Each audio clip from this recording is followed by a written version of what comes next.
TV. Shout out to the lady who I call First Lady T.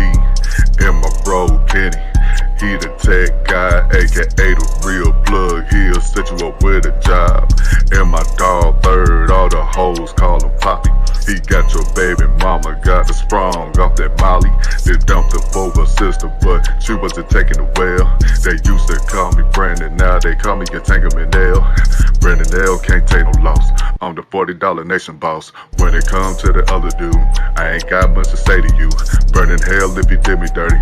I done made it to the age 30. Told Pez she the first lady, she gon' let you know if you're acting crazy. Third water enforcer, talk to him wrong, he'll smoke ya. And my brother Kenny Conjo, he just cashed out on the condo. Tennessee to the DMV, all the way to the H-Town. Backstabbing bastards better not ever come around. I'm spending on the squad, all I do is splurge. I'm smashing on the spot, I left her on the curb. This one going out the photo record TV. Middle finger if you did me dirty. I done made it to the age 30. She know I'm 40R, now she getting wet. I'm throwing up the bow, yeah, represent. Disrespect the foe, but put a slug in your neck. Photo record, bam, let them know we got next. Photo record, bam, let them know we got next. Hold up, photo record, bam, let them know we got next. Ballin' in the mall, all I do is splurge. Your lady gave me some bop on December 3rd, yeah. Throwing up the bow, yeah, represent. I'm throwing up the bow, yeah, represent. I'm throwing up the bow, yeah, represent. I'm throwing up the bow, yeah, represent.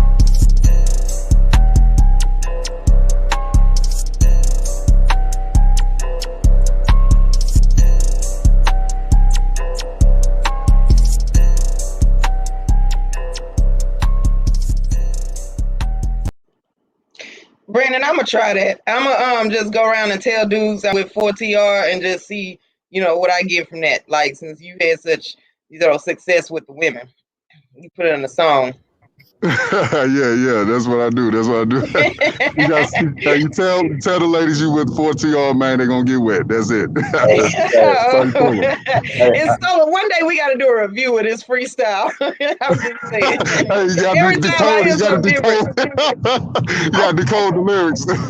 Yes, because we got to see if this rap music is a problem with our younger generation. Because Brandon, something's wrong with you. So, all right, guys, welcome. Man. I like how you say we throwing up their foe already. You know what I'm saying? Whatever. All right, everybody, listen. So we got a special announcement. Da-da-da-da. Don't be mad at my sound effects. Here we go. We hit 200 subs, and yes, we small. We are proud of it. We happy. Don't come over here raining on anybody's parade. For us, this is great, getting it out the mud, and eventually that's gonna be 200,000 subs. We coming for y'all. All the big creators, we good. We coming after y'all. So just so y'all know. And let me see. Go ahead, Brandon. No, I was saying, how do you feel about this? I thought we made it to 2 million subs. I thought we had 2 million. Yeah, they just left off our M for whatever reason. I think I called Google. They say they M key wasn't working, but they got us. They gonna come up. You see that right there in that region, right there. Bam! Our episode 5 got morals. Now we were supposed to do this, I think, a while ago. To be honest with you, we're really at 222. But hey, we hit 200. That remind me of that Jay-Z song back in the day on that Original God. He had that song called 22 Twos. That's a good song. See, so Brandon, okay, so first of all, I would be like, if we have to accept the award, I'll be the one at the podium going, listen, we like to thank God, the Academy, all of them ignorant people that be leaving these retarded comments in our comment section. That makes the show lit. All of our supporters, every Cash App we've ever gotten, our parents, and most of all you, the viewers. Thank you. So that's gonna be my speech. Brandon, you got anything? I said we're gonna say thank God, and I want to thank my mama. If it wasn't for mama, I wouldn't be here. Mama. Yeah, we did it, mama. Mama, we did it. But then we play that song there. Mama, I love you.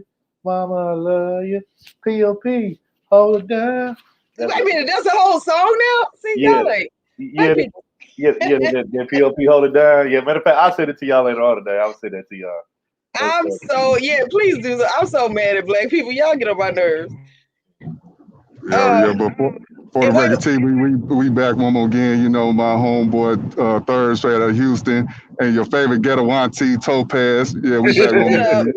Speaking of Shout out ghetto, to Ed.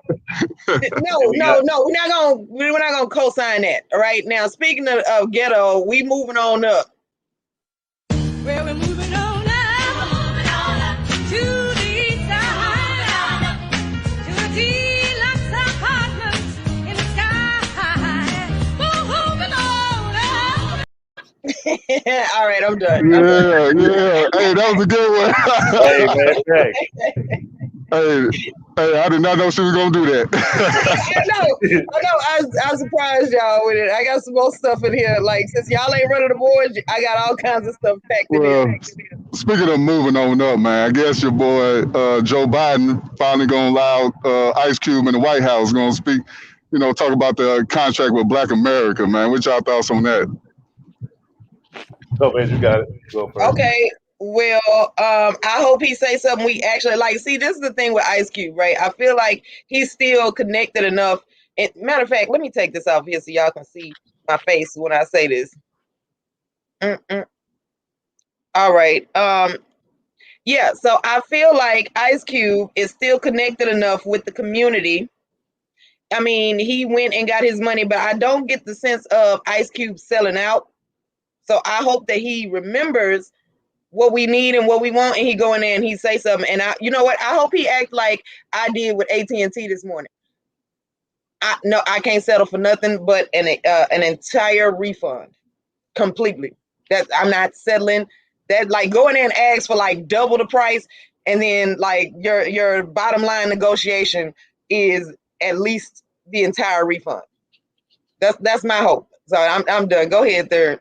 I hear you on that. Now I got a second joint, and also, like you said, just as long as he don't go up in there, on some sellout type of stuff, on some, stuff like that, then I would say, I don't have an issue with it. I will say that though, Ice Cube, the one thing I do like about Ice Cube is that, from what I could tell, he's very, blunt and direct, but he don't. I feel like he don't try to straddle the fence. He just try to get his point across. And if you like, you like it. If you don't, you don't. I remember, when he had one up on that. I forgot that this the Fox Soul Show with Vivica and all of them. Yeah, I remember that when he went up on there and he was talking about what his plan was with that whole the plan that he had, and they tried to like crucify him and come at him, but I feel like he handled that like with maturity and with some class or whatever. He didn't let them ruffle his feathers, but you could tell they was trying to come like at him in a kind of like kind of disrespectful way, and I liked how he didn't like let them like get to him or whatever. So as long as he stay calm and cool, and and he don't let all of those people like fool him or whatever, then then I don't got a problem with it. You know what I'm saying? So I think it's a good thing. But of course, there's gonna be some people out there gonna be like, oh, Ice Cube cooning, he tiptoeing and dancing like Gregory Hines because he want to meet the president and all that kind of stuff. And what's crazy is like I realized something. Like, tell me if y'all realize it. So when any of these past celebrities went to the White House to see Trump or damn anybody else, it was looked except for Obama, but like beside that, like when he went to go see Trump, we had all of this, this I don't even want to say hate, but just like this flag for them and giving them a hard time. But nobody gave Eazy-E a hard time back in the day when he went in the White House, you know what I'm saying, with his Jerry curl and all that kind of stuff on him. Nobody gave Eazy-E hell about him. As a matter of fact, he got a bunch of praise for us. So I'm like, why these other rappers was getting, all this flack. Kanye, I think, was the one who got the most flack for me with Trump.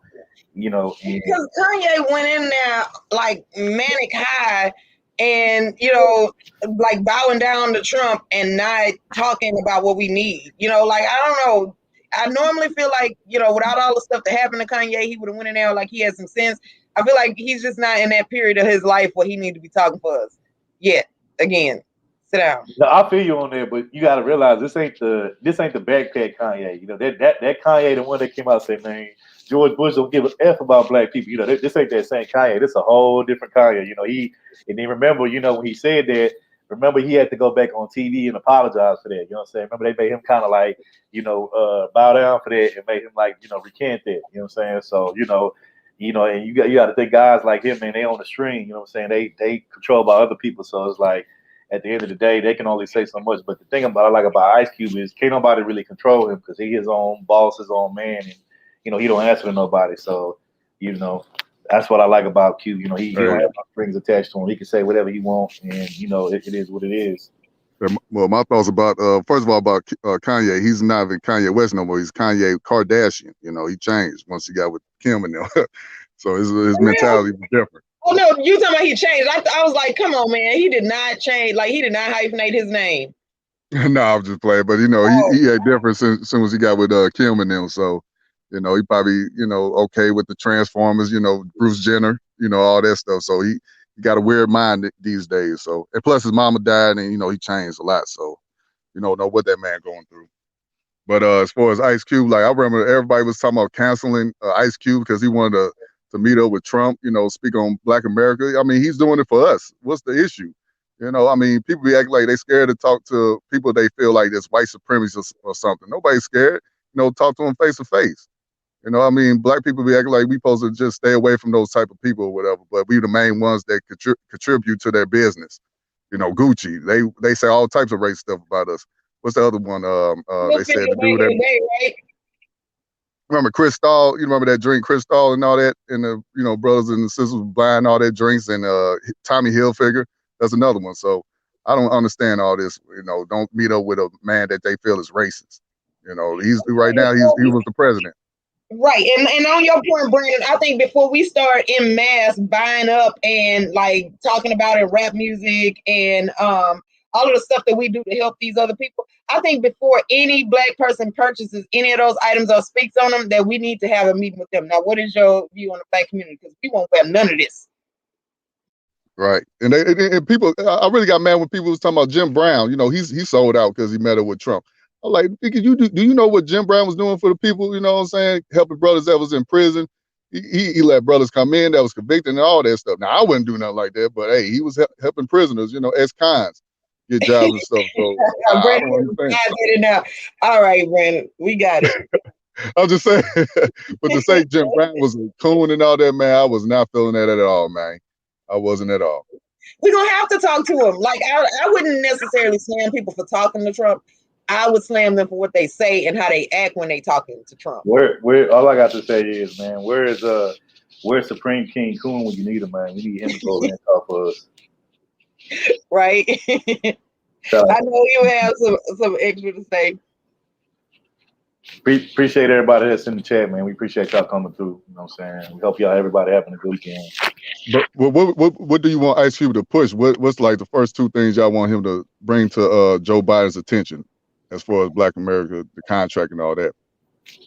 Black people get to opt out of the COVID vaccine. I would say more stimulus money and the recreational marijuana use needs to be legal, and they need to build an economy off of that so Black people can get jobs, growing it, trimming it, distributing it, and whatever else you can do. Speaking of, you know how many people in their house and they had it confiscated? Like, they need to return all that. Like, anybody, not only do you get your record expunged, but if they took plants out your house and you literally on your agricultural, elevation, and they took the plants, like, they need to get it back. My thing is this: if I'm in my own house and I got a backyard, enough space to grow me some, marijuana plants, how am I harming anybody else? How is it harming other people? Matter of fact, if I choose to roll up a nice joint or a blunt and smoke it, whether it's inside my house, outside my house, my back, how am I harming and hurting people? Like, I could be doing way worse stuff. You got all these pills out here, you got all these designer drill. Like, I'm just trying to figure out how does that affect other people. Like, how am I breaking? That's crazy you said it, because most of the time I hear about drug houses that be blowing up, be the meth labs. The white folks, out there in the trailer parks blowing up shit with the meth and stuff. So I never heard nobody setting on fire because of marijuana in the backyard or nothing. Never. Exactly. And my next question would be to y'all is, when have you ever heard? You heard people stealing, money from their people for, for crack and all these other extreme drugs. But I ain't never heard nobody, oh yeah, I'm stealing money out, my mama purse or whatever to get, some weed or whatever. I never heard nobody OD over, some marijuana or no shit. Like, unless that shit was like laced or some shit like that. But I'm talking about if it was just some, regular type stuff, you know what I'm saying? Like just some pure stuff. I never really heard of that. And, another thing that I would say to your point, Brandon, about the meth labs, like people think meth, don't get me wrong, most of your meth labs tend to be like in the backwoods and trailer parks, but what you don't realize is, bro, even in rich, white, influential neighborhoods, they got meth labs out there. Some people got the meth labs out there because you wouldn't expect it to be, in these rich neighborhoods. It's like the place where you would least expect it. And what they'll do is they'll go buy a home in one of these rich, influential white neighborhoods, and they'll just use it just strictly as, they'll fix it up as if like it's a regular house, like somebody lived there, but they'll just use it strictly for, to cook up and shit, make meth. So yeah, you're right, bro. I ain't never heard about nobody, none of these weed houses that, they do the indoor grow weed and stuff. Like you ain't never heard that shit catching on fire or blowing up or whatever. That's mostly, like you said, meth and shit. So, What Coolidge said, real talk, a few years ago, there was a meth lab in my hometown. White folks blew half of their house up cooking it. Yep. Them the stories I always hear. But hey, it is what it is, man. But another thing I want to keep, like you said, you guys are talking about jobs and stuff, but I want to make sure we own the jobs too now. I want to make sure we run the industry or whatever. And I'm not just saying just hire blacks only. Of course, we're going to hire non-blacks and all that too, but make sure we get 100% of that profit too, in my opinion. Not just, non-blacks come over here and build something, then, get the hiring, who they want to hire. So I want to make sure he pushed that. And I'm going to be honest with you. Like, I understand people want to, free, a lot of people in prison and all this, but that's the same talk we've been having for years and years. Joe Biden and them, the Democrats, that's all they talk about. So when it comes to black men, they say, what we going to do to help black men get out of prison? That's the first thing they go to. Nothing about business, nothing about how we going to make money, none of that. It always goes to the convicts for some reason. I don't want Ice Cube to go in there doing all that. Or talk about the police. That's another thing. How are we going to stop brutality? If you want to talk about something, let's see how, because I feel like if you start a business, then that's going to lesser the black on black crime, in my opinion. Exactly. What's the point on letting them out if you don't have if we can't? They don't have nothing to go to. Exactly, Topaz. Yeah. Exactly. Also, another thing that I hope you talk about, man, could we like lessen the damn taxes on everything, bro? Because man, like especially like your own money, like I'm tired of being taxed heavily on for everything, bro. I mean, like goddamn, bro, they tax you for everything, like a motherfucker, bro. And I'm just like a nigga could use that extra money, bro. That's all I'm saying. Dog, I had bought some chips or something. Man, that shit almost $1 now. Just for it used to be like 30 cents for a little small bag of chips. It's almost $1 now, man. Inflation crazy out here. Oh yeah, facts, bro. And it's only gonna get worse, bro. It's only gonna keep getting worse. But I remember you remember back in the day you used to buy like a can, like I'm talking about like a little small cans of soda for like 50 cents, a little vending machine. Yeah. Man, please. Nowadays, like you said, that shit didn't cost almost $1, right at $1, bro. Right. And it's gonna get worse now because Joe Biden trying to push that minimum wage up to $15 an hour. Yep. And I'm like, man, instead of like just states' rights. First of all, no state in the South is gonna go for that. Like that's just A. Khadijah said, can they delete my student loans? Yeah, student loans and all that. Y'all right about that. Yep. I mean, my thing is this. And I'll get back to you. If you were like in the South or somewhere in a state where cost of living isn't that bad, or like rent isn't that bad, him raising the minimum wage to $15, I guess would be a good thing for you. But if you like in a place like New York or Washington State, what I'm saying, or California, somewhere on the West Coast, or even I guess maybe like Miami or something like that, like that's a bad thing because with minimum wage going up, everything else gonna go up too. So that's it's kind of like it kind of really ain't that big of a difference. But it's just one of those things. You got it though, Topaz. You got it. No, I'm just saying, like, first of all, we need to not have to pay to go. Like like I said the other time, we need to not have to pay for anything medical. We need to not have to pay for anything educational. They need to just give us both those things because that would show that they understand what they did and how they put us at a disadvantage. Anything else we can always add on there, or we can get it ourselves, if we have the education and the health. So basically, all health care for Black people of all kinds should be free. and all education that you want to get, relieve all the black people's student loans, because y'all had the money to pay that. We, out of pocket, we couldn't. So, that's what I think they need to start off with. I like Beach comments. She said a pack of Skittles cost me $181. The small pack, ridiculous. Damn. That's crazy. It used to be $2 for a small pack of Skittles. That's crazy. It used to be 69 cents and then 75 if you add the tax. Mm-hmm. Yeah, man. Yeah, that's wild. Shit getting crazy out here. Shit getting expensive. People, money ain't as plentiful as it is because of the damn COVID. People getting more desperate by the day, man. That's all kind of crazy shit going on. Facts. But hey, man, I'm just gonna say this, man. Salute to Ice Cube, and like I said, y'all know I'm a Trump supporter, but hey, Joe Biden's the new president, so I hope that he does good for the people. That's all I can ask, Hope he push the right agendas for Black America. Shout out to Cube for that. That's anyways, got elected. But anyways, man, speaking of leaders and stuff, man. So who the hell made Tyler Perry a leader?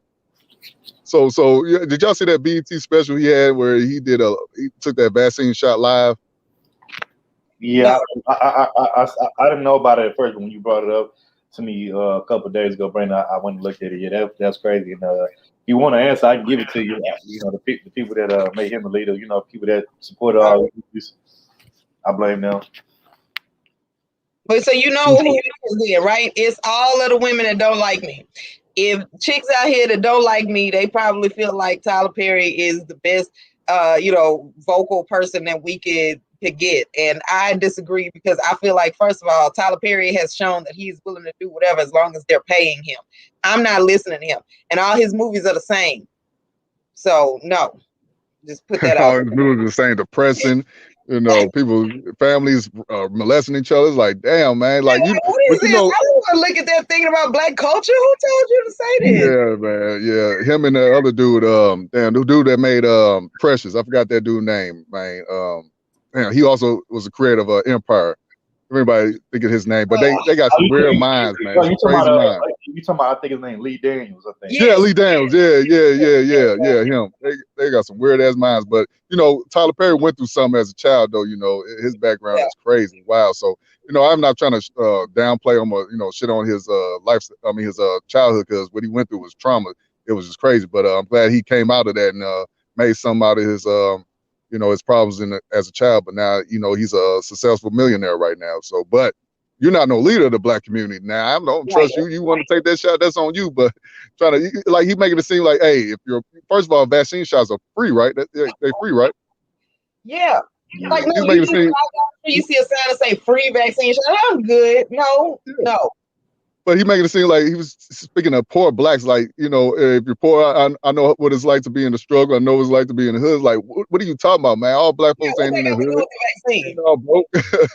Yeah, so that was just weird to have him as the face of, hey, I'm going to tell you guys the vaccine shot is healthy, is okay. But look at what Khadija said. She said, put up she comment, see you ain't shit. What is that? The other one, yeah, Medea, Hey, Medea for president 2020. Hell no. Hell no. That's another ghetto auntie. That's ghetto auntie right there. That's the real ghetto auntie.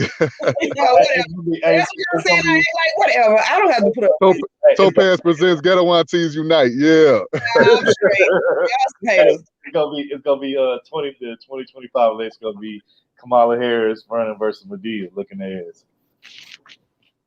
Right. But no, man, like Tyler Perry, man, like, man, I get it. You want to take the vaccine, that's on you. Don't be trying to speak up for us. Like, we ain't doing it because you want to do it. I'm so tired of celebrities thinking. Well, I do got to say this: Black folks, we do celebrate. Worship celebrities too damn much. Whatever Will Smith and whatever Beyonce doing, everybody want to follow that trend. I just don't get it. I don't get it. Mm-hmm. Facts. I don't either, because see, like, this is the thing. A lot of dumb people feel like if you follow what the celebrities do, you're gonna get the money they got. No, they getting the money because you're following them. It's not the other way around. It's not the thing that they're doing. Okay. So, like, that to me, that don't make no sense. Why? That's what they can do. If they got the money, that if the COVID shot end up, because what was this? Somebody said that you get chills with the first one, and then a fever with the second one. It's always something that happens with this vaccine, and I'm over it. And I'm so over his movies. So no, he don't talk for me. And let's just be real. If he was healed from all the stuff that he did that he went through with his childhood, then maybe I might listen to what he's gonna say. He hasn't healed yet because he's still just writing it out, and like he can't. It's a compulsion. He can't make a movie that don't have to deal with all of that.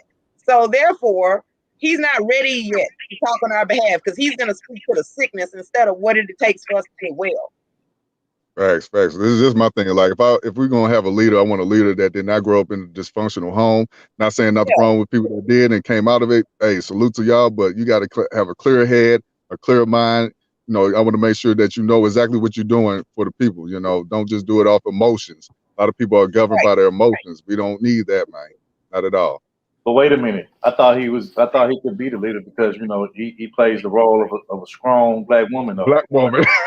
Listen, no. Third, come on, Third, get out of there, man. No, I already answered that. For me, no, because I don't want that to be like what people think black women are. Like, we're not robots. We're not super women. We are normal people with emotions, and we don't want to do all of that. Y'all not gonna go around making people. I thought we needed women do that. I thought we needed strong black women in charge because they don't take. No, we don't. Because I'm gonna tell you, I ain't never told nobody I was strong. Hold on.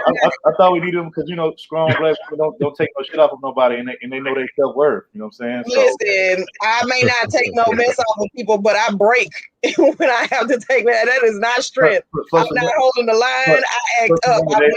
I'm not. Plus, remember they both the mama and the daddy. You know what I'm saying? They're the backbone. No, we're not doing that. We're not doing that. So no. Whatever Third is saying, we do not condone what Third is saying. We want our children to stay up, so please do not flag our channel down, black women. We love y'all. His and his alone. It do not represent those of a whole as for the record TV. That's right. I just had to. But no, man. I mean, my bad. I was gonna say no. Like celebrities, I don't see them as leaders at all because they are puppets at the same time. Exactly. Most of them want to follow whatever Democrats want to do. It's like, okay, I can't vote for the white man for the Republican side, but y'all can vote for the white man on the Democrat side. I don't get it. Whatever Jay-Z say, vote for, y'all want to follow, is like, man, get the hell out of here. Like my brother Cool Jen, my sister Beach said, be your own celebrity. Think for yourself. That's exactly what we need to start doing. They compromise. All the celebrities are compromised. Sorry. That's why I ain't famous yet, because I'm not gonna sell out. I'm gonna want to do me, and I'm not gonna apologize. And they're gonna be like, my PR rep gonna be like, listen, I can't. Torian said a lot of times they put celebs out there because they think black people can't think for themselves. Yeah, facts. And I'm sorry to say this, but it works. It does. Whereas every time, like all these rappers talking about some F Donald Trump, all this stuff, but look past what Joe Biden did to black folks back in the '94. He wrote that crime bill that destroyed a lot of families back then. So, hey, it is what it is, I guess, man. Got anything else to add on to this? No, just no Tyler Perry speaking for me. Hashtag no Tyler Perry. What about what's his name? Oh, damn. What's the dude name? Y'all help me refresh my memory. The guy that went to the Oscars with a fucking tuxedo dress. What's that name? Oh, I can't think of his name, but I got that picture in my head of him looking like somebody's fucking figurine. Yeah. What about him? Can he be the spokesperson for the black community and black people? Hell no. Not him, not Dime Lemonade. Hey, not him or Dime Lemonade. I don't want to hear none of them motherfuckers over there. Heterosexual black man only. Right. Because I don't want black people thinking Billy Porter. Yeah, Khadijah. I don't want that to be the view of black men. Like, we're not gonna start that either. How about this? 2025, Billy Porter for president and Medea's first how about 2025 deport third ward Colombian? Yeah. So 2025, y'all get ready. It's gonna be Billy Porter as president. Oh my God. Medea is female vice president. See, this why we don't let you talk there. That's gonna solve all the black people's problems. Hell no. Everybody. I never heard so much hell no in my life at one time. Everybody will be well represented. It'll be no discrimination. So no, because I'm not represented in neither one of those. Where am I? You talking about everybody? I'm right here, and I'm not represented in neither one of that. So no. So yeah, so Right there, right there, 2025. man. You know what they say, that you gonna have to, you got to date Transformers. If you don't, man, they're gonna lock you up 5 years, I'm 5 years good. minimum. I'm good 5 years. I'm straight. Yeah, so get ready, y'all. 2025. Billy Porter Medea for president, vice president. I feel like y'all keep overlooking this comment right here. Like, I don't understand. Me and Khadijah is gonna get this together, and y'all play too much. I'm gonna pin this comment. Watch. Go ahead. Y'all getting office. We really fucked. No, I'm kidding. I'm just playing. You see? Stop it now. Stop acting like that, sir. See, if Khadijah and Topaz run, they're gonna have a whole holiday for twerkers. Twerk day all day, twerking all day Sunday. No, but we would have a whole holiday full of snacks. Y'all be paying attention. Hey, you know how we have like national Whatever. holidays Nobody's doing that. where we get paid extra, like like at the jobs. We need a holiday for twerking where we get paid extra for that. You know what I'm saying? Yeah. No, see, no. This is why you need us. So that way, all the females at the job, when they working that day, they be like, if you twerk, you get a little extra something on the side. And nigga, so a strip club at work?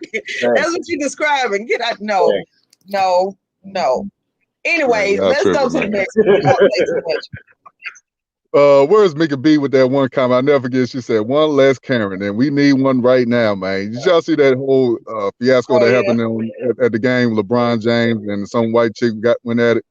Mm-hmm. I didn't see what happened at the game, but I saw her interview afterwards, like her upload afterwards. She was talking about, he said something to my husband, and I'm like, but your husband was arguing with him first. He was minding his business playing the game. Your husband was talking shit, and then he said something back, and now you gonna jump in there? If that don't make the white dude look just so weak that your wife look is like weak as hell. Yeah. Yeah, I will say. I was just saying that what happened to all protect the white woman from the black man? He let that black man cuss his woman out and all that. She didn't sit her ass down. Talking about something, I'll fuck you up, bitch. You ain't gonna do shit. That man he's like 6'7", 6'8".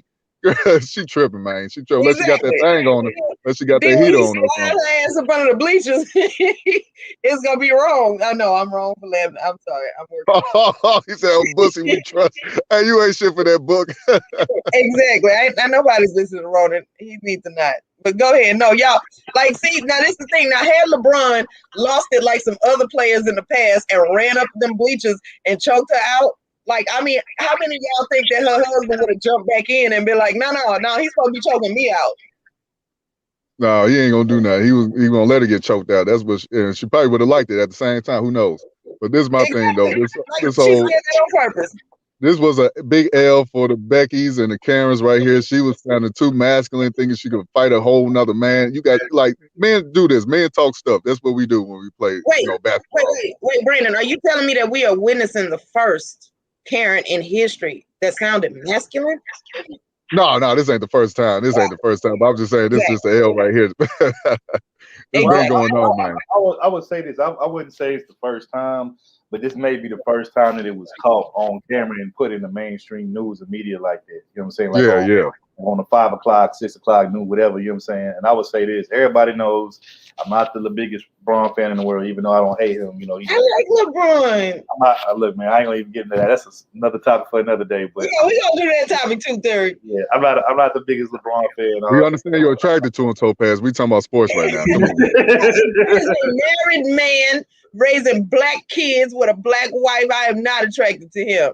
Yeah, I just feel like he deserves some good things in life. Beyonce still look good, married or not. It's okay. Hey, no. Everybody knows I'm not the biggest LeBron fan, but I will say this: from what my understanding of the whole situation, they was playing the game. He was on the court. This the white woman and her husband was sitting like, I guess, like their front row seats or whatever.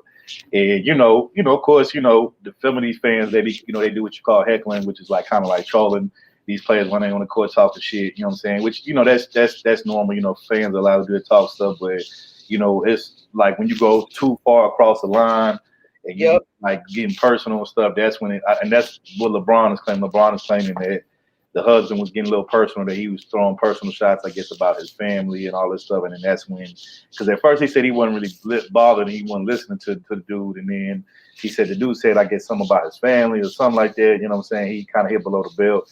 And that's when I guess he like finally turned and acknowledged old dude and said something. And then when he did, that's when his wife. And that's my thing too. Like as to me, my thing is as a man, you know, if your man is out there handling a situation with another man, stay out of that. Let your man handle that, because when you get involved as a woman, all you do is make shit more complicated and more dangerous. Because once you get involved and another man disrespects you as your man, not only do I got to ride for myself and my honor, my respect, but I got to ride for you too, and that can get messy. So to the women out there, if your man is handling some kind of altercation, some kind of situation with another man, let him and that man, you know, handle that. Stay out of, you know, a grown man conversation. Stay out of grown man business. Let them handle that shit, and you know, and you just, you know, stand by and you just wait patiently till it's all over. You just be there to support. But don't. Okay, I got a question. But if she jumps in the middle of a man conversation like that, shouldn't he let her fight her own battles?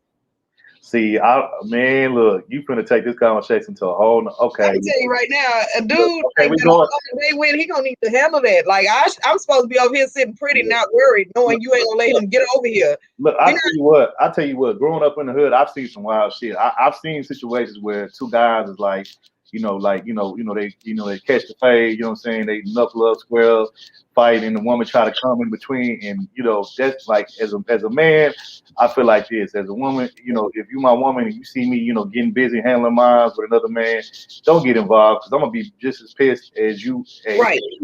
than I am at him. Because I'm like, first of all, what the fuck is you doing getting up anywhere near us? We both, you know, tussling.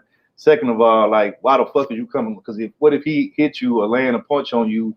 Then I really gotta beat his, and I might have to kill his ass. So it's like, you know, like just stay out of it. You know what I'm saying? Just stay on the sideline.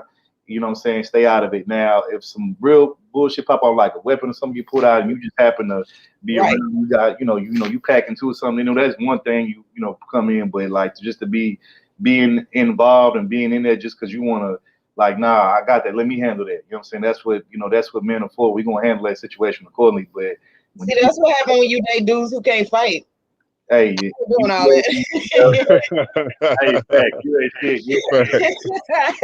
Listen, you're gonna need to. I mean, nigga, I gotta reevaluate if I'm gonna go home with your losing ass. You get your ass beat up on the Damn. Hey, I'll never forget. I had a girl. I had a girl tell me if she ever get in a fight with some chick, she said, "You better jump in and help me, bitch. I ain't helping shit. If it's a one-on-one fight, that's a fair one." Shit, you need to catch that. Listen, I'm gonna talk shit to women, but I can handle myself. You ain't gotta jump in. I got this, and I don't get the points if you jump in. You know, I don't make an example. That's one thing I definitely can't say. I can't stand when girls be fighting and a dude would jump in and help his girl. Like, what the hell, man? It's a one-on-one fight. Now I can see it. Like you said, if I'm getting jumped or it's weapons, yeah, if you get jumped, I'm definitely jumping in. Hey, all of them getting knocked out on the floor. That's it. Let's go. Yeah, that's some weak. The only time Allegedly. Only time I think a woman should probably help a man out, you know, in a fight is when, like, because I've seen a dude get like jumped and beat up on by like 3 or 4 different chicks. Like, I've seen that happen before, and like, to me, that's the only time I think another chick should come to a man rescue. Other than that, like, nah, bro. Especially if it's another man, like, hell no. You know what I'm saying? And like you said, if it's a female on female situation, like, why the fuck if you would do, why is you getting involved in that? You know, no disrespect, but you know, the old school saying where they say, hey man, let them hoes fight, man. Hey, that's just what it is. Let them fight, bro. Let them duke it out. Deserved. Ain't business, but as a man, why are you getting involved? Because you gonna look dismayed doing that shit. Last thing I'm gonna say is this thing is that, like, if you pull a weapon or either you try to jump somebody, you already gave up all of the fair fight. So now anything goes. And I feel like if you fighting a fight where anything goes, whoever jumped the highest, fastest wins. So I'm not, you know, like I'm aiming at femoral arteries, because you're gonna sit down and you're gonna wait and you're gonna stop all this thing about fighting me or my man. You're gonna start thinking about who gonna call 911. You need some other thing to focus on, because you gonna have to wait to decide. Hey, New said he gonna record it. So you gonna record your girl getting ass whooped? Put on World Star. New age shit. Exactly. Y'all new bro. listen. Hey, new bro. When you put it on Wall Star, bro, let's me and you let's make some hood DVD fighting DVDs, bro. We sell them bitches, bro. We make some money off of it. Oh, Yeah. it's like you know how they got the booty talk series. We gonna make these motherfucking hands series. Yeah. But real quick, Wait, my bad, go ahead, Dirk. what the hell you know about that booty talk series? I heard y'all say it one time on a live stream. I can pull it up if you like. Who is y'all? Who is y'all? I don't know nothing about that. Who is y'all? You ain't seen it. Oh man. Y'all But now, back to that courtside Karen though. Somebody said she's 25. See, I said this a while back. I said white women do not age too good when they get older. I promise you, they do not. Look at that one chick who played in. Who was that one chick that played in Ghost? I forgot her name, man. She was fine back in the day, but she lost it. I mean, she looked terrible. I think her name was Nicole Diaz or something. I don't know white celebrity names. I'm sorry. Yeah, me neither. But anyways, so white women do not age well, and like I said, this is also an L for the pink pill chicks. They be claiming, oh, white men would never let a black man talk crazy to that woman. Look what happened. He called her a bitch and all. Well, he didn't. You know what's crazy? LeBron. What do you think I'm gonna do with this? You know, he heard that in the car at home on the ride home. He was like, "Bitch, see, this why the fuck we need." You could have got us killed. He would have beat my ass. Shit, that man look like he about 50. Y'all see the dude? Y'all see the husband?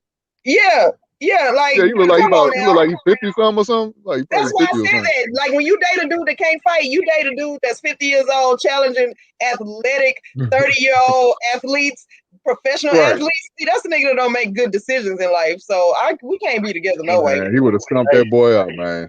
Hey, Topaz, I like Vivian comment. Shit for that.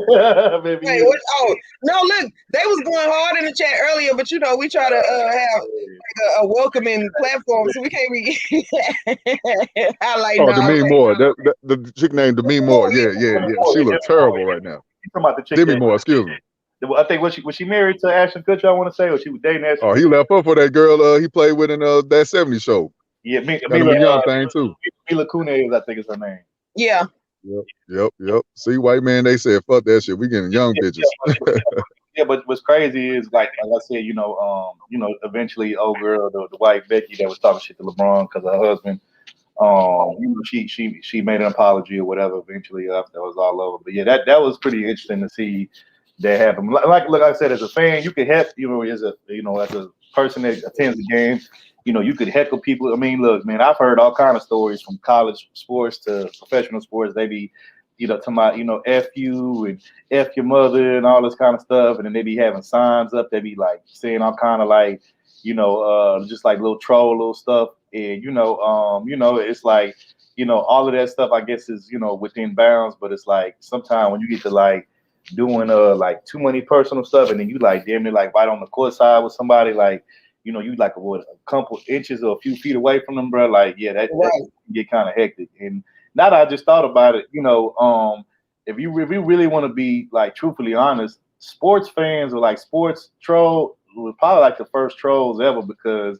like, man, I'm telling you, man, you go to a professional sports game, college game, like, man, you be seeing all kind of trolls, man. People be putting all kind of posters and signs and saying all kind of offensive shit, but hey, let it rock. Hey. Paying big money for them seats. Hey, they let you say all kind of crazy shit. Hey, Third Ward. When I saw this whole thing with the courtside Becky and LeBron, you know what I thought about? I know you seen this too. When LeBron, like I think it was like his rookie season, Paul Pierce kind of fouled him kind of hard, and LeBron mama popped out of nowhere trying to fight Paul, but what LeBron say? Sit your ass down. Yeah. You remember that? Yeah. These fellas, he said, sit your ass down. Yeah, that. See, back in my days, my blue pill days, I guess, I say, man, you don't talk to your mama like that. I've never talked about my old bird like that, man. I was kind of mad at LeBron for doing that. Like, that's his love for his mama's like, sit down because I'm pretty sure you don't need to be part of this. Yeah, I think I was like probably 13 or 14 when that happened, I think, man. Matter of fact, I remember another situation. I remember this might have been the mid 2000s, earlier mid 2000s. It was the back when Kevin Garnett used to play for the Minnesota Timberwolves before he went to Boston with the Big Three. I think they was playing a game versus the Sacramento Kings, And there was a dude. This is back when the Sacramento Kings had Chris Webber, Mike Bibby, Doug Christie. Now I don't know if you remember that team, Brandon, but Oh yeah, I remember Mike Bibby and them. Yeah. okay. Well, there was a guy on the team named Doug Christie, and his wife. I know where you're going with this. Yep. His wife. Jackie Christie do too much, just as a general note. Yeah, his wife is Jackie Christie off of Basketball Wives, the show. But him and Kevin Garnett and Doug Christie got into like a little, they got into each other's face and they start like shoving or whatever. And she tried to like come on the court and he told her to like sit her ass down or some shit. It was something to that effect. But yeah, so yeah, it been some crazy shit like that that's happened. If you a sports fan and you be watching these games, you'll see a bunch of crazy shit that goes on. And then I mean, who could forget the infamous the what's it called, the Malice in the Palace in Detroit, where the Indiana Pacers fought the Detroit Pistons, and they fans who remembers that it was like the mid 2000s. I think I want to say it might have been 2003, 2004. I want to say maybe 5. But you remember that, Brandon, where it was like Ron Artest, Jermaine O'Neal, and they was beating up. Oh, they fought the crowd and all that. Yeah. That shit was crazy. Also, shout out my nigga Steven Jackson out of Fort Arthur, Texas. He was on that in there. Yeah, he was in there too. Yep. Steven Jackson. But yeah, that was crazy. I don't know if y'all remember that. I know the fellas, if y'all sports fans, I know y'all remember that. That was crazy. I mean, like, it was regular people from the crowd that was walking up on the court, and they was getting their ass slid by You just can't be talking stuff. You just can't be talking stuff to people, man. Yeah. Yeah, like they got their ass slid. This one dude came on the court, and I remember Jermaine O'Neal just slid at Jermaine was knocking motherfuckers out. All them white boys. It was all white dudes too. They was knocking out. So white on white crime. Listen, y'all got to put that in the black on white crime. Black on white crime. That's facts. Oh, okay.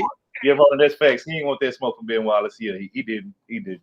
Listen, but y'all got to put that in the back chat. I got to see this. I got for research purposes. I'll show it to you. I'll send it to you somewhere. Okay. Yeah. I got some research to do. All right. This the last part of small talk. So y'all know this girl named Chloe. Y'all know the group Chloe and Haley. You ever heard of that group? Yeah, we heard of them. I think that Beyonce like signed. Yeah, she discovered them. Yeah, and they used to open up for Jay-Z and Beyonce. They had a tour called On the Run. Y'all remember that tour? Yeah, I remember that. Yeah. And I guess they blew up off of there, and they signed them to Rock Nation or whatever, Beyonce's label, or whatever. But anyways, so they kind of I seen them before. They look like little Disney type of chicks. I was like, I ain't really was interested in them like that. But then I guess they grew up. And one of them is I guess she's like the sexy one of the group. Because, like Beyonce and Kelly Rowland, then you had, what's that girl name? Michelle. Yeah. I always liked Michelle. I always thought she was the finest one in the group, by the way. But she wasn't all sexy like. Nope. Beyonce, Kelly, bro. And I have to say, I like the Michelle, man. Michelle was bad, man. She always had my own. Nah, I'll tell you who used to be that chick back in the day. But this one, Destiny Child first. Who remembers LaToya? LaToya was bad. I ain't like LaToya like that. She's weird to me. She looked weird to me. Yeah. But anyways, man. So so Michelle was like, she wasn't the sexy one in the group. It was Beyonce and sometimes Kelly. So anyways, back to Chloe and them. So she did the bust it challenge, excuse me, on Instagram, and people liked it at first, but then she started getting a little bit more sexier with it. So if Topaz, if you could present to the people with that video with her, just her t-shirt and her panties on. I want people to see this. Yeah, I'm sure. Here you go, Brandon. Thank you. T-shirt and my panties on. T-shirt and my panties on. T-shirt and my panties on. T-shirt and my panties on. T-shirt and my Third Ward made that. This is all Third Ward idea. He brought that up. But anyways, so women are now shaming Chloe for that little video with her shirt on and her panties on. And women are shaming her, saying, you shouldn't be dressing like that. You looking like a hood rat. You looking ratchet. You should be better than that. But this is my thing. All the women was praising Lizzo when she did that whole twerking out there the Lakers game. Nobody had a problem with that, her ass out in public, kids up there watching. Nation, President Ray, I was not. You would not put that on me. First of all, I wasn't even there, right? And second of all, just no. Well, hold on. Correction, Brandon. Actually, somebody did have an issue with Lizzo busting it open at the Lakers game. Shout out, R.I.P. to the late great Kobe Bryant. One thing I do remember is when I was actually watching that game live, and when that shit happened, as soon as that buffoonery happened, it was him and his two daughters that was at the game. And I think it was all his whole family that was there, him, his wife, and his daughters. And as soon as she busted out doing that bullshit, he grabbed them, got up, and they left. You know what I'm saying? So I guess he was like, man, we're not going to be sitting here, doing this bullshit. And it's like, my thing is, if anything, why the hell did Kobe Bryant have to lead the game? First of all, Kobe is the man in LA, and he's the man of that organization. So if anything, if he felt uncomfortable with that, they should have made her ass leave. Now I get it, she's a celebrity and she's a woman and blah blah blah. But bitch, I own this goddamn motherfucking stadium. Well, I don't own it, but I'm the one that put these championships in here, and my face is on the marquee outside. So why the hell should my family have to leave and feel uncomfortable when you should be the one leaving? Because you the one that's coming in here being all disrespectful and just being all ratchet for no reason. And this my thing is this. If you want to bust it open, at a party or at some kind of ratchet event, cool, do you. That's what that's for. But this is a professional sports game, and it's not just grown folks here. You got kids here that attend these games with their parents and stuff, little kids, you know what I'm saying? And they probably like, what the hell's going on, mom? And they're like, why is this fat ass lady busting it open? And the white kids there. Mom, she's fat. All we see is a bunch of blubber and cellulite everywhere. Like, mom, what the hell's going on, mom and dad? And so if I was the Lakers organization, I would have made her ass leave. Kobe would have been like, where you going? You ain't going nowhere. You stay right here. She got to get out of here. But shout out to Kobe Bryant, R.I.P. Kobe Bryant, man. He definitely set a standard that day by getting I did not know that. I did not know that, man. There's a video of it. I'll send it to y'all later. But yeah, he wasn't too pleased with that when Lizzo was busting it open like that. But let me say this. The Chloe chick, she's cute. The little Chloe Bailey chick, I ain't gonna lie, she got a nice little shape on her. She bad. I say this, they gonna hate on her, of course, because like I said, she look good, whatever. Got a nice little shape on her. She young, so it come with the territory.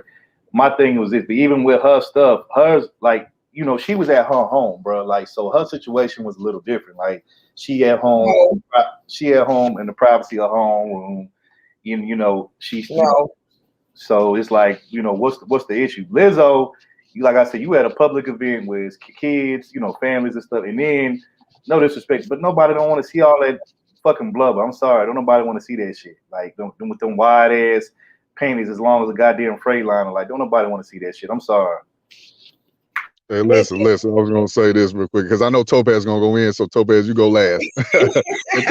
Right. I got something to say, but go ahead. I know you do. But no, I was gonna say, like Third was saying, I mean, listen. Some guys do like that flubber, all that stuff. But why do it in public? Now the Chloe chick, all the women was going at her and stuff, made her cry. She made apologies. Did y'all hear her apology, by the way? Anybody? No, because I feel like, why was you putting it on social media? But go ahead.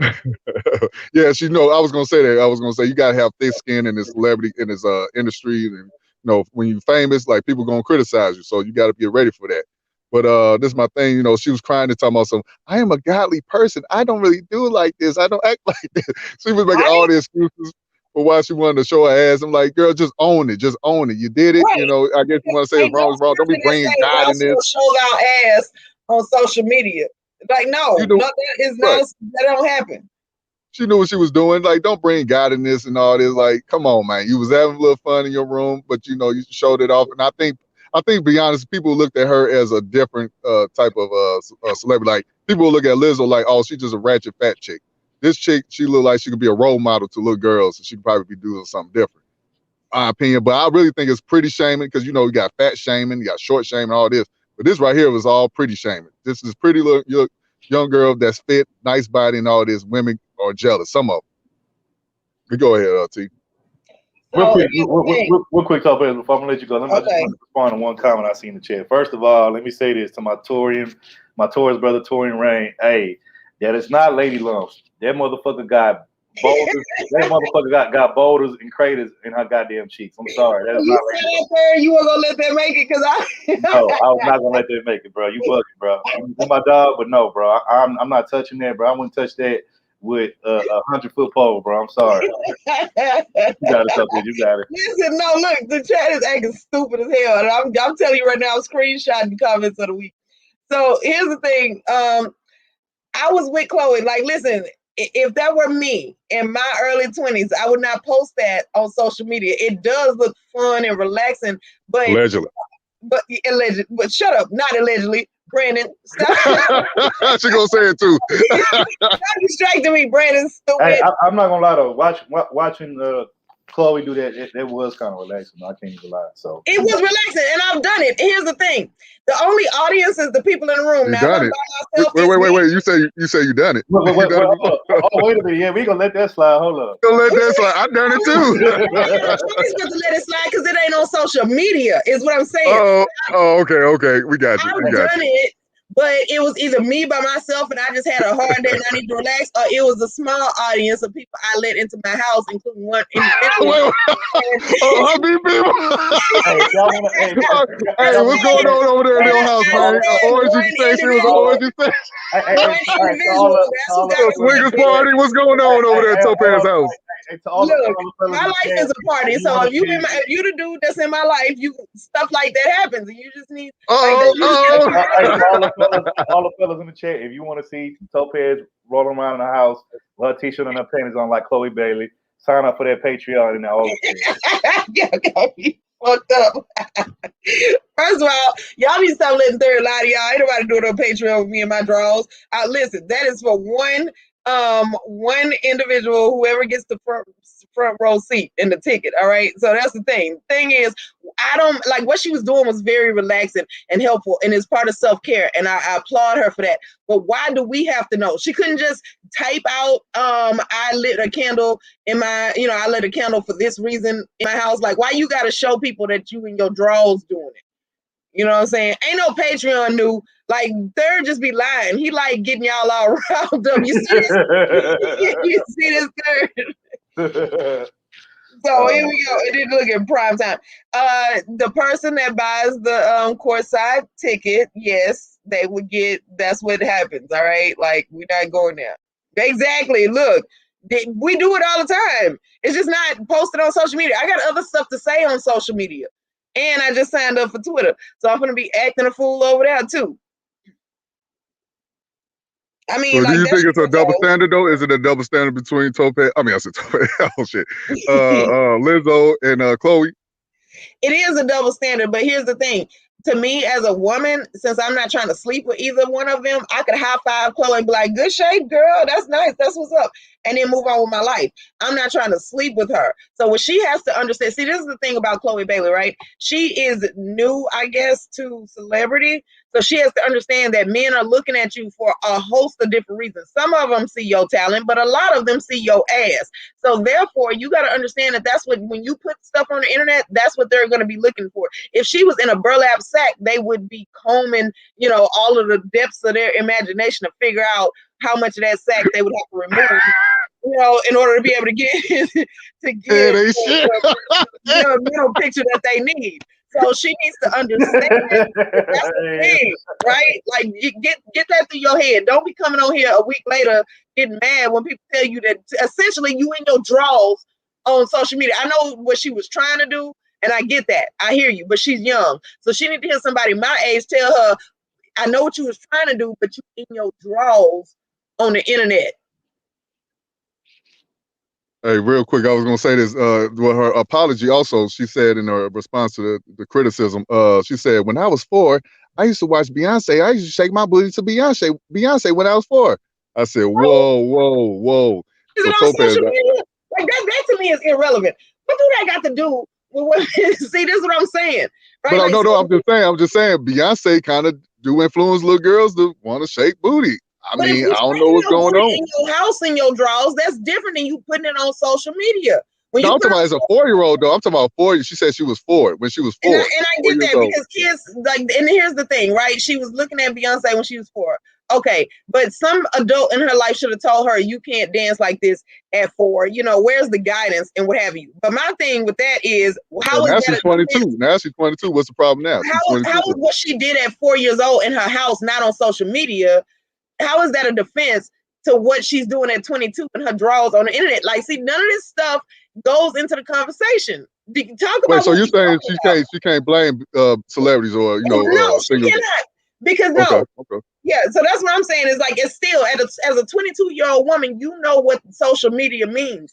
So when you put a picture of you in your a video of you in your drawers on the internet, that don't got nothing to do with you in your house dancing to Beyonce at 4. Well, how was that? You're not bringing Beyonce into this. You're not bringing your parents into this. You and you know what, Ed? I'm gonna block your ass. Hey, Ed said your knees sound like they doing the shootout. It's your knees pop. See, that right there is why y'all not getting no no, Ed, you gotta stop, man. Hey, give my brother his I hope you respect. stick around for comment of the week because I got your number. Don't worry about it. Yeah, man. So basically, well, Topaz don't want to say what I'm gonna say. I blame Beyonce for all this. She influenced these little girls to get on social media and show their ass, shake their ass. So you can't blame rappers. Hey, You can't blame rappers. Choose to do it. Hey, she got all these chicks thinking that they bootylicious when all of them are not bootylicious. And for damn sure, Right there. This a L for H-Town, Houston. Yeah, this y'all girl. Yeah. Hell no. For damn sure, Lizzo is not bootylicious. You blubberlicious, but you ain't bootylicious. And anyway, no, Brandon, you're not gonna slide that in. H-Town ain't got nothing to do with Chloe because she not even. Ain't she from DMV? Yeah, no, I'm talking about Beyonce. I'm saying Beyonce comes to y'all city. But that don't matter She's destroying these little girls' minds. She destroying these little young girls' minds. No. Because see, where were the parents in the DMV for Chloe and Haley to stop them? Now you know who watch Beyonce, so stop it. Now you know who takes the real L for this. The person that takes the real, or the company that takes it is ATL. No, the Michelin tile company. Because when I look at Lizzo, I see like a female Michelin version of the Michelin Man. That's what I see when I look at Lizzo. So see, they got to hold his L. See, third, but listen, we gonna move on because y'all ain't acting right. But all I'm trying to say is, women, y'all got to keep the same energy with both sides. Just don't go at the pretty girls. Also go at the ones that we find that's unattractive. So go at both sides. Here's the thing. In terms of Chloe, I'm not going at her because she's pretty. I'm helping her because she's pretty. She is not gonna be able to just post like with a shape like that, and she's cute and she can sing. She not gonna be able to just make it. Posting naked videos on social media. Niggas will hound her. They will stalk her.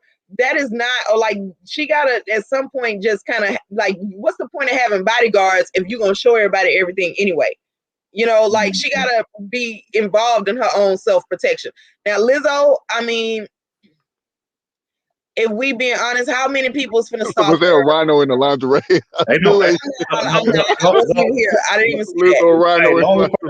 The only person I could probably see stalking Lizzo is who remembers that rapper back in the day, Bone Crusher, Never Scared. Oh wow, he might be the only. No, it's some broke niggas out there. Tax season.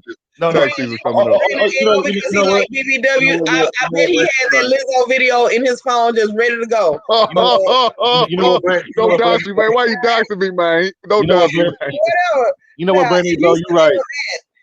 You know what, Brandon, bro? You right. The broke niggas for tax season, they gonna stalk her, and also shout out my nigga Ed Unchained in the chat. He probably gonna stalk Lizzo, but outside of that, ain't nobody else gonna stalk Lizzo. And here's the thing, right? I don't think that Lizzo is unattractive.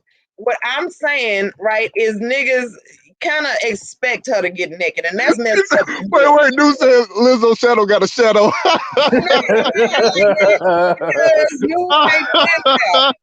Who is not playing fair, and I'm not doing it. So here's the thing, right? But Lizzo, she got a little bit more protection, so she can get away with stuff like that because she's not, appealing to what men want sexually. What she is doing is being body positive so that men can say that this is okay. Like she's fighting a different battle, right? It's a different battle. So if Lizzo gets naked on social media, if we open our eyes and just be realistic, it's a different battle than Chloe getting naked on social media. Now, do I want Lizzo naked on social media? No. I would still talk to her about having self-esteem, but it ain't the dire straits that Chloe at 22 years old, and looks like that is going to go through. I'm sorry. It is just the society we live in, and we got to be real with this. If I had to choose between who to talk to them first about not getting naked on social media, it would be Chloe. Hey, real quick with Chloe. I don't agree with that. Go ahead, both of them. You don't. But see, that's why I'm doing it, because you don't agree. The fact that you disagree is why she needs to not do it. Real Go quick ahead, before, third. real quick before we move on to the next subject, I just wanted to give a shout out real quick to Mika B and Beach for sharing our streams on their community tab. We really appreciate it. We appreciate the support and the love. So shout out Mika B and Beach. Appreciate y'all. But anyways, we're gonna move on to the comment of the week, man. Who we got for the comment of the week, Topaz? All right, so y'all have gotten to a new level of effery, right, with these comments, and I feel like now y'all really in the game. Y'all really ain't playing fair, so it's hilarious in these chats. So here we go. In order from third to first. Third place, second runner up, that would be Leo Anthony, right? So let me see. Is it? Oh, it's at the bottom. Okay. So what he said was, so it's official that official would wife a thought, right? Now this is a play on words. shout out to my bro official, aka Dusty, bro. Shout out to Leo Anthony. Right. So y'all can see that at the bottom down there, right? Yeah. So it's official that official will wipe the thought. Now, what were we talking about at that point in time that says that? Because official do like he does support thoughterism. He does. He likes it. He likes the thoughtry in society. He like hood chicks. Right. Now he ain't in here today, but he's a normal regular in here, and so therefore, listen, somebody got He you. like them girls with 4 kids and 5 baby daddies. That's the type of shit he wants. Exactly. He likes that. Somebody got to cuff up the hood chicks, bro. I mean, shit. Everybody, is out. And he say he on a job. He say he with it. He on the job. He got you. You know what I'm saying? So he come up on these panels and look at here. See, I like thoughts too. See, they not hurting in love. You know what I'm saying? So it ain't like if I call him, it's a thought. She all right. She got a nigga that's gonna comfort her. That's fine. Like it's all good. So this is the thing. He came up on the panel explaining why thoughts are needed in society. I disagreed, and it just snowballed from there.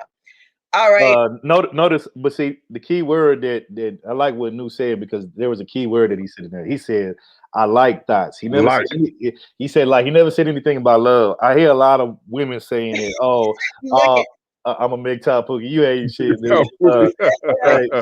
But nah, I'm saying I hear a lot of black women saying shit like, "Oh, y'all love these hoes. Y'all love these thoughts." No. We like them. There's a difference. We don't love them. We love real women, but we like thoughts. You know what I'm saying? So there's a difference. You know what I'm saying? So and the only niggas that do love hoes and thoughts, hey man, them them either tricking niggas or just niggas who ain't never really had a thought or a hoe before. So and we ain't listen. I'm not gonna let Topaz shame me for liking thoughts because she probably like them hood niggas and Khadijah too. So I ain't even gonna get into that. I'm out of here. Hey. I can neither confirm nor deny these egregious allegations placed upon me. All right, T.I. Come on, Tim. I ain't never said nothing like that. I've never said that, right? Look, never say that they're honest. So see, this is not a bad thing. That just was comment of the week because it's like we need to get that information out there. There is a market for thoughts. We can't just get rid of thoughts. There's gonna be some people that's gonna be hurt by that. And I'm not trying to hurt people. So we're gonna move on. So first runner up, second place in the comment of the week is Ed. Of course, listen, now let me tell y'all something.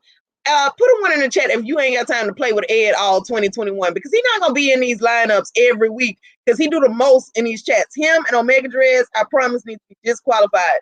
So this was the comment that he put out. Now I don't really remember what part of the topic, the stream we were in that this became relevant. So I'm not really sure where he's going with this outside of shameless plugs and promotions. Y'all check out my OnlyFans, by the way, Ed the God King. Watch this meat get beat, ladies. No. Hey, Bab and Khadijah, they watching, and Aries Queen, they love that. They'll love to see that video. Ain't nobody playing with Ed. Like nobody. Y'all go over there and subscribe to Ed. Go over there to Ed. Follow Ed on Instagram or whatever he's on. Nobody is gonna look. I'm not dealing with Ed in 2020. To all the ladies in the chat, y'all go sign up for Ed.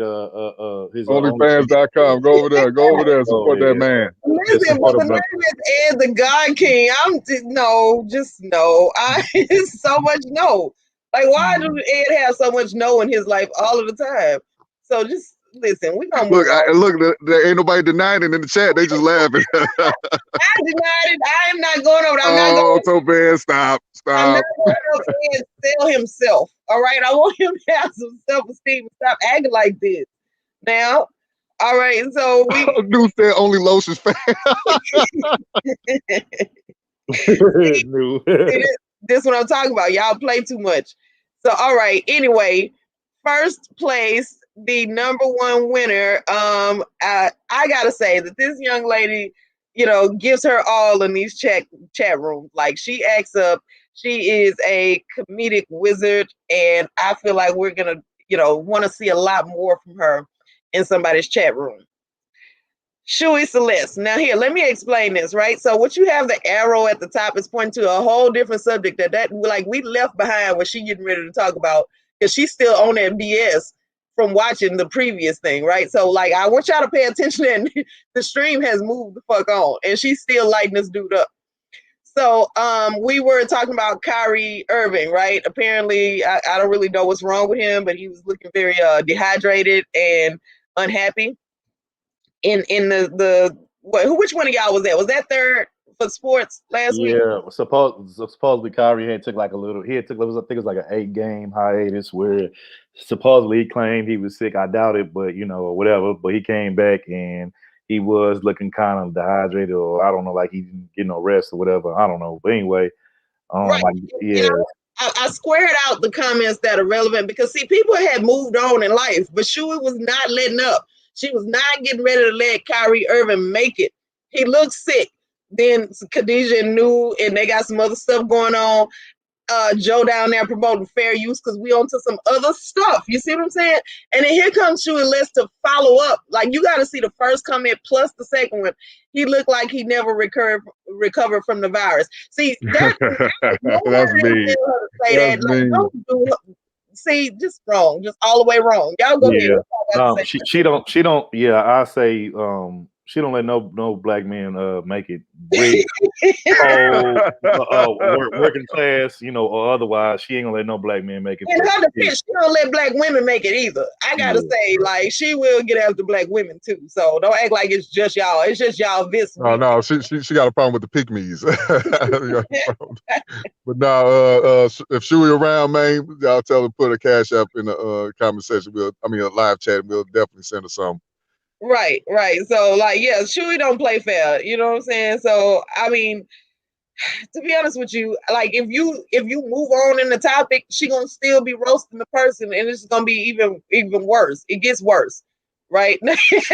Khadijah, no, ma'am. You did not win comment of the week, so just cut it out. All right. So with that being said, y'all, we talked about our 2000 subs. We talked about oh no, 2 million. We got 2 million subs. 2 million. Shout out to everybody. We made it. We finally made it. We got the the silver plat from YouTube. They finally sent us. I got mine in the mail. So appreciate that. They sent us each one specific because they knew, right? Because that Brandon was never gonna let me have it at my house. So oh no, it would have been with me. Yours would have been stolen or something. Who knows? we just went on and got our own separate ones. So whatever. And I pinned in the messages the Cash App, y'all. So if y'all see that, understand. Yeah, y'all go ahead, man, hit that cash app, man. Y'all know we over here, we be litty over here, and we give y'all something different, something entertaining, funny, informational, and we don't be having all that drama and all that fuckery over here. So, go ahead, support the stream, support the channel. We definitely would appreciate it. But anyway, moving right along, we about to get into some sports with my dog Third Ward, man. What's going on, bro?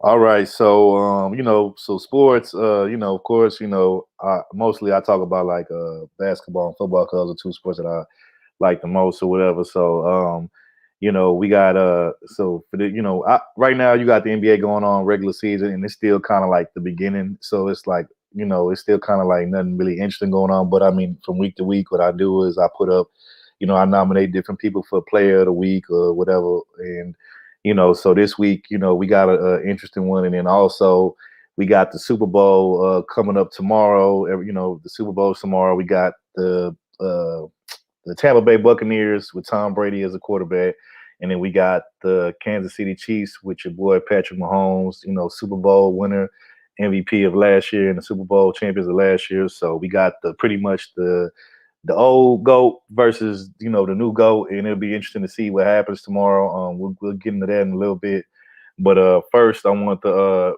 have Topaz roll the sports clip play of the week, and we're gonna start off with basketball. And shout out to my boy. Decided to give this week's NBA Player of the Week to give it to my boy Carmelo Anthony. Shout out to Melo, man. He had 2 back-to-back games where he scored like in the high 20s. So shout out to Carmelo Anthony. But go ahead, roll that tape, Topaz.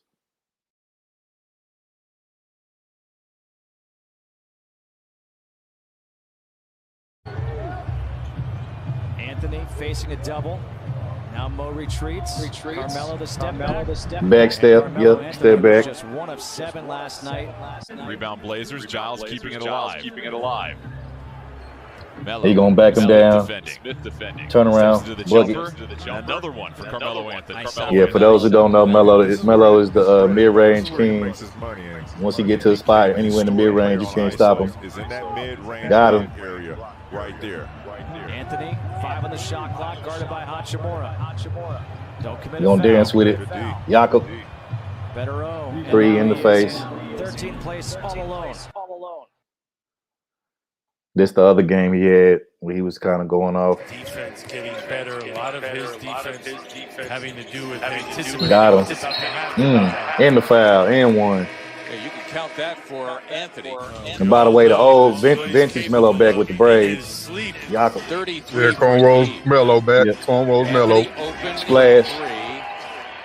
And he buries it. His second 3 of the game. He's got 17. The ball started, and then gets kicked out. Splash. Anthony dipping in and stroking 2 of his 19. First 14 points of the third. Usual business for Melo. You can't stop him from scoring. Splash. I mean, you would think that they would guard him when he's wide open like that, but obviously not. Hey, maybe one day.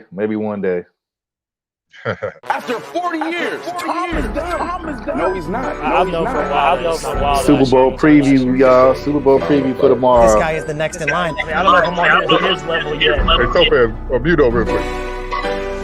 This is the marquee matchup of the season so far. Tom Brady, I believe, is going to have the bigger game. Brady decides to go for it. So all the fellas in the chat, everybody's watching the Super Bowl tomorrow. Put who y'all think This gonna isn't win just tomorrow. a one-year flash in the pan. Oh, no, This is this a you are torch third. game. Mahomes All right, takes there it goes. from Brady, and off we go. We're looking at the Chiefs for the next decade. Throwing deep, he's got Tyreek Hill wide open. 15, 10, 5, touchdown! And the Chiefs Got the Bucks tie all the day. game. Throwing the long ball right for Gronkowski. Separation, makes the over the shoulder catch. Making a play at the end of a game when you need it. He lifted to the uprights. Right down. A game winner.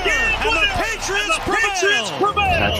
Patrick Mahomes win one way. Yeah, I think I'm gonna go with the Bucks, man. I don't want to bet against Brady. Don't get me wrong. I can see the Chiefs winning, but I just don't bet against Brady. That's one man I don't bet against the sport. So I think I'm gonna roll with the Bucks, bro. My entire life, pretty much. And by the way, shout out to Patrick Mahomes. Shout out to Texas. They don't know he's from Texas. He's from a small town, Texas, Tyler, Texas. You Shout out to 41-year-olds out there, can you imagine playing Shout out to Texas. quarterback in the NFL Yeah, at an shout out to MVP him, level? you know, It's a but, joke. I love Mahomes. It is Brady. We've never seen a young quarterback do more with his arm. Now he's going to throw it long. Sammy Watkins makes it over the shoulder catch. Patrick Mahomes, with the way he's running Andy Reid's offense, I think is a generational talent. Sings it for the end zone. Caught by Kelsey. Touchdown. To Burkhead to the end zone. Hello, Super Bowl, New England. Yeah, this game, I think this is going to be a good game. I think this game is going to come down to either a field goal or a touchdown. The But I Chiefs think play it'll the be very Patriots close in what will be game. Mahomes Brady part I'd be 3. surprised if I don't know either how the team Patriots blew offense out will keep each up with other. this Like I offense. said, whoever wins this game is going to be either by a field goal or one touchdown. He's got it. Touchdown, New England. Razzle dazzle, baby. I also believe utmost that respect the for him defense is and going the to way win he this plays the game. I game and the believe consistency whatever at team high plays the level better football he's defense will played win this game. for So 20 years or whatever it is. Get on his back, boys. Get on his back. Get on his back. Got an open man. It's caught. And it's the 15 and taking it to the house. I think he sees plays and sees to make that a lot of the quarterbacks Got time. Finds him. Yeah, Patrick Mahomes It's is a really tough amazing. I mean, environment to like, play in. you know, It he wasn't pretty much pretty the does whole time. everything It that was you just want to a young tough quarterback to hard do. He fought can throw the ball from anywhere. He can run it with his feet. And, you know, he makes very catchy kind of like he makes flashy, catchy kind of plays. So shout out to that young man for that. Great rivalry, Brady against Mahomes.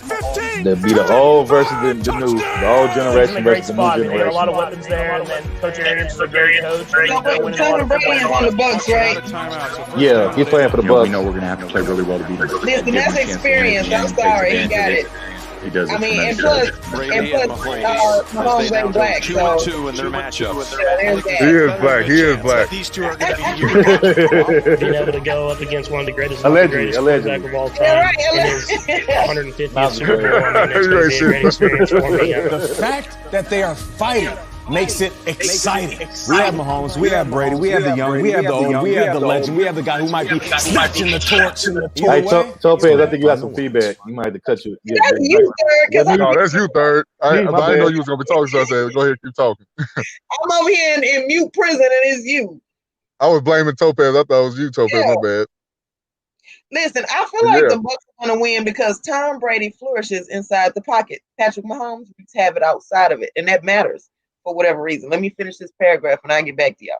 My bad, y'all. My bad about the feedback. I thought it was tough, but my bad. Anyway, let me say this. Like I said, I would pick the Chiefs, but like I said, I never pick against Brady because anytime you pick against Brady, that's when you usually lose. And you know, so I'm not gonna make that mistake that others have made against betting against Brady. But I will say this: do the Chiefs have an opportunity? Yeah, but the problem is the Chiefs' offensive line right now is pretty banged up. They got a bunch of rookies and vets on their offensive line because most of their offensive line has been banged up and hurt due to the regular season. So really, I think that's where the Bucks have the advantage. Like I said, I think the defense is going to win this game. It's not going to be so much the offense, but I think the defense is going to win this game. It's going to come down to who can get the final stops, who can stop the team. And the thing that concerns me the most about the Chiefs is I think they're the worst team in the NFL when it comes to red zone defense. And for those who doesn't know, red zone defense is pretty much when the team gets closer to where your touchdown area is at, where you scored a touchdown at, and they're horrible. They once the team gets close to their end zone, they usually get in there and score. So that's going to be a big factor to me. Can they keep the Bucks out of the end zone? And from what I've seen this year and this season, the stats would tell me that they can't keep the Bucks out of the end zone. So that's a big concern for me. And then also their offensive line being hurt is a concern for me. So I'm going with the Bucks, for those two reasons. Plus, like I said, I can't go against the GOAT and Brady. So, I'm going with the Bucks. Hold on. Hey, real quick, go ahead, Brandon. No, I was gonna say, oh, well, there was some people in my job, my workers. I told them, I said, Tom Brady gonna make it to the Super Bowl again. So I said, hey, if he make it up to the Super Bowl again, you just got to admit he's the GOAT. He's the greatest quarterback of all time. No more excuses. So this time, the excuse is, well, the COVID-19, the crowd's not really there. They playing in empty stadiums and stuff. So now they said, oh, because the crowd not there, that's why Brady won now. I said, it's always haters hating on Brady for some reason. He just can't win. Let me say this, right? Brady has won 6 Super Bowls, and he's appeared in 3 others. He shreds defenses with his arms, his eyes, and his brain. You know what I'm saying? So that right there says he's gonna win. That's I got my money on. So Sir Tight said the defense is the reason why they going to the Super Bowl. Hey, dude, that might be a fact. Hey, well, hey, Tom Brady's still the GOAT in my opinion. Man, he was the GOAT before, even like he'd been the GOAT for a while. So I don't understand. Oh yeah, facts. Yeah, I don't understand what the debate is still for. But yeah, definitely, if he win this year, this would be his first year with his new team and winning the Super Bowl. Like in the fact that they're playing at home in Tampa, this is the first time. They said, I think if Brady was to win, this would be the first time that any quarterback has won a Super Bowl in their hometown, in their city. Like, to me, like, there's no way to argue this. If you try to argue this still or try to say he's not the GOAT after this, even though he's still the GOAT now, like, to me, you're just looking like a hater. So I don't understand the logic. But hey. I'm gonna play devil's advocate, right? So Mahomes, he has improvisational aptitude, which means opponents don't know whether he'll run or pass. This is only something that he can produce. So I'm gonna just put that out there. That's true. I like that argument. So Yeah, shout but out now to we're going.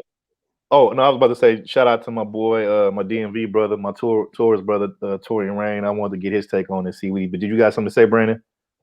No, I was just gonna say, yeah. So I just hope this is gonna be a good game. I hope this don't be no blowout. I really hope Tom Brady just don't blow him out. I hope it'll be a good game to enjoy it, the family and friends and stuff. So yeah. What up, Torian? What's going on, bro?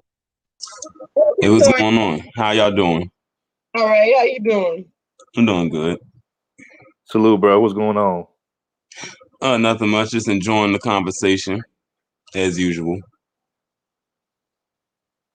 So what appreciate that, fam. Appreciate that. So what's going on, man? What's your take, man, on anything that we've set up until this point, man? Is there anything in particular you want to touch on or speak on and give your opinion on, bro? You got it. The floor is yours.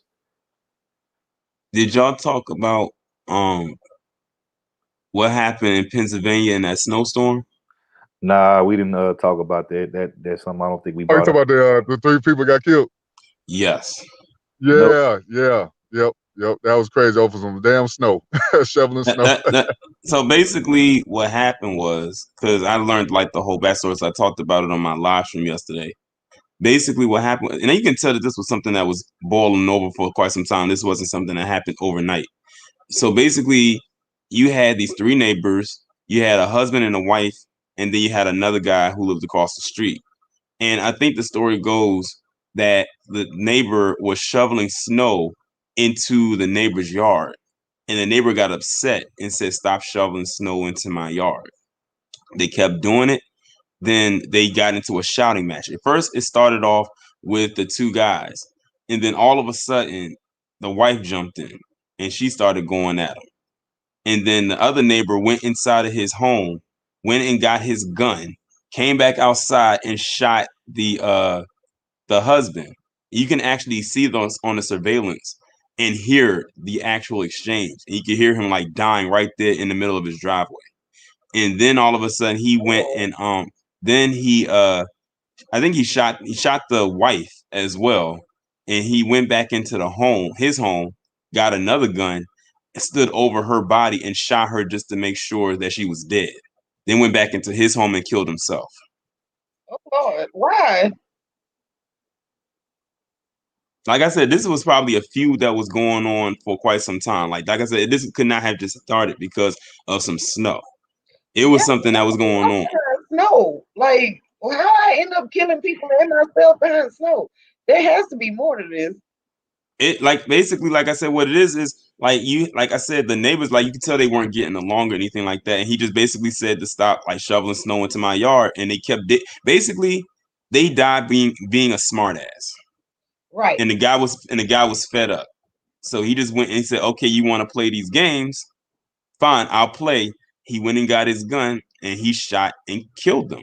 And then when the crazy thing is he did an assassination style on the wife by going over to her with a different gun and shooting her I think probably in the head a couple more times. Like you can actually hear it. You can hear everything that they said. You can hear the gunshots. You can hear them dying. And then he walks off and then the video stops. See, that's when you don't know what somebody has been dealing with all that day. Like maybe that day was just extremely rough for him, and that was just the last thing. He was like, "All right, that's it. I'm over it. I'm ready to go out. I'm tired. It's time to make an example." And I'm not even saying that to try to be funny. I'm just saying like you never know what somebody else is dealing with, and you throwing snow over in this man's yard. What if he just finished shoveling it and it took him all day, and then you gonna just put more snow on there? I think he got at minimum to slap you with the shovel. I think that's within his rights. Like that's just extra.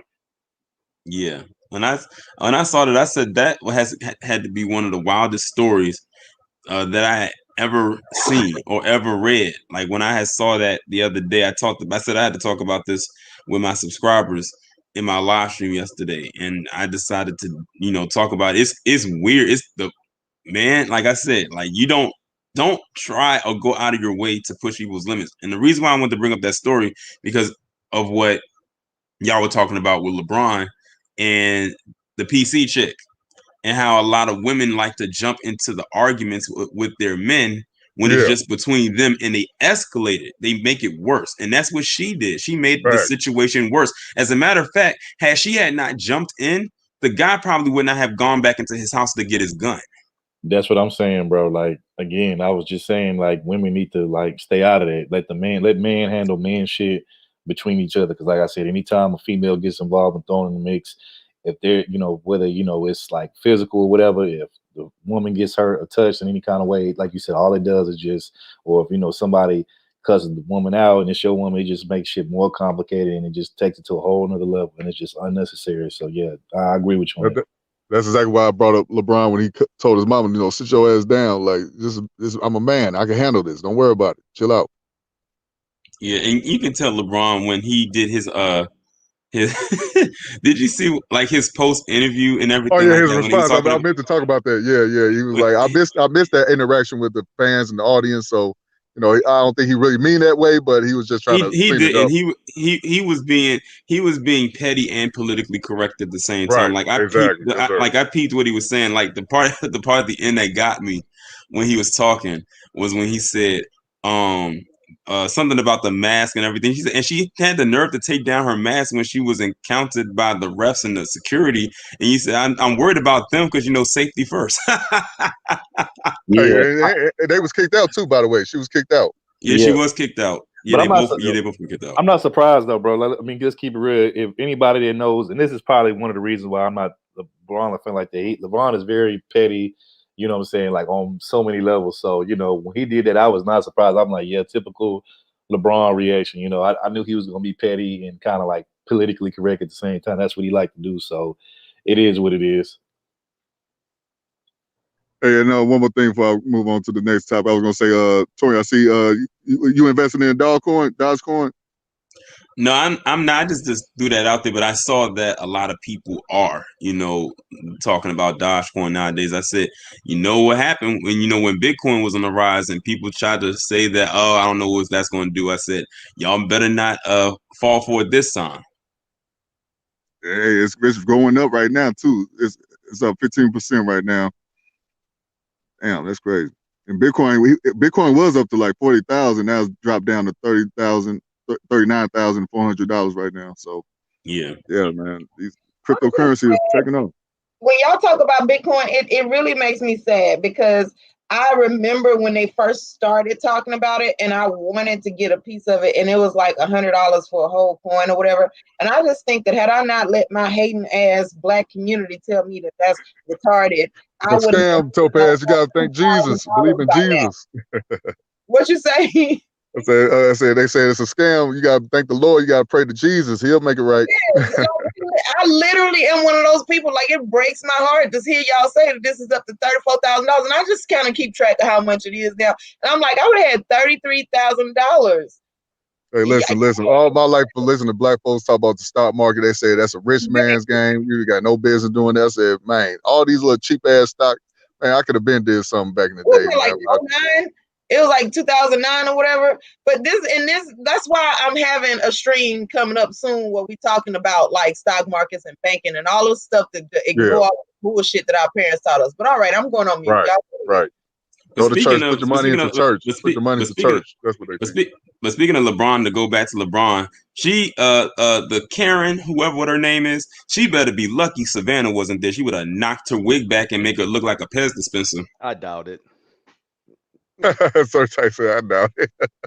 What up, Sir Type? What's happening, bro? I'm fucking with y'all. Hey, happy Saturday, peeps. Topaz, Sir, Brandon, what up, Torian? I'm just fucking with you, but man, I can't stand that dude, LeBron. But I'll say this one, he's actually right. No, because this one he was right on. And what you listen to y'all? Stop it. No. What Torian did say was right about how he did. I'm like, okay, so LeBron got a little humor to him or whatever. That was funny what he said in that post-game interview, But I'll say this. I do think that these players are a little too sensitive. Not all of them, but, I mean, I agree with y'all conclusion when you said that the women should stay out of this or what have you. But listen, I think, you can call me whatever you want. Just don't disrespect me, if I'm on the court like that. But some of these guys, aren't like that. And there was a recent player, I can't remember a recent incident. I'm trying to think of it where it was just a fan that said something, the player tripped. And I'm like, everybody ain't gonna kiss your ass, man. You know, but that's all I had to say on that. Yeah, but some like the husband, or who, I guess that's the husband, had to have said something to LeBron for him to look back, because LeBron is a person who always gets heckled. Like, he always gets heckled by the fans or people in the media.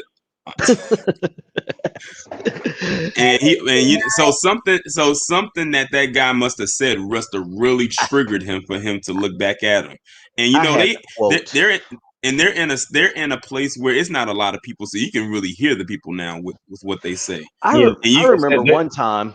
I was about to say, they said it had something to do with his family. They said that the comment or something that was made was something to do with his family, and that's why, I guess, because at first they said he wasn't responding when it was just, I guess, about his play or whatever. Then when he got to his family, that's when he was like, okay, like. So they were basically doing it to get his attention. Yeah, that's what pretty they much.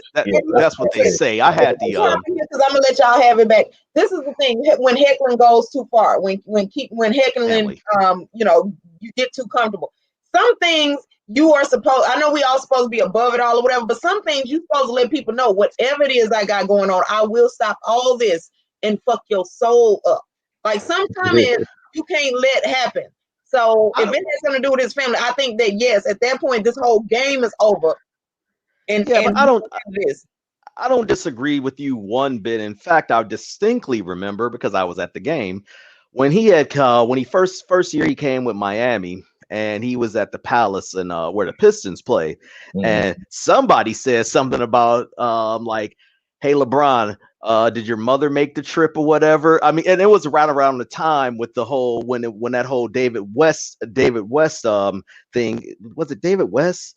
What's the dude? Oh, you talking about Delonte West. Why am I thinking David? Oh, okay. For those who don't know, Delonte West was an old teammate of his. Right, when Calvin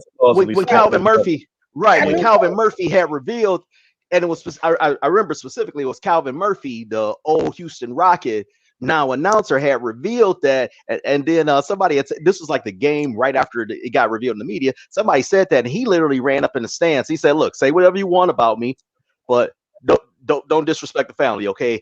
I would love to find that video clip of it, but he literally came up in the stands and confronted the dude. So I do agree, as much as I can't stand his fucking crybaby ass when it crosses the line like that. Agreed. Right. You know, when it crosses the line, the women love LeBron James. Of course they do. I know. Of course they do. Raising his family and playing basketball. Stop it. He built a school. He also had that fake. Nike built that school, or my favorite. Nike built that school. You ain't shit. You know what my favorite is? My favorite is, fellas, because I love bashing this nigga.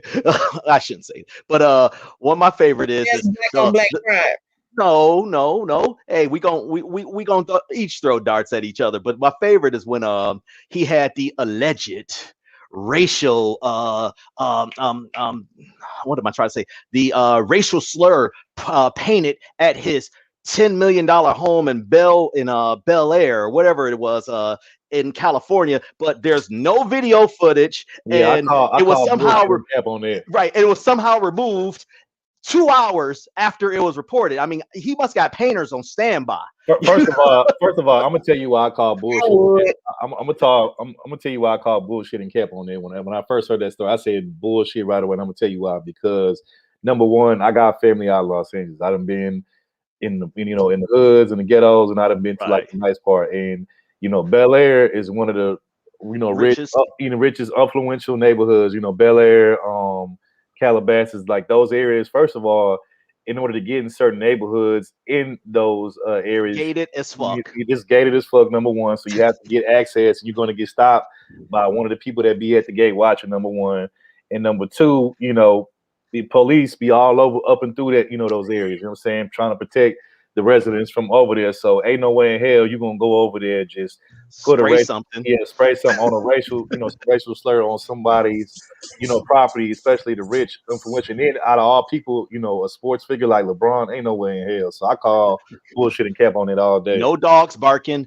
no video surveillance on, even from somebody else's house. But real talk, that's how, when we talked about last time about the social engineering of society, they can just put this story out and they know that emotional ass niggas will believe it without any facts. And I say that to say this, it was that came about because that was the same year when he was asked about God damn it, who was the kid that got the kid with the fake gun in Cleveland, Tamir Rice.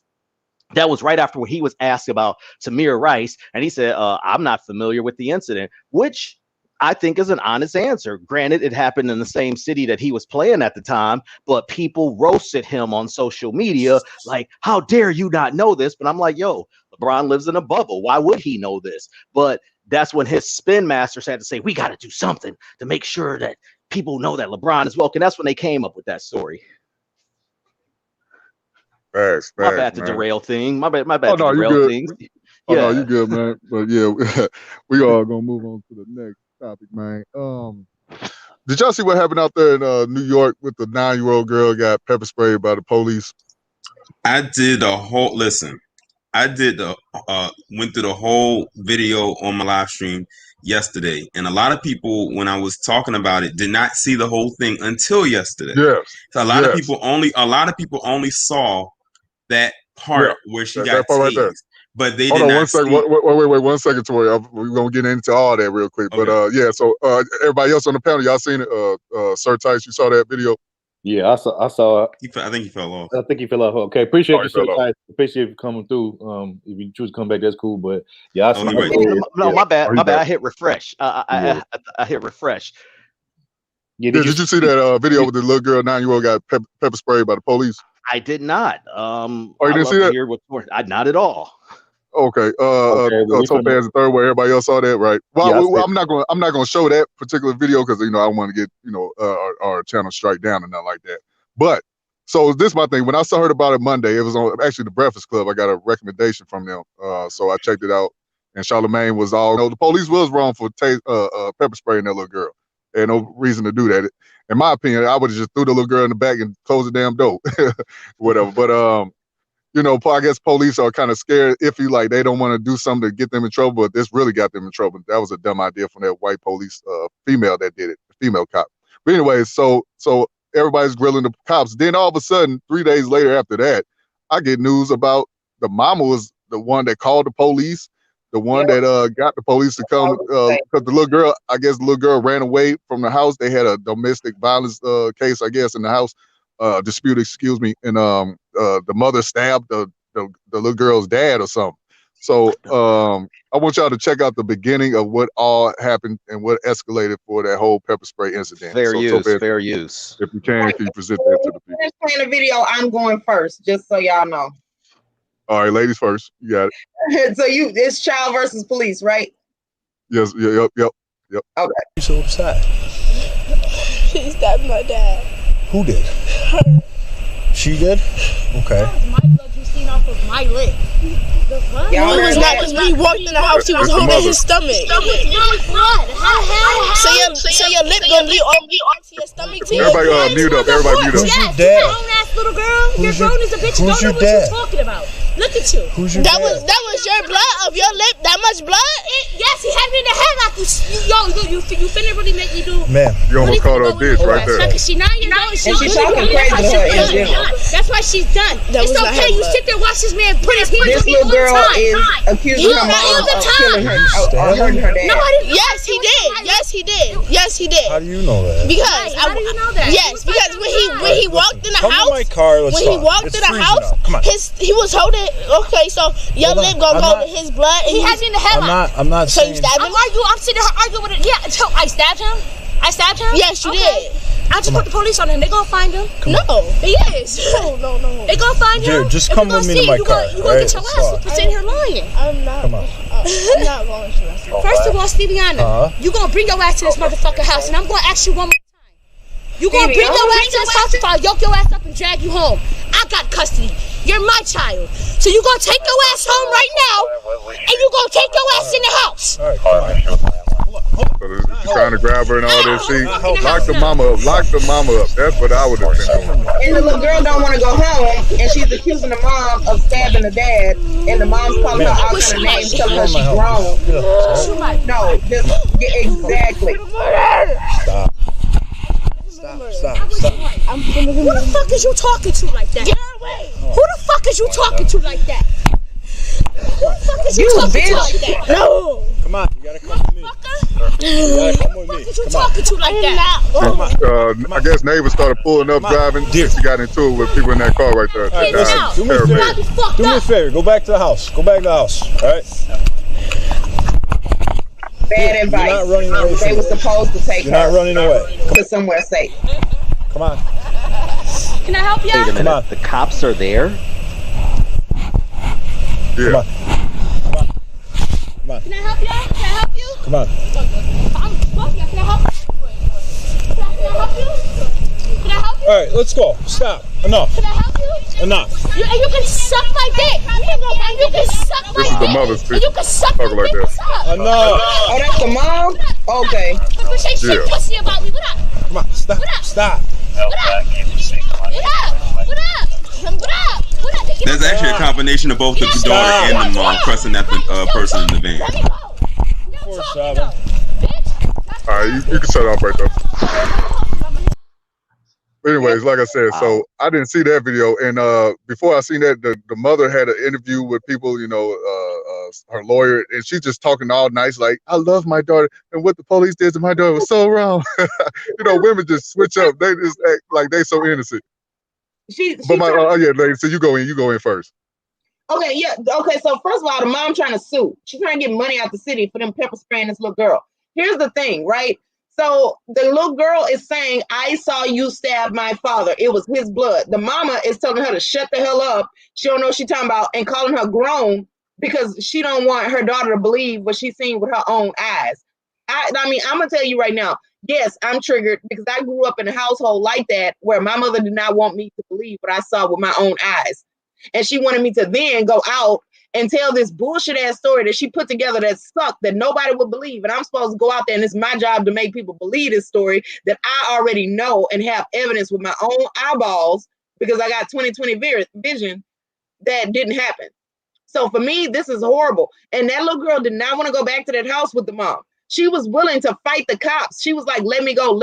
When they said for her to go back to the house, that was bad advice. They should have not sent that little girl back to the house. She was asking what they want to do. She wanted to go with her dad. She wanted to be with her dad. Exactly. She was crying and said she wanted her father, who was apparently hurt by the mom. Now, I've done my share of, like getting out of situations with niggas and becoming violent to do so. But this is the thing, right? I would never require my kids, had they watched that, to just readily trust me. I would realize that I need to earn their trust back. I got to explain to them what was going on so that they know that I was protecting me and them.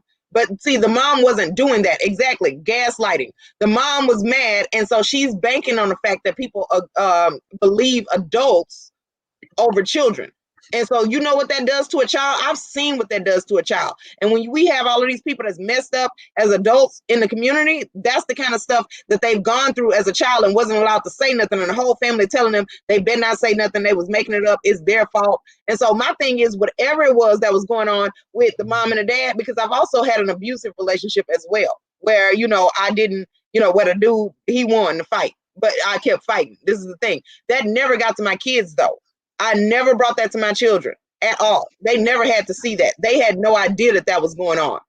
So to me, this is not a person that was a good mother.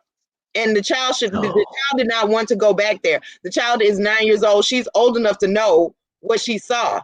So I think they needed to take her in and interview her on what she saw, because this might just be, a chick that, listen, when I threw hands or stabbed people or set things on fire, it was all out of God damn. Listen, it was self-defense. I promise you. I ain't just out here fucking over black men. I care about black men. Wait, Topaz, what you set on fire though? Some Jordans. I did. I set some shit on fire. Like, you let me set my house down. She pulled a whole Angela Bassett from waiting to not mess with herself. Black man Jay. I'm not sorry. I'll do it again because the nigga was doing dumb shit, and all I asked, like, I gave him several chances before that. But this ain't about me. We talking about this little girl here. I want to back to the topic. Right. Like, if y'all want to do a show about that, we can. But the thing is, like, you know, this little girl, she know what she saw. If you saw somebody stab somebody and then you see them lying to the police, you can't ask this child to go back to that house. What is wrong with you? At the very least, she needs to go to a family or somebody that wasn't involved with all of this, you know, so that she can just get her head together, because you want her to tell the truth. Now, do we want kids to tell the truth about what they see in the house? Yes, damn straight, Silent Lamont. I did. Keith ain't shit. That's in my past. Wait. Did the boyfriend mama come up to you and say, what did you do to him? I didn't do shit to that nigga. He kept lying. So I hate liars. And so he wouldn't leave me the fuck alone. I wanted to break up. So he was like, we're going to come get, let's trade our stuff. I didn't have none of this house. So he left his drawers in the house. So I set it on fire. You can come get it, but you're going to need to bring up fire extinguisher. But real quick, I was going to say, you know, the media, something else, man. They try to paint the picture of this is a good mother. Like, she was just looking out for her daughter, you know, and the police, everybody just grilling the police, which I agree. Like I said, that white female cop, she was dead wrong for pepper spraying this little girl. And the little girl was just trying to see her dad. She wanted to be with her father. But this is my thing also. If we black folks always say cops are racist, what they call them, race soldiers.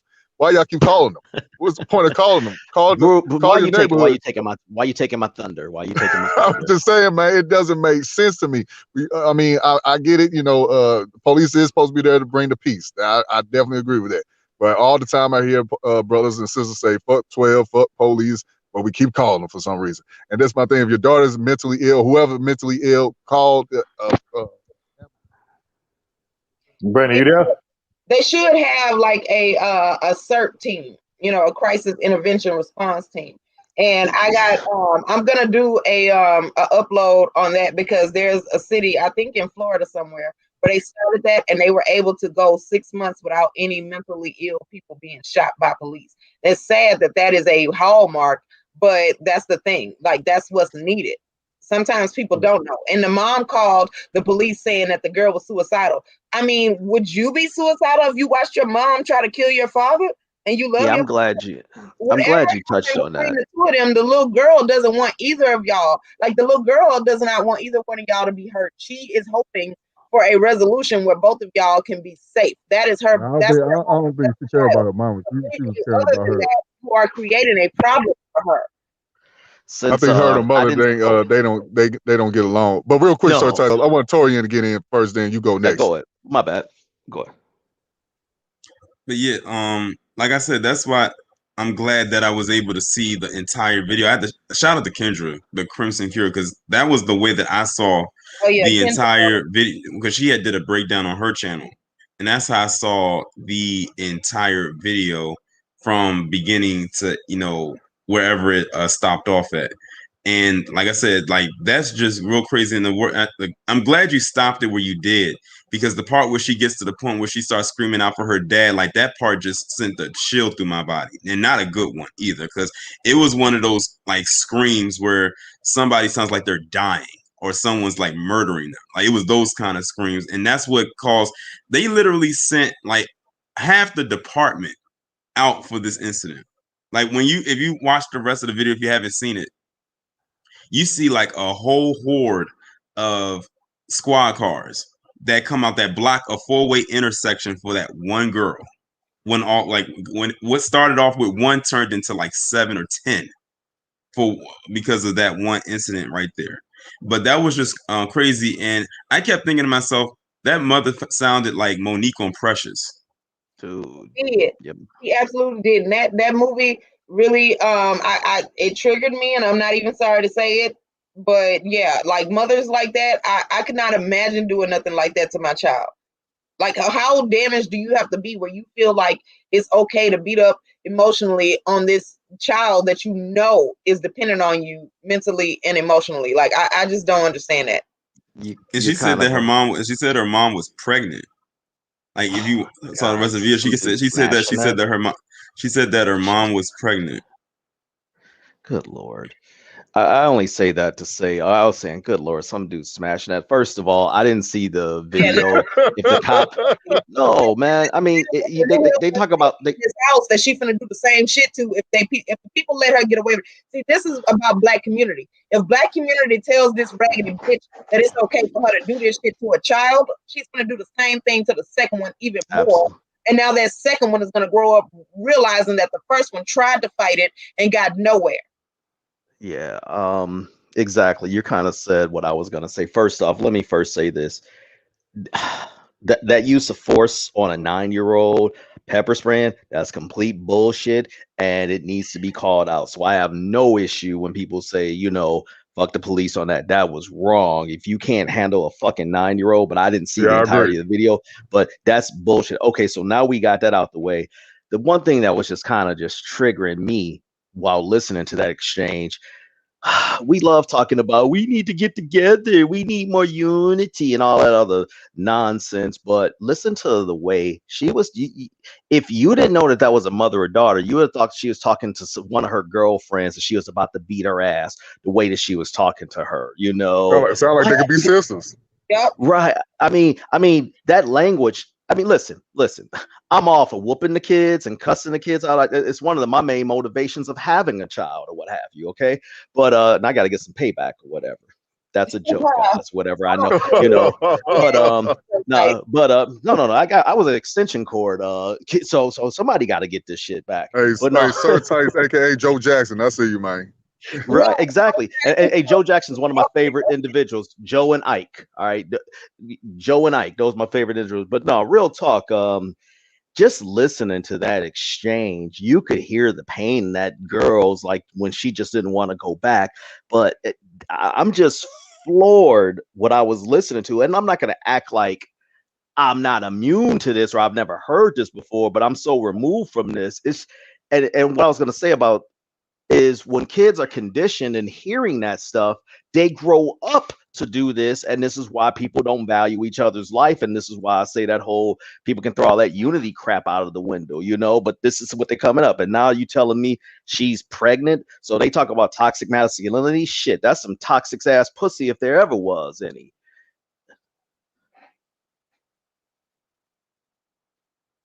Hey, Third, you got it, Third. Yeah. No, I mean, I echo all of you guys' points. I mean, I pretty much touched on the points I want to touch on. Yeah, you definitely could hear in that little girl's voice that obviously she felt like she was in more danger being with her mother than whatever, and you could hear it in her voice. And like Sir Tice was just saying, I'm pissed off about the same thing. The way she talked to that, to that girl was like, she was, like you said, like some chick some random woman off the street that she wanted to like just, fuck up or whatever. And I'm like, this is supposed to be your daughter. Like, why are you talking to this girl like she's some chick off the street? You don't know that you'll just whoop her ass if she said the wrong thing to you. Like, to me, there's a big issue with that and a big problem with that. And, it's like, why? Like, I don't understand why as black folks we got to talk to. I mean, it's one thing when you talking to other grown folks crazy because y'all get into it. That's one thing, and even there's should be some kind of like limitations with that. But like to talk to kids crazy like that for no reason, like I don't understand that shit. What you talking to a kid crazy like that? What's that going to do? That's going to make them understand better or listen to you better? Like I don't think that works. I think that's a flawed way of handling a kid. Most kids. Now there's some kids out there they don't just understand, at all. And you might have to be a little stern, a little more serious with them. Yeah, but I think most kids, to be honest with you, if you just be like, straight up with them, you let them know like, hey, you shouldn't be doing this, or you should chill out because of X, Y, and Z, and you come across as genuine, and you don't come off as aggressive. Most kids will be receptive and understanding. But the problem is, we just gotta be like, sit your motherfucking ass down, or if you don't get your ass in that motherfucking house, I'm gonna do this and X, Y, Z. And it's like, man, like we gotta stop doing that. Literally said that. Third. Yeah. And she almost called her daughter a B. She called herself, but you could tell it was about to leave her mouth. She almost said it. But we got to stop doing that because, man, that's a form of verbal abuse. You know what I'm saying? It's already bad enough some parents physically abuse their kids by like going too hard with the whole, corporal punishment or I mean, look, I'm not against whipping your kids or whatever if necessary, if the situation calls for that, because I think sometimes serious situations call for that, but I don't think you should whip your kid's ass for every little situation, especially if you don't if you're not going too far with it. Okay, that's fine, but like some of these parents, man, they be going too far with it. They be like trying to like really fuck their kids up physically, and then not only that, you add that in with the whole verbal abuse thing, just calling them out their name, talking to them like they just don't like I said, like a random woman off the street. Like I got an issue with that. That's not cool at all. We need to stop doing that shit.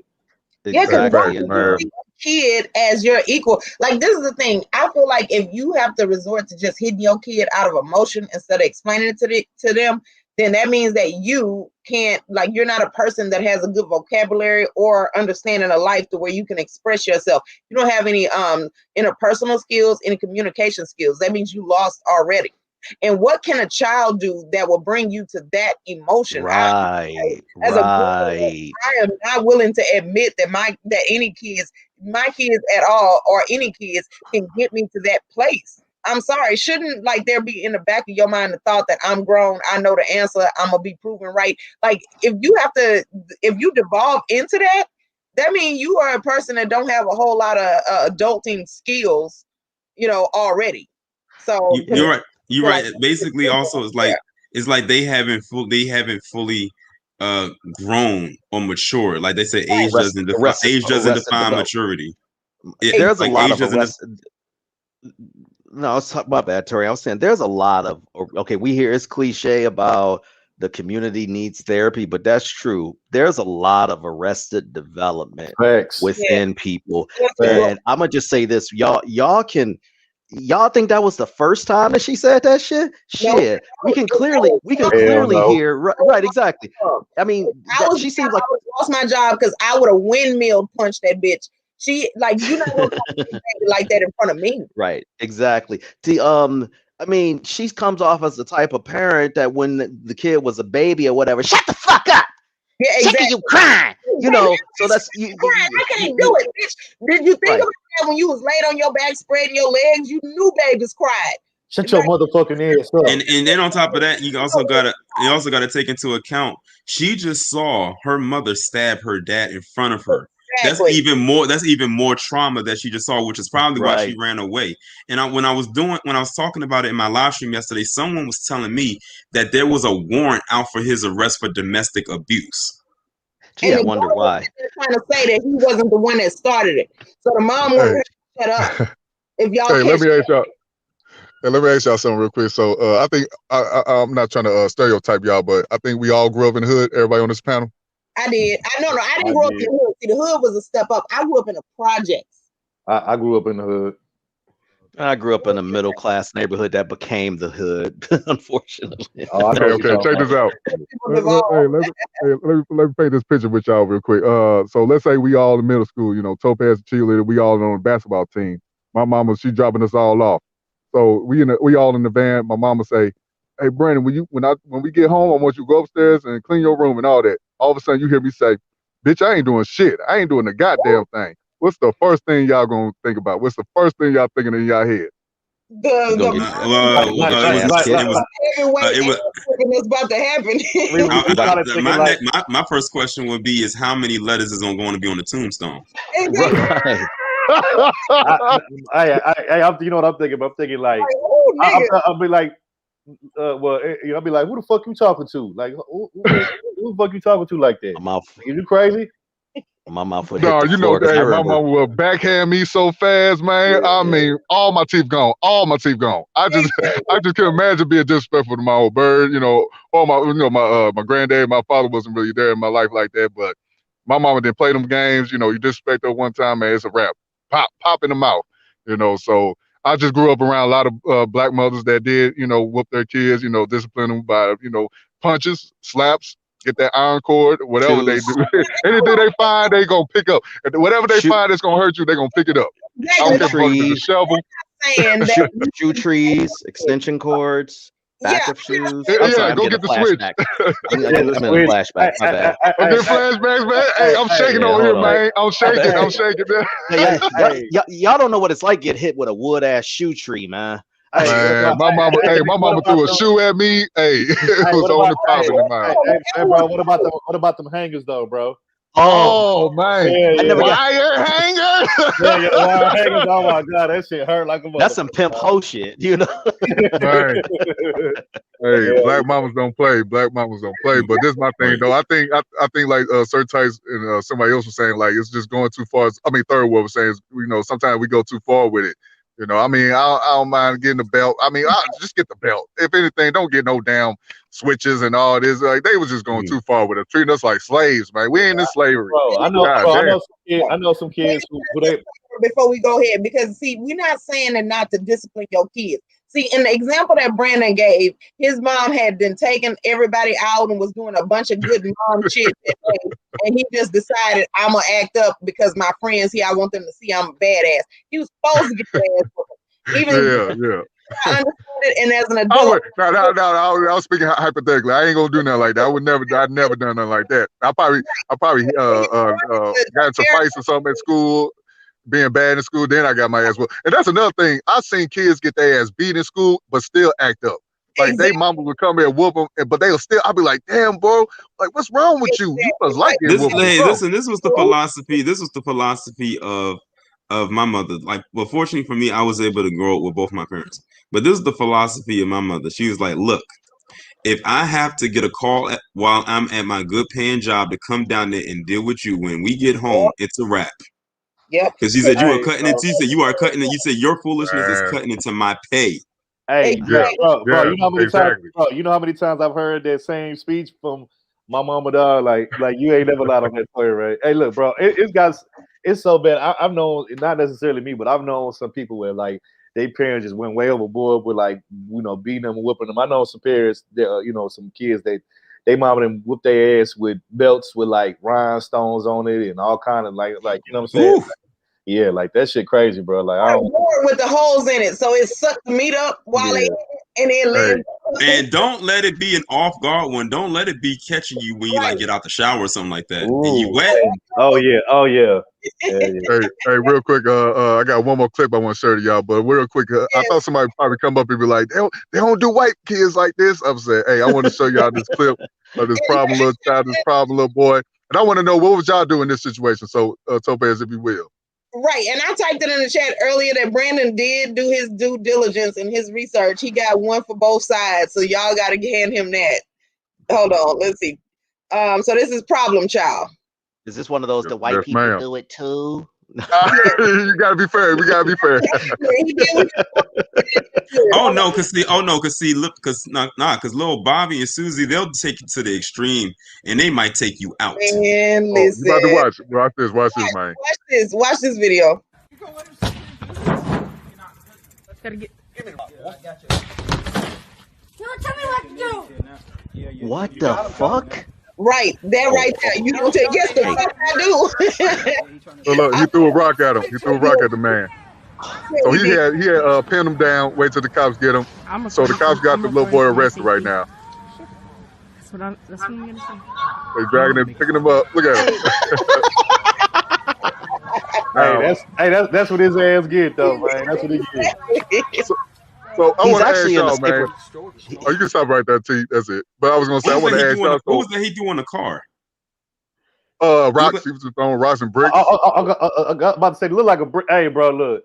A little kid would have thrown a brick at me, bro. Look, it would have been. I want to ask y'all, how do you handle a disgruntled, disobedient child? Like, what would y'all do in that situation? Bro, with that little motherfucker there, bro, it would have took the strength of Jesus, bro, to come down and go upside that motherfucker.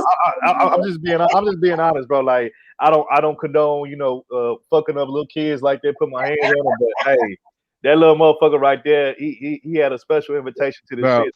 Now, notice I didn't say there's nothing wrong with pepper spraying kids. I said that little girl, she was arrested. Wasn't no point at them pepper spraying her. But this little boy right here, no, go ahead, pepper spray him with his crazy ass. Hey, bro, he would have caught this two-piece combination real quick, bro. Hey, if my little hood cousin was with me, I'll probably say, hey, man, go whoop his ass, man. Go ahead and beat his ass. We all know this.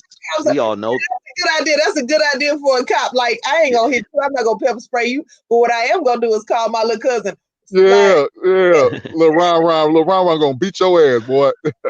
First of all, that kid, the father, whatever that father would have did to that kid, I would have had no damn problem with whatever. Right. That's the first thing. But real talk, the reason that kid can be so bold and brazen to doing that, because he's been doing that shit since he's 2 or 3 years old. No, you know? that was his dad, by the way. That's not his dad. That was just a stranger, a whole stranger. What? That, Game on. Game on. Game on. Go ahead, man. Go ahead. I would have beat that kid as like it was another adult and shit. Yeah. Hey, bro, in that situation, you got to put the fear of God in that little nigga, bro. Like, I'm sorry, like, and beat his parents ass. Yeah, you know. Yeah, get a little man. Yeah, little man. Hey, he would have been getting his ass.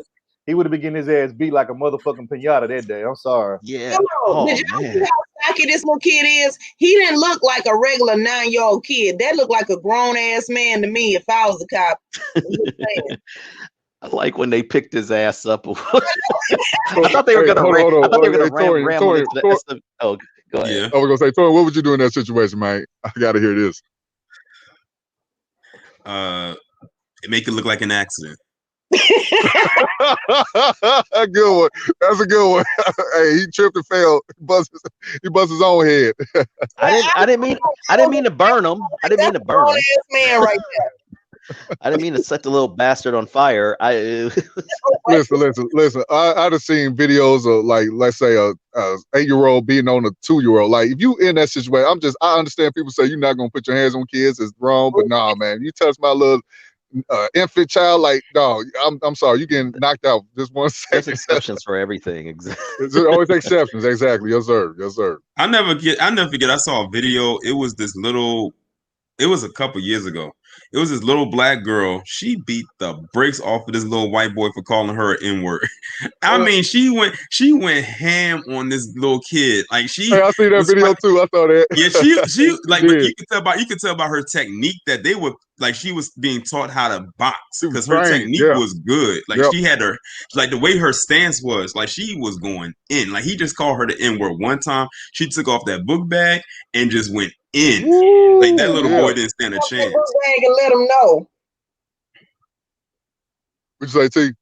No, I was saying she took off the book bag and let him know. Like, this wasn't this is in the street. Right. We ain't doing that. Right. Look, I would say this. Here's the problem, and this goes on in real life. Like, here's the thing: when you are a little kid, a little kid like that, or like, like it, you can't just be stepping to no grown ass adult man like that. Up there, beating your chest, throwing rocks. I mean, like, come on, man. Like, it's one thing if you try to swing on an old, grown man.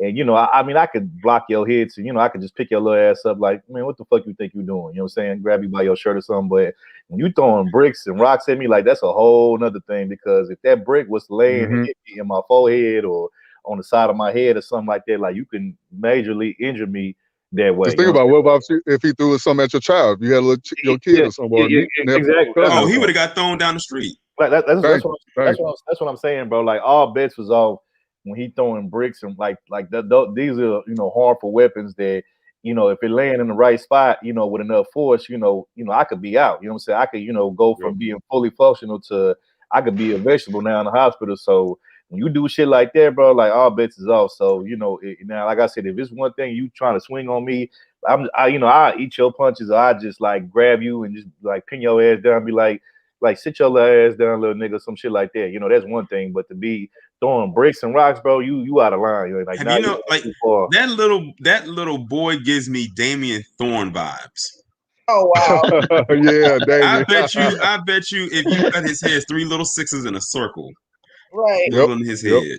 Yeah, man, some crazy kids. But back to the first clip. So I want to ask y'all, so do y'all think the mother and the female cop should be arrested, or you think the whole force should be punished?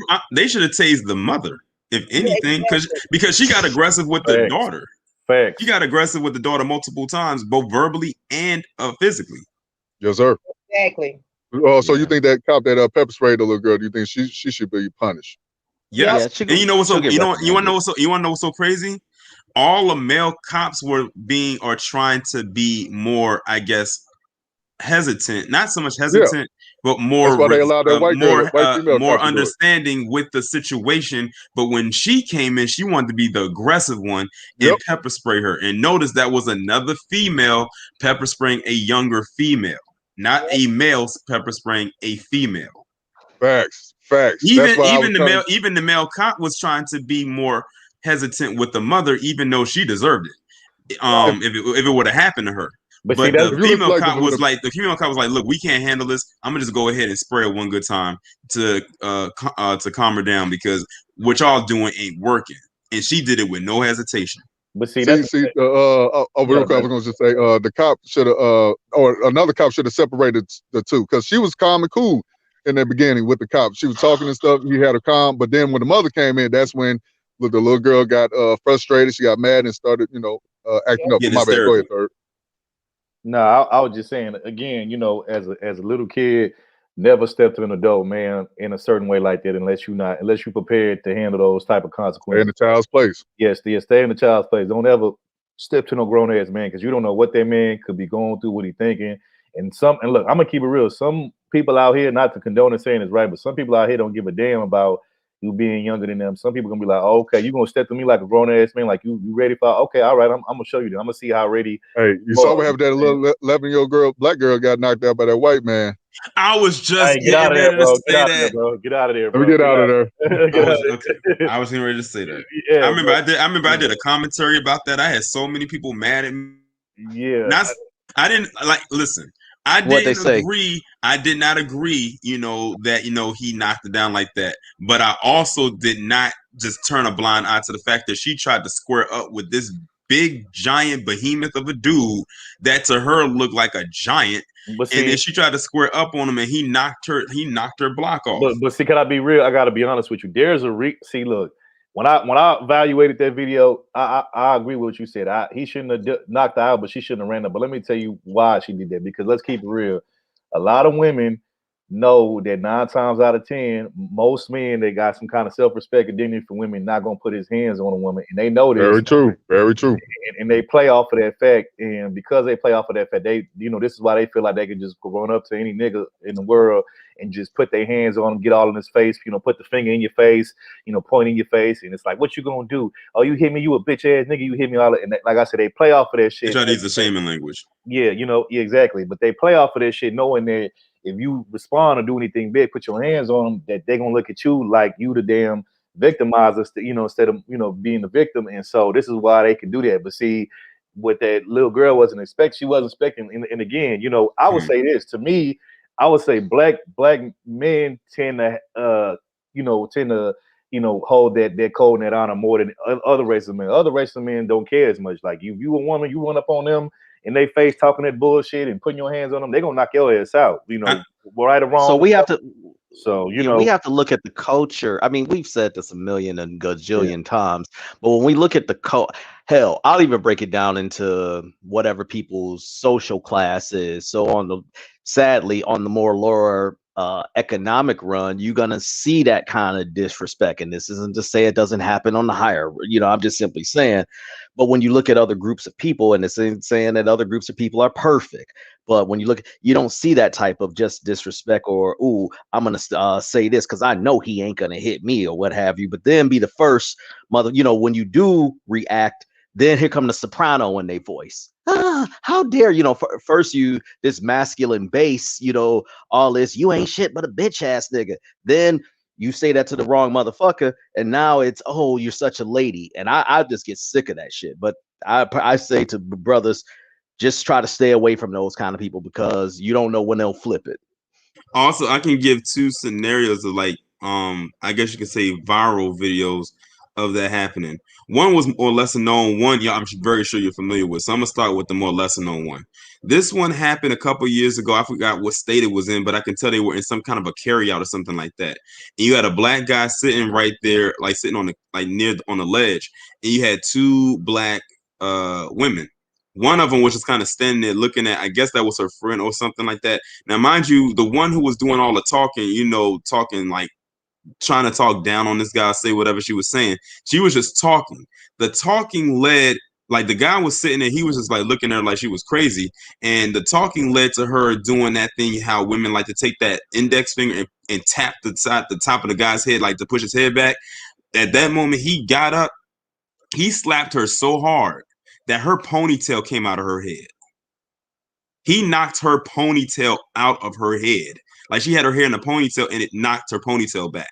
That's how hard he hit her. She had this look on her face like, I can't believe he just hit me. Like, why didn't you believe it? You just put your hands on him. It was fine when you were just talking, but the minute that you put your finger on him, then it became assault. So he hit you back.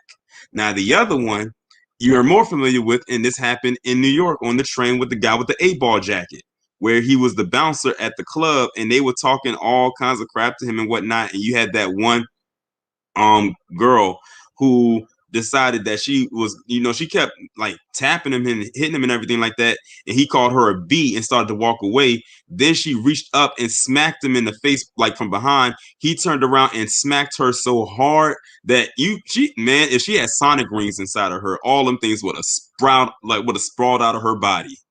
And then everybody tried to jump him, but then they weren't successful. Like a guy was trying to jump him after he clearly got hit first, and he beat the guy up. I'm like, you trying to fight this guy who's like 6 foot, like 5 or something like that, and like muscle, and you like 5 something and scrawny. Like he would have bent you like a paperclip.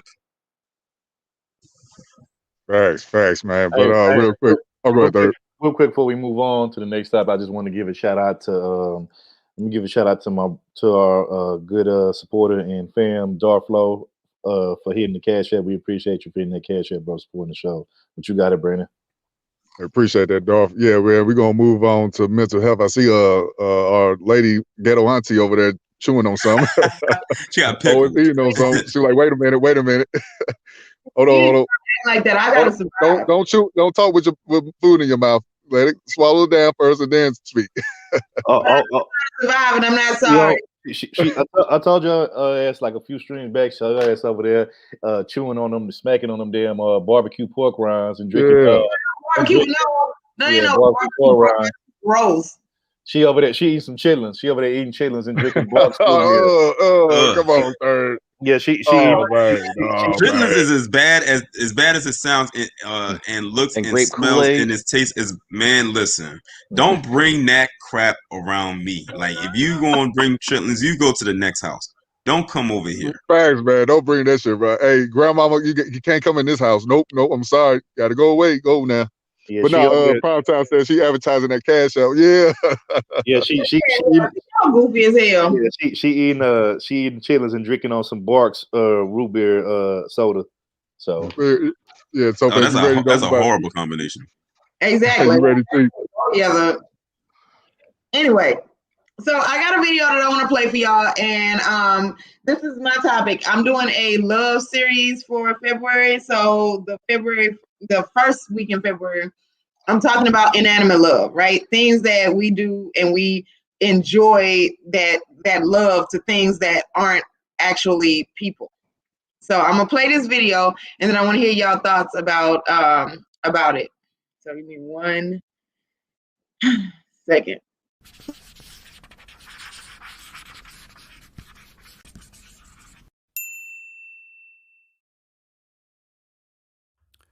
Every day, Americans are bombarded with hundreds of messages suggesting that the good life is attainable through the goods life by making lots of money and spending it on products that claim to make us happy, loved, and esteemed.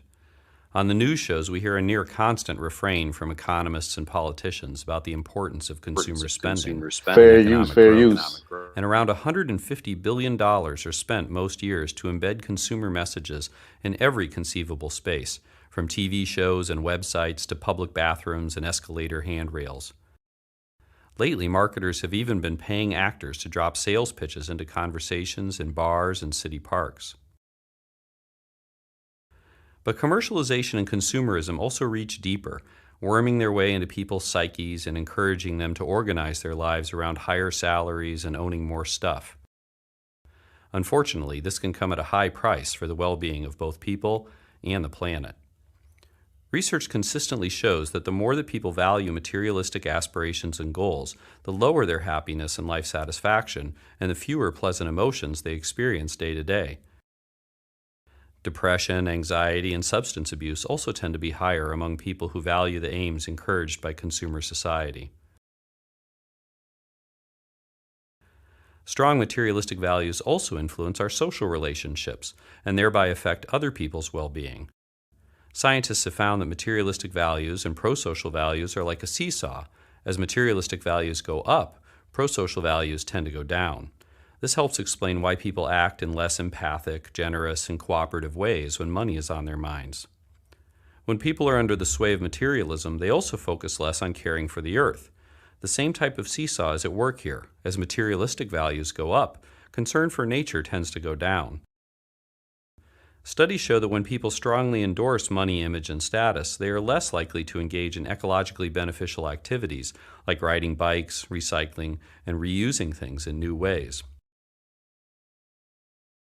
Clearly, if we hope to have a happier, more socially just, and more ecologically sustainable world, then we need to develop ways to diminish the power of materialistic values in our personal lives and in society. Two basic principles for change can help frame the way forward.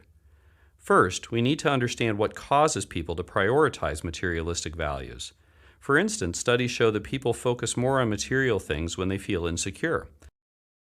So instead of buying a new handbag or power tool the next time you've had a blow to your self-esteem, consider a different coping strategy, like spending time with friends or taking a walk outside. All right, so y'all get the point?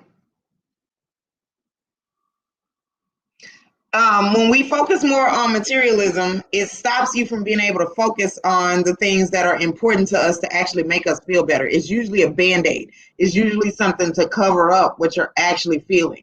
And we have research that says that when you're materialistic, there's a higher correlation between being materialistic as well as being very sad or depressed or very angry, also with substance use and substance abuse. So to be honest with you, when you see people bragging about a bunch of concrete things, those things can't love you back. So that to me says that they've given up on the interactions with people. And it's usually the first, thing that somebody would do if they don't have social skills in order to go find a new tribe. So what are y'all thoughts on materialism and whether it's helpful to the community or whether it's harmful to the community? I have a lot of thoughts on this. Can you hear me? Yeah, we can. We got you. Yeah, I have a lot of thoughts on this. I think that first of all, it's a good video, but that video was trying to angle it from the more being a what do you call it? The people who are like a Greenpeace, or not Greenpeace, like Green Earth. It was trying to focus more on the environment, but I saw the greater thing about. I think that not only is it materialism, but I can't think of instant gratification. We're in this world of instant gratification. If we like mentioned, if you buy this shopping bag, you're suddenly gonna feel better. But I mean, it sounds corny and cliche, but you don't really appreciate things that you didn't have to work hard for it. Okay, so whenever you work hard for something, or you saved on, you tend to appreciate it more. I think, and also I think people can turn down their materialism vice, if you will, by turning off more media. I mean, like right now, the only thing I watch is just sports on TV, and I try to consume less social media because this stuff is all around us. And as they mentioned, I think it's called purposeful product placement. You'll see products deliberately, they have no reason but being in the program, but they're obviously there, and that kind of puts a subconscious thing. Like, for example, I noticed this even on those little housewife shows in the past, and they were being used to basically promote products, or of what will be the next trends, because they know that the target group is very trendy and loves consumerism. So, but a lot of people, I think, are just it's like being addicted to drugs. They're addicted to this materialism. So that's kind of my take there. That's the point of it, the fact that you can get addicted to it because you start to use it in place of what's really wrong. So anytime, like, this is the thing, when you have a concrete item, it can't love you back. So you're basically not getting anything in return. You're giving yourself over, which means you've given up on the thing that is most natural to us, interaction with other people. Hey, I was gonna say this real quick. I'm gonna do it a little different with on the hip hop side of the game. Like I noticed, like back in the days, like in the '90s, rappers used to, they have on their little white T-shirts when they first start rapping. They got on white tees, baggy jeans, and then later on, 3 years later, that rapper start wearing his chains and stuff, start showing off his, his cars and all this. But I notice now, if you want to start the rap game, you gotta already have chains on. You already gotta wear designers. It's like you already got to come in the game with money. So it's like, it's a certain type of status to come in for some reason in our generation, especially my generation, where, designer clothes, chains, it gives you that persona that you are that dude that do with the money. Because it's like we are all money hungry right now. We all thirsty for the bands. Like we got to show it off on social media. We got to show that we got all this, our driveway, we driving foreign. It's like we always got to show off now. We are selfish. I mean, it was a time back in the day where it was okay to be, I ain't trying to say it was okay to be broke or nothing, but like you was humble. But now it seems like we all braggadocious. Like, hey, I got this, I got these J's, I got these Burberry clothes, I got Prada, and now the women out here want to have the Gucci bag, the Louis bag. So it's a weird situation because I didn't grow up in that back in my days because it's like, if you had on regular, FUBU clothes or whatever, stuff that was worth, let's just say $30 or $20. Now these little kids wearing stuff that's thousands of dollars, red bottoms. I'm like, man, what the hell is a 50-year-old doing with red bottoms on for, or 13-year-old? Hey, just to add to something you just said, Brandon, I even noticed it with people like, let's say, for example, you know how people be taking random pictures and put on their social media, but let's say they inside of a Benz or something and they want to talk about this new or this drink that, these smoothies are good. They're going to make sure to take that picture where the Benz logo on the steering column or the steering wheel is with that. And I'm like, this looks so damn deliberate, Meanwhile, they don't even have a sponsor. I'm like at least get paid for your services. If you gonna advertise for the band, they doing free at least promotion. get paid. Facts, Tori. Exactly, But like I said, it was just another turn. Like, I mean, we becoming way more like, I just said we was humble back in the days. Like, I feel like, this is gonna be like the next type of like FUBU. That was supposed to be our Polo, our Gucci, but it's like that was old. That's old shit. We ain't on that no more. We on this type of thing, designer clothes. Bigging up other people's clothing lines. So I don't get our generation right now. You want to know what's so crazy? A lot of the material things that people want, a lot of the material things that people say that they want, they really don't want it. They're really trying to keep up with an appearance. They really don't want it. Keep it with the Joneses. Yeah. That's really all it boils down to. They see somebody else with it, and it's like they just gotta have it, or they gotta have more than that person. And it's like, why are you trying to go for broke? Like a lot of people who are buying all of this stuff. Have you seen how some of them live? Like they'll give you an appearance on social media, but then when you really look at beneath the surface, a lot of them are not living up to the standards that they claim to portray for the world. Hey, Tori, it'd be like a female's bathroom and shit. Or a kitchen. Let me say this. First off, before I get into what I really want to say, let me say this. Popular famous man once said this quote. He said, "Money, hoes, and clothes is all a nigga knows." And I think that's like the perfect thing to like kind of like kind of enter my way into this with what I had to say. So let me say this. I don't think it's nothing wrong as an individual if you like having nice things, whether it's nice clothes, a nice car, a nice home, or any kind of materialistic thing, whatever, jewelry, whatever you want to watch, whatever, it is you like. My thing is you shouldn't let those materialistic things solely define who you are as a person. Right. Like, if you have those things and you could afford to keep those things and upkeep it, then cool, fine, do your thing, salute to you for that. I'm not gonna knock you for that, especially if you work hard for it. And I'm not gonna clown you for that, say that you can't indulge in those type of things.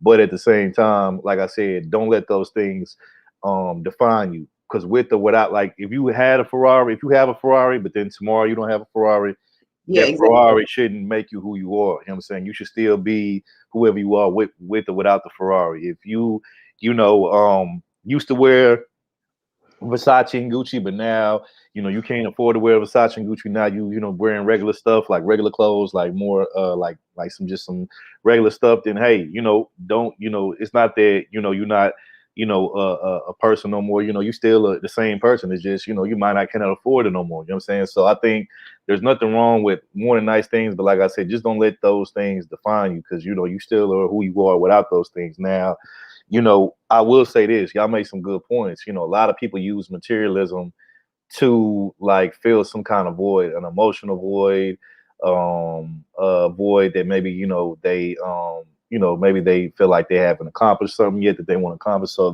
people use materialism in the whole keeping up with the Joneses thing to try to, number one, live beyond their means, but two, try to like put up a front and fill a void. And I would say this too.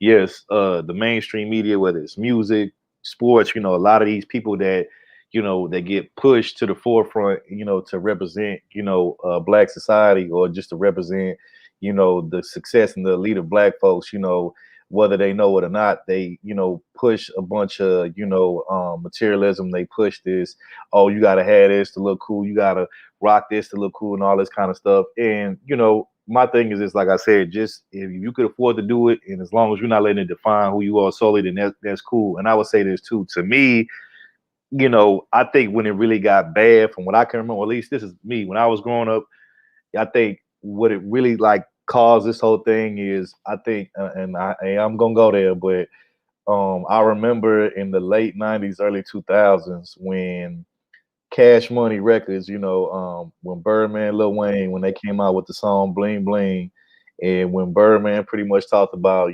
stunting, like once the whole word stunt came out and that was like a thing, and, people was quote unquote stunting and flossing and, all of this type of stuff, flexing and whatever.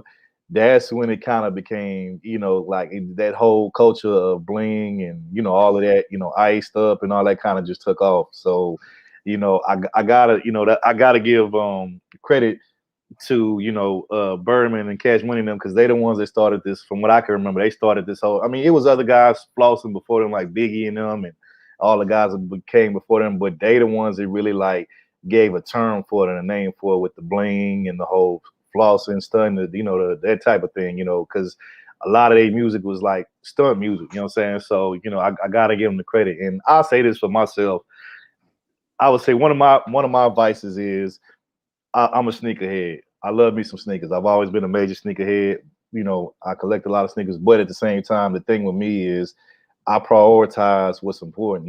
I'm not gonna buy a new pair of sneakers if my bills ain't paid or my priorities ain't straight. And if that means I have to go, yeah. So that means if I have to go without buying a new pair of sneakers that I want or something that I like, whether it's sneakers or some other kind of materialistic thing, then guess what? I'm just gonna have to go without it. And I'm not one of these guys that every new single pair of shoes that come, I gotta cop every pair. Like, no, it's only certain pairs that I cop that I like. And like I said, it's only if it's in the budget and if all my priorities are taken care of. Once those are taken care of, if I have a little extra money left over, and I got my savings is looking good and all that, then yeah, I might treat myself every now and then after working hard to something nice or whatever materialistic I want. But again, I don't live by that shit and I don't let it define me. So I think that's the biggest thing when it comes to this whole materialistic thing. I'm a big fashion head. Oh, go ahead, Brandon. I was just gonna say, in that video, he was saying, people were trying to hide their insecurities and stuff. I was thinking, like, I don't think it's for men. I think it's for women most of the time. I think men, when we buy rims and stuff, it's for the women. Let's be honest. It's for, catch a woman's eyes. But Brandon, you ain't never seen a short man buy like a Ferrari? I mean, tall dudes buy Ferrari too. Brandon, I kind of halfway agree with that statement. I'm gonna tell you why. Yes, do niggas do get fly stuff for most, not all. No, I know not your third. but I'll say this. Like faces, I'm gonna just take it to. You can have it after this. It's like faces. White dudes, right? Got a lot of white homeboys, right? When they get them pickup trucks and they jack it up, put them big tires and rims on it, they ain't doing it for no females. They doing it because that's what they like to do. They like to go mudding and all that little bullshit. That's what they do, So I don't think that every guy, does. Some people just like nice cars. I mean, some people are in the car culture, that type of thing. And if that's what you do it for, then hey, but a lot of guys do it to get the attention of women and floss and get women. Yeah, you know what I'm saying. I will agree with you on that, but I think it's like half and half is what I would say. But you got it, Tyson. Yeah, well, it was. Oh, but real quick, I was just gonna say this real quick. But the insecurity part, that's why I didn't understand. But I was gonna also say women when they buy a purse, like don't no man give a damn about no purse. She could walk around with a grocery store bag, brother still gonna holler at her. I never give a damn about what kind of purse Y'all don't know about they wear it for. But the purse, y'all don't care. That is mainly for other women because other women do it for other women. Exactly, that's what I was going at. Well, like Third has said, no, I was just gonna say, like Third has said, he's a sneakerhead. I'm a big time fashion head, but what I don't like that we've come to now, and we as Black people, we have been masters of fashion, whether it's casual, whether it's formal. You have 150 years of pictures of this, okay? My issue is when I see these, whereas now I see it for more people, it's more about the labels or what have you. You a damn billboard for these companies and shit. So how many times have we seen? Oh, and it was something that Third had said that it was something regarding well, let me just say it this way. I think the problem is that when these kids, there was never a perfect time in history, and yes, it was always been flossing. I get that. But when I was coming up, you was still okay. There was the one kid who dressed nice, but then there was the one kid who was fast. There was the one kid who could shoot a hell of a jumper or was good on the court, threw a hell of a fastball. You was judged more by your accomplishments. Now it's like he got the best polo or whatever, and I personally stopped buying polo because I couldn't stand how they made the polo horse so big. I'm like, why did they? This looks like I ain't like that neither. Right, this looks like the Arab store knockoff version, but it actually is. What's that Polo Assassin? Polo Assassin. No, U.S. Polo Association. Yeah, so yeah.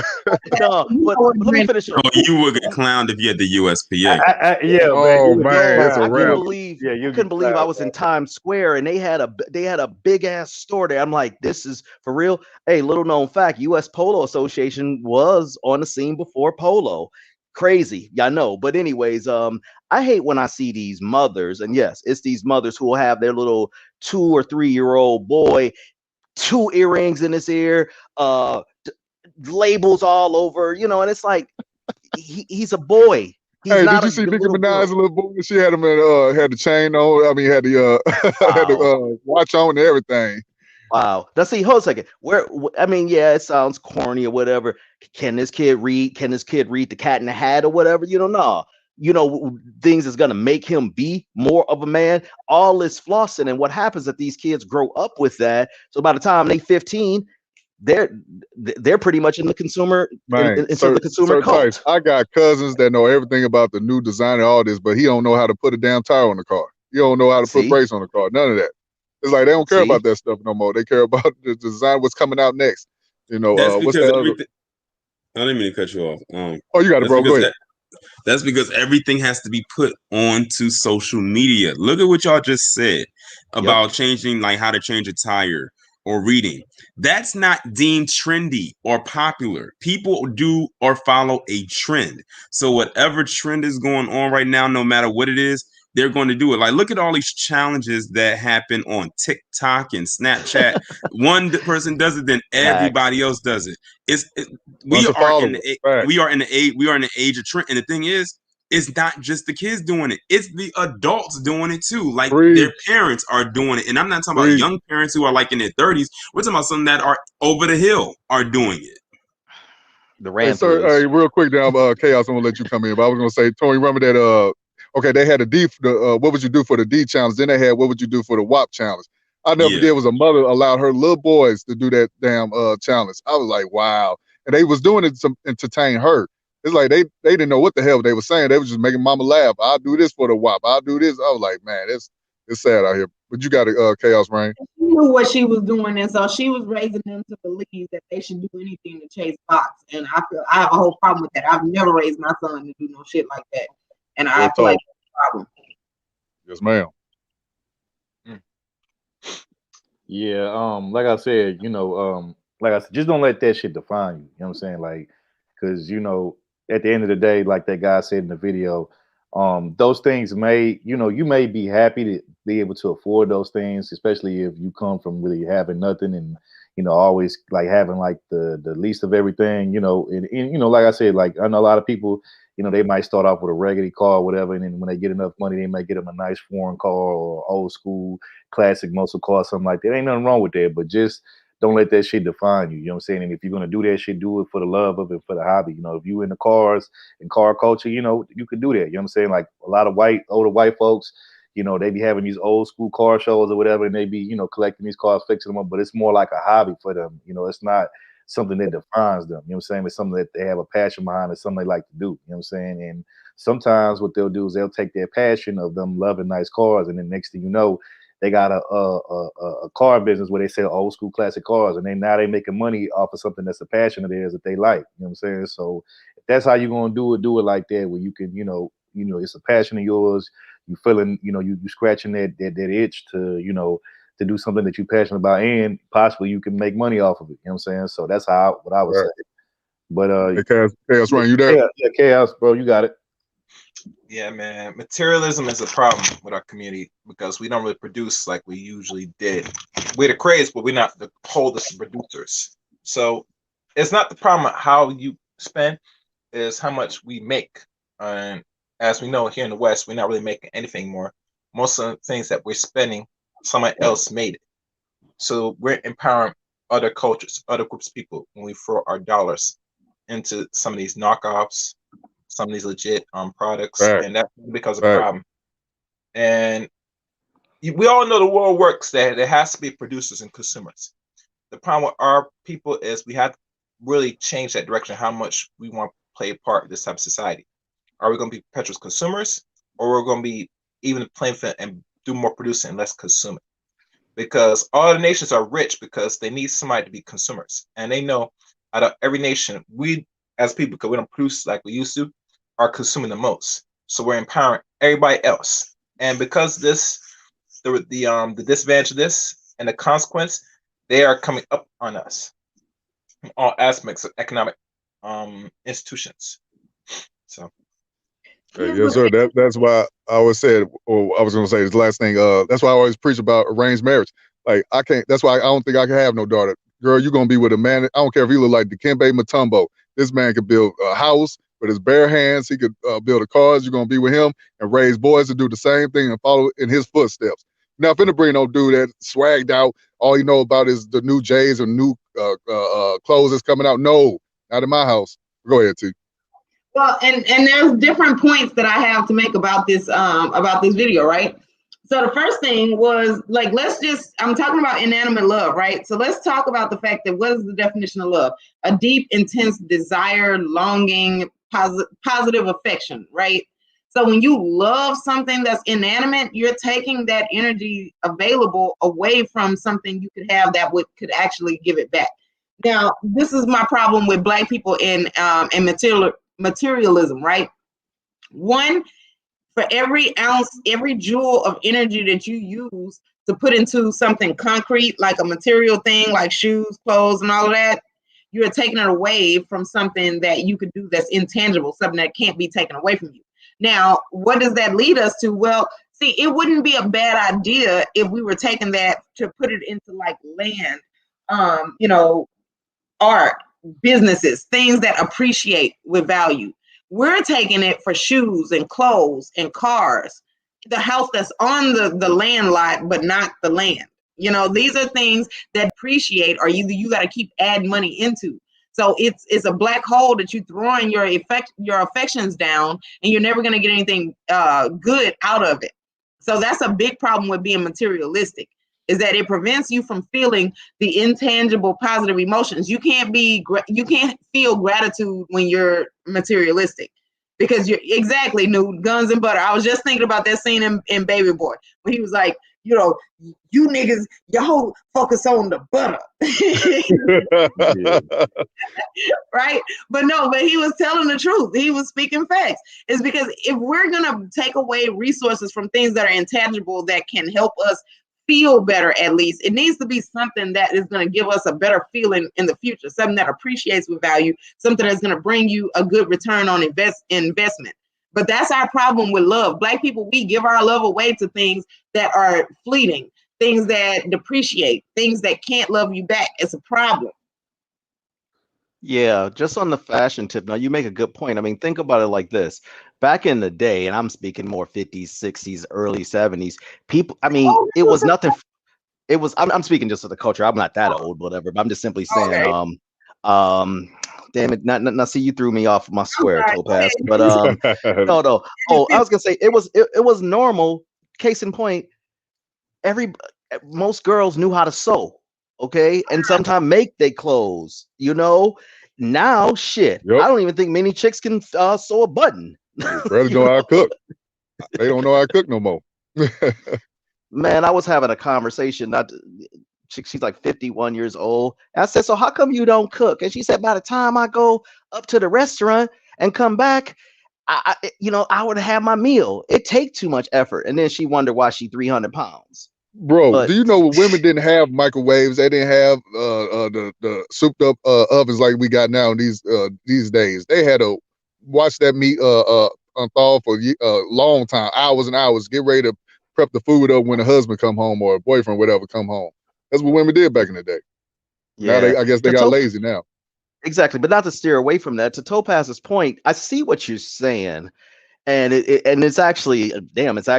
Y'all could have another show on that or what have you. But again, I just think this is how people are groomed, and unless they see a different setting, this is, you are what you consume. So when you looking at social media every day, where it's nothing but just stun, the rap videos, it's nothing but stun, you people don't read anymore. This is what people use to value themselves. And like you said, you wonder why things are so fleeting. And that ties into the whole relationships thing. So the only way I think it can change is for people to see a different aspect of life. But how many people want to put themselves in that position? They like their comfort zone. Exactly. I would say this. Again, this goes back to a little bit what I said earlier. My thing is this: whatever passion that you have, or whatever type of things that you like that's materialistic, I would say find a way to make money off of it, and make do business off of it. That way, you can kind of like those things can kind of pay for itself. So for instance, like with me, right? I told you I'm a big sneakerhead. Like one of my goals I plan on doing one day is I plan on owning a sneaker store, or just that type of thing, right? So guess what? If I do that and I finally get to that point where I'm making money off of sneakers or whatever, sell sneakers, and I'm making like hundreds of dollars off it, and I'm making good money. Well, guess what? Now the sneakers that I once used to buy out of my own personal pocket, and out of my own personal money, now they're paying for itself. So it's almost like I would never have to buy another pair of sneakers again. You know what I'm saying? So if you can do the same thing with cars. If you're a car person, get you a bunch of nice little old school cars or whatever type of cars you can afford. Fix them up, or go to somebody that knows how to fix them up, that do it for a good price for you, and then turn around, flip it, and sell it. I mean, I see, it seems like black folks are the only people that struggle doing this. I see white people doing this all the time. They buy old school cars or cars that, they'll get cars from the junkyard and fix them up and then turn around and sell them, at a, at a little shop that they have or whatever. You know what I'm saying? A little, some whatever little car place that they got, and it's like, why can't we do the same? We should be able to do the same. We should be able to, whatever it is, if you a woman that, you like purses and, designer stuff, try to find somebody that can give you that stuff, on wholesale or whatever, or at least at a decent rate. That way you could buy a bunch of it and turn around, flip it and sell it. You know what I'm saying? Like, I don't understand why we can't do that. Like, we so caught up and focused on obtaining these things for ourselves personally that we're not seeing the bigger goal and the bigger picture. And one last thing I want to say, and I'm past the mic.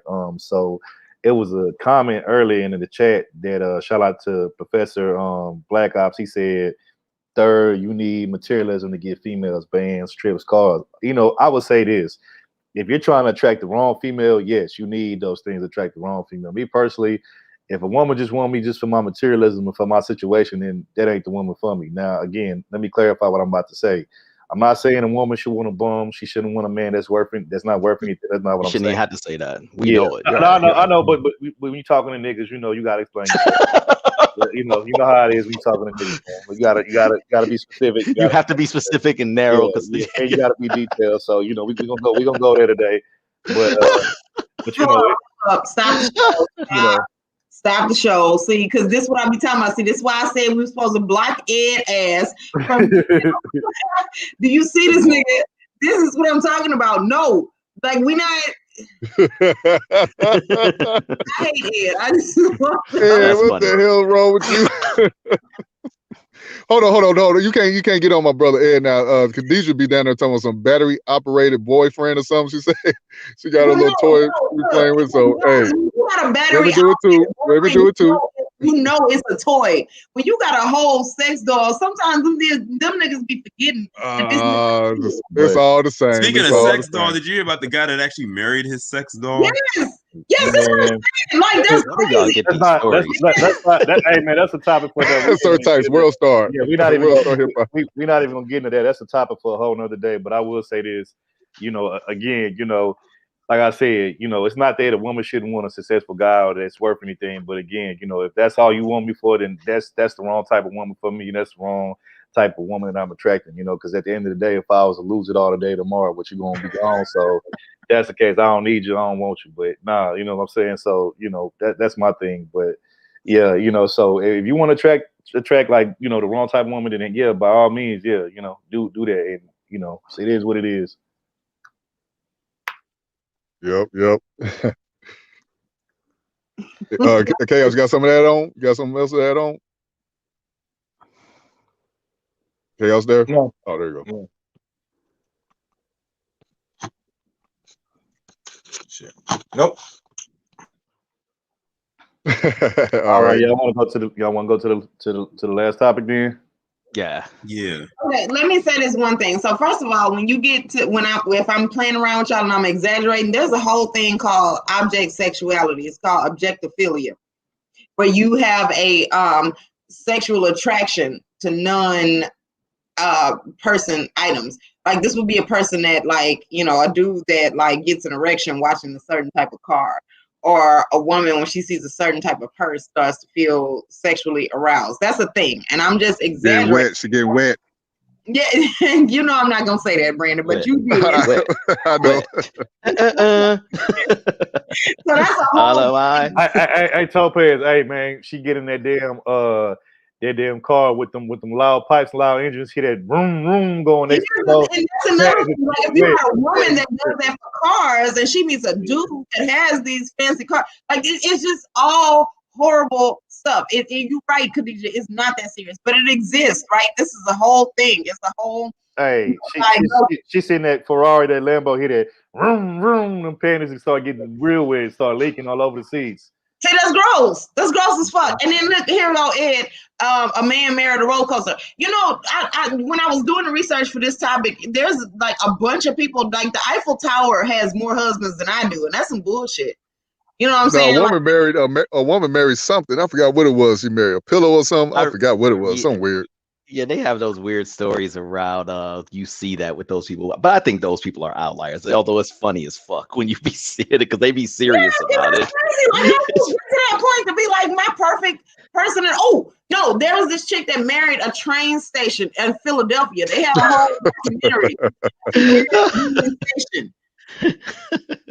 So like how do you? Then Maya, she married herself though. Some chick married herself. I think it was Maya. If I'm not mistaken. We're talking about self-love. That's the last one in February. So that's weird too. Marry your damn self. What the hell you marry yourself for?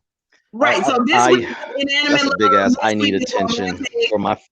The 20th is self-love, and then the last one I forgot what it is in February. But there's a whole series throughout February that I'm doing about things that people do in terms of marriage. The last thing I want to say is the problem with materialistic things is since the object can't love you back, you're willing to do more and more things because it won't hurt you per se, but you also can't take it with you. So this is a problem in our community, and I feel like it stops us from being like that kind of stuff gets in the way of this person coming back to reality and realizing that they need people, they need another person in their life. And when I know we like to say let people live, but when we let people live like that, A, it's not doing a good thing for them, and B, it's not doing a good thing for the community. So that was my point for this discussion today, is like stop being so materialistic. Hey, let me say this real quick. I want to give a shout out to Doug on the Cash App. We appreciate the love and support. And let me say this: there's two things I'm a marry, and they both are the color green. I'm marrying them green paperbacks, man, and I'm marrying Mary Jane. I'm marrying. So shout out to green paperbacks, Mary Jane. Hey, you got a third. What you got for the people? Okay, so last topic for the day, my topic. Let's get into it. So, and this kind of goes off of the last topic that we just did, and it kind of goes to what Sir Tice was saying earlier. So, my topic for today is why do Black people allow other races and coaches of people to capitalize financially and take ownership off of our ideas and style. Pretty much cultural appropriation is what I'm saying. So, what I noticed is that, a lot of Black folks, we tend to be the face and the mascot and the promoters of a lot of different things, mostly clothes, fashion, that type of thing, products, electronic products sometimes, that type of thing, music, dance, and that type of stuff. But we never really are the ones that are owners of these things, and we don't get paid the most money off of these things. Other race groups of folks do, and I want to know why that is, and why is it that we can't be the ones to do all of that? Like, for instance, when you think about designer clothes, Gucci, Versace, Fendi, Prada, whatever it is you're thinking of, right? A lot of times you think of, who's the people that most wear these things and make it most popular. It's Black folks, whether it's athletes, entertainers, artists, musicians, that type of thing. Is usually Black folks that rock this shit the most and that promote it the most. But yet we're not the ones that own Gucci. We're not the ones that own Prada, Louis, none of this type of stuff. It's other races of folks that own these things, but yet we promote the shit out of them and we make these other motherfuckers rich. But, we the ones that just promoting it and just to say, oh, I'm rocking this shit, I'm looking good in it. So I just want to know, like, why is it that Black folks continue to be the mascots and, the representation of other people's products that they own and make money off of, while we just look good in them and don't make any money off of them own them? I mean, it goes back to what I was saying about FUBU. Like, I always said, FUBU was supposed to be our polo, supposed to be our thing. But for some reason, our fashion, our clothing line, like G Unit, Rockaware, is just, that's dead. That stuff old. But how long Polo been out? Polo been out for 100 years. Centuries. You hear me? And people 50, still buying 50, that. It's like we don't celebrate our own clothing line. Like, if you buy I don't think it's that exact. I mean, no. What you gentlemen both said is true. I'm going to say this though, because fashion. I hate to say it. Fashion is. I don't want to say fleeting, but basically, whereas a very trending, regardless of what it is. I just think though. Let's get back into the long-term strategy. Okay, a lot of people don't do 5-year or 10-year plans. Raising hand, me included. But when you're doing a business like that, it's kind of like, to me, like the difference between a businessman and a hustler. Okay. A hustler, you like the hustle of a hustler, but you want them to have that business acumen with it, meaning you thinking long term, you thinking research and development, you thinking of what's going to be the next trend. Whereas this goes back to what I was saying about the instant gratification earlier. Sometimes we just want to hit that lick, whatever. Shout out to Zoe Williams or what have you. But anyways, I just think it's half a lick. He hit half a lick. Right. But I just think it's like that. But there is a precedent for us when we supported each other in the past. I just think that now everything is just so quick. People don't want to just think long term and maintain ownership, because sometimes you could have a damn good product. It's just not in season for it, or are you willing to ride those waves? And a lot of people don't want to do that. And also, let's just be honest. Just being the businessman behind them things or doing the numbers, that ain't sexy. Or I think it was the brother Torian who said that you can't show that on social media. We just like we like the end result. We like the finish line. We don't like the going through the miles of the marathon. You know what I mean? I was also gonna what I was gonna say is also a lot of times when Black people come up with something, we'll gravitate towards it for a little bit, but all it'll take is someone from the quote unquote dominant society to say is this or that, and then we'll go away from it. I'll give you an example. We can take hair, for example, because this is like the perfect example of scenario. I remember when a few years ago, Rihanna was wearing Bantu knots. Now, we all know what the Bantu knot looks like. And then all of a sudden, a couple years later, Marc Jacobs did that for some of his white models, white female models. And he called it, I forgot what he called it. I think he called it mini buns or something like that. But the thing is, when Rihanna did it, they called it ghetto. But when he did it, it was seen as innovative. So you gotta like really like take into like consideration, like whenever we do something, the dominant society will come out and say that is this or that to get people to go away. Oh, another example, twerking.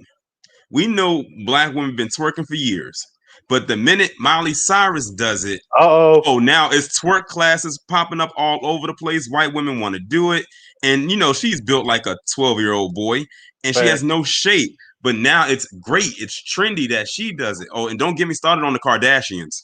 No, it was embarrassing that she did it. Like, nobody was excited about Miley Cyrus, and to be honest with you, the classes popped up to say don't be Miley Cyrus. Twerking on an award show looking a hot ass mess. But what I was saying was, how many people were having twerk classes before Miley Cyrus did that? When she did that, then all these people started having twerk classes, mainly white women who probably never twerked a day in their life, now capitalizing off of something that she did that black women have been doing for years, but they called it ghetto or trashy or slutty or whorish and everything like that. So what I'm saying is, whenever black people do it, they have to put a stain or a label on top of it to get people not to gravitate towards it, even other black people, because a lot of black people want to move away from the stereotypical ghetto or hood label. They don't want to be seen as just that or be put into that box. So all they have to do is say is this and that, and then we'll drop it. Just like, the slang that we come up with, we are very innovative with the slang that we use. It has carried over, and a lot of times our slang could be seen as code speak. And now you hear a lot of other groups talk or say the things we say, and you can tell by their tone, it doesn't even come out right. It sounds stiff. It doesn't even sound good leaving their mouth. I mean, if you look at hip hop right now, we got a lot of non-blacks doing their thing in the hip hop world. Like, what's that dude name? Damn, he got a hit with Travis Scott in them. I forgot his name though. But anyways, we got they also got this dude Logic. He's another one. He's coming up in the game. So Machine Gun Kelly, like they come in hip hop and then they start making their money into it too. If I'm not mistaken, bro, I could have sworn Lil Pump got a song with Kanye. He saying the word nigga like damn near throughout the song. I'm like, bro, what the hell is going on? It's even gotten to the point where now other white people call each other the N-word. Oh, I've heard it. And my take on that is just don't do that shit. I was like, just don't do that shit around me. Okay, what y'all do behind scenes or whatever, or I don't give a fuck if Jamal thinks it's okay, whatever. I don't think it's okay, whatever. And you say it one more time, you gonna say it one more time. I guarantee you it's gonna be the last time you say it. But let me just say this also. Black friends think it's okay to say the N-word. Right. They are very keen. Trust me on this. They are very keen in knowing which type of people that they can say that around. Right, absolutely. No, that's facts. Let me get in on it real quick. So everybody knows I'm from H-Town. I'm from Texas, right? But right now I currently live, in the tri-state area. I live in Ohio, right? And bruh, like nothing could be further from the truth, bro. So up here where I'm at, all these white motherfuckers up here, they be calling each other like nigga this, nigga that, all this little bullshit, right? So I told them when I'm around them, I like, look, just don't say that shit around me, man, because that shit is triggering. Like, don't do that shit. You know what I'm saying? Y'all could do it when I'm not around most each other, but when I'm around, don't do that shit, because I don't play that shit. That ain't what's up. You know what I'm saying? And what's even more crazy is that, like, up here, it's like pretty much, it's just mostly like, I mean, you got like other race groups, but the big dominant groups of race of people is pretty much, black and white. And up here, you got a lot of, black guys that be with these Beckys and stuff, right? And I ain't, hey, do be with who we want to be with them. I don't police people, tell people who they can be with, but the part that gets me, that be like kind of like making me look at them like they crazy and be like, what the fuck is wrong with y'all motherfuckers? Is that these black dudes be allowing these white girls, and they white girlfriends to call them nigga and shit. Oh, to my nigga this and nigga that. Shaking my head. And I be like, bruh, like that ain't cute. I'll be like, what, and they be acting like as if it's a badge of honor when these white girls be calling them, the N-word, and I just be like, man, y'all boys is crazy. Like, ain't no way. I mean, now they let their friends, their white honor. boyfriends say it. Like Sir Tice was saying, they'll let their white boyfriend, homeboy say it. Yeah, like but ain't no way. Like I said, like where I come from down south, bro. Like number one, can't nobody call you that unless it's somebody that what I'm saying, that you grew up with, and somebody that's part of your, that's your race or whatever. But like for like white person be calling me the N-word and all that kind of stuff, and I don't care if it's man, woman, cat, or dog, bro. Like nah, like that ain't going down with me. And speaking of badge of honor, I'm glad you said that. To the black people out here, this is one thing we have got to stop doing. Just because you see one white person that has a little bit of rhythm, don't be all up and like, oh my God, like you're the best thing. Like, no, don't do that. Because what happens is what you'll do is you'll put them on a pedestal and then you'll start saying that they're better than someone else. Like, we all know that Eminem has a very vast rap career or hip hop career. But because he is white, he gets put onto another pedestal above those who came before him. Even so, like you'll have a lot of black people that will put him up there as GOAT status. Yeah, above those who are better than him. Not to Joe focus Budden too would much say on the it. Joe hip hop. Budden would say it. All the dudes in Slaughterhouse, they always say Eminem's that dude. And if you diss Eminem, black dudes come after you. Right, and I think even more than back to your original point, Toria, was when black people do that, it's basically they're looking, in my opinion at least, they're looking to be validated by so-called dominant society. So they have this member on it. Oh God, you got some rhythm, you straight or whatever. Whereas I just look at it, I said, okay, so it's no different to me. It's just as worse when somebody says, if a white person ever comes to a black person and says, oh, you speak so well, as opposed to saying what, that black people don't speak well. That shit ain't no fucking compliment, but again, I just think that a lot of people, black people now, and this is what I hate, man, it's something about people born after 1995. I'm not sure what it is, where, where get out of here, what bro. Third. Yeah, no, I'm just saying, man, what Third had mentioned about how allowing Becky's to call them niggas. Are you out your fucking mind? Like, well, around 1995, brother, that's when the Gen Zs come around. So, let me add to this chaos. I mean, it's like you have grown up in the most privileged, era in history. You didn't, at worst, you was probably called a nigga, and that's it. So for you to, just let some other group or whatever, I'm just saying it's like it's learned behavior that they just mimicking what we see, they just mimicking what they see on the rap songs. And I say this all the time, and I'll end on this. It's funny how the media used to look to us to get the trends, and they still do to an extent, but now we look to the media to get trends. Tell me if that's not crazy. Yep. Yeah, bro, like I said, society moves with whatever the trend does, and like social media is a huge trend heavy machine. Like there's something trending every week on some type of social media, and then it picks up and then it goes viral for a little bit, and then before you know it, another trend will come down the pipeline. Bro, we even set trends when it comes to not just clothes, but like, for instance, let's talk like cars, right? For instance, why you think most of these, companies, especially like these foreign car companies like Mercedes and BMW, stuff like that, why you think they have these cars now where, you got like these like invisible drop tops, or they might come with a car, or you might have a car that is, that just doesn't have a top on it. It's like one of those upper cars. And the reason why is because, and look, I hate to use them as an example, but it's the truth.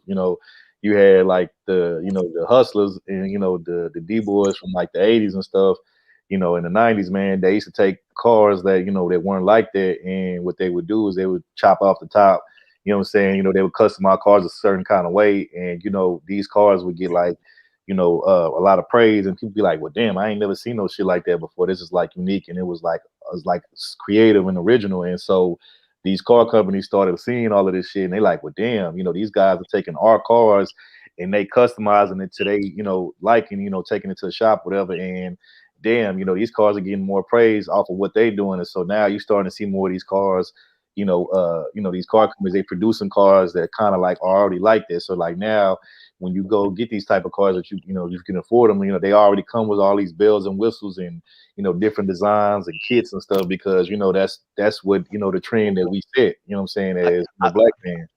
I thought you were going to go third. No, spot on. I thought you were going to go into, remember back in the 90s and the 80s, the aftermarket radio market, or the aftermarket radios, you would have to, because the system on a car was or the stock system was bullshit.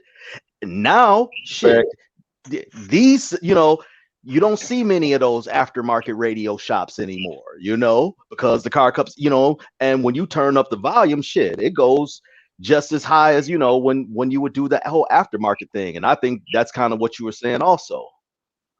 Exactly. By the way, that dude name was Post Malone. He had a hit song called White Iverson. So a lot of white dudes will claim they white version of somebody that's black. Yeah, I never. And also, speaking of Iverson, that's something else that happened. Allen Iverson changed the culture in the NBA. Yep. Like he brought the hood culture to the NBA. At first, the NBA was real like clean cut and everything like that. But like Allen Iverson came in, he's a guy from Newport News, Virginia, and he came in and changed the whole style of the culture when it came to how or appearance of how NBA players would be, especially during that time. So you can even throw Michael Jordan in there. Michael Jordan make having a baldy a cool thing. Who was really rocking the baldy back then except him? To your point, to Torian's point, real quick. I've always said this, bro, and I agree with you 100%. I would say, Mike, kind of like I would say Mike revolutionized the game of modern day, basketball. I would say Allen Iverson, he trendsetted, basketball by bringing like the hood culture, the hood swag, the baggy, kind of clothes wearing, the headbands, the tattoos, that's the elbow shooting sleeves. He brought that to, the league. And then, I would say Steph Curry, probably much, changed the game as far as how it's played today with, everybody wants to pull up and shoot threes now. Nobody wants to go to the hole anymore. So I would say those three guys right there are probably the most, influential guys, in NBA history when it comes to like just changing the game. Maybe not the most popular, but as far as changing the game, as far as like just the whole culture of it. Hey, I was gonna say real quick. I was gonna say this real quick. Y'all know, I was cool with Allen Iverson, the cornrows and the baggy stuff and all that. But now with these dudes wearing these basketball players, what's that dude? Russell is I want to say Russell. What's that dude name? Westbrook. Yeah, Westbrook. His wardrobe be looking suspect as hell. And these kids, these little boys out there is following his clothing line, like wearing tight ass let's talk pants about and stuff. Like, man, I don't know.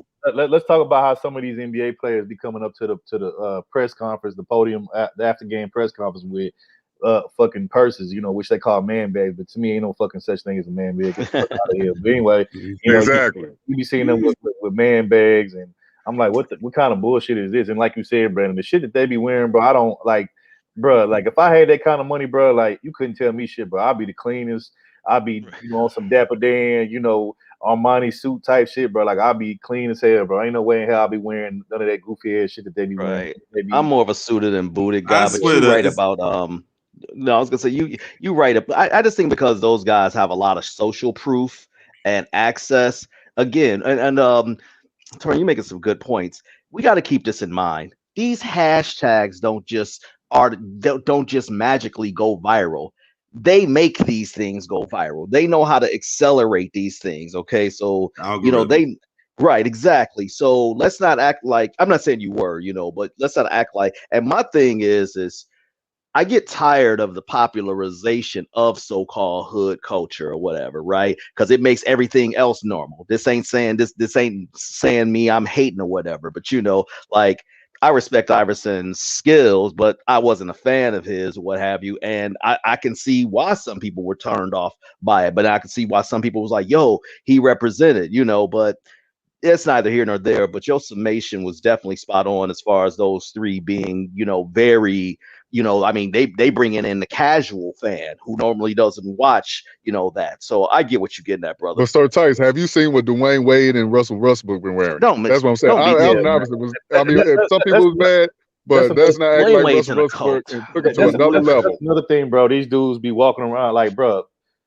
you niggas is NBA players. You're not fucking Cisco. I'm gonna need you to stop it with the honey blonde fucking right with the damn exactly, man. With the red strawberry Kool-Aid head. Like, I'm gonna need you to stop it, bro. And look, Khadijah had said something not so long ago talking about Cam Newton be out here, bro. Look, I like Cam Newton as a player. Oh, Cam Newton, yep. Bro, I don't know. One time this nigga came to the fucking podium looking like Mary Poppins, bro. I don't know. I was gonna say no, Pippi Longstocking or something like that. This nigga came to the podium looking like Mary. He had on like some. I never got a picture of him when he was in Walmart. I guess he was like disguising himself so he wouldn't get hounded by people. And I'm like, you could have picked a better disguise. They look like you just went through your grandmother's closet. You're right, bro. If you were Fly Girl Kai, I blame Dennis Rodman. You sure right. Dennis Rodman did do that first. You a big black man, but you coming out to the press conference looking like Mary Poppins, bro. That's a problem. That's a major problem, major violation, bro. I don't know what the hell wrong. Yeah, Dennis Rodman did take it to another level. Yeah, I forgot about that. He was with Michael Jordan. Dennis Rodman. So how Michael Jordan didn't check him? He was ready to check Allen Iverson for what he was wearing. Nobody was following. Dennis was just I hate to say it, was just a weirdo or just an eccentric dude. Yeah, that's true. That is true. I'll say this about Dennis. As a player, I mean, look, I can't take nothing away from him. He was tough as nails. Rebound, like a rebound king. Rebound king, lock dudes up, tough as nails. He won, look, I know he look, I say it like this.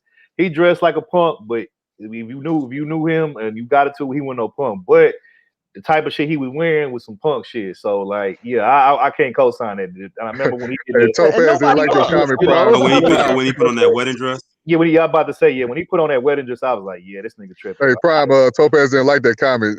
Dennis Rodman, he only dates Becky's, though.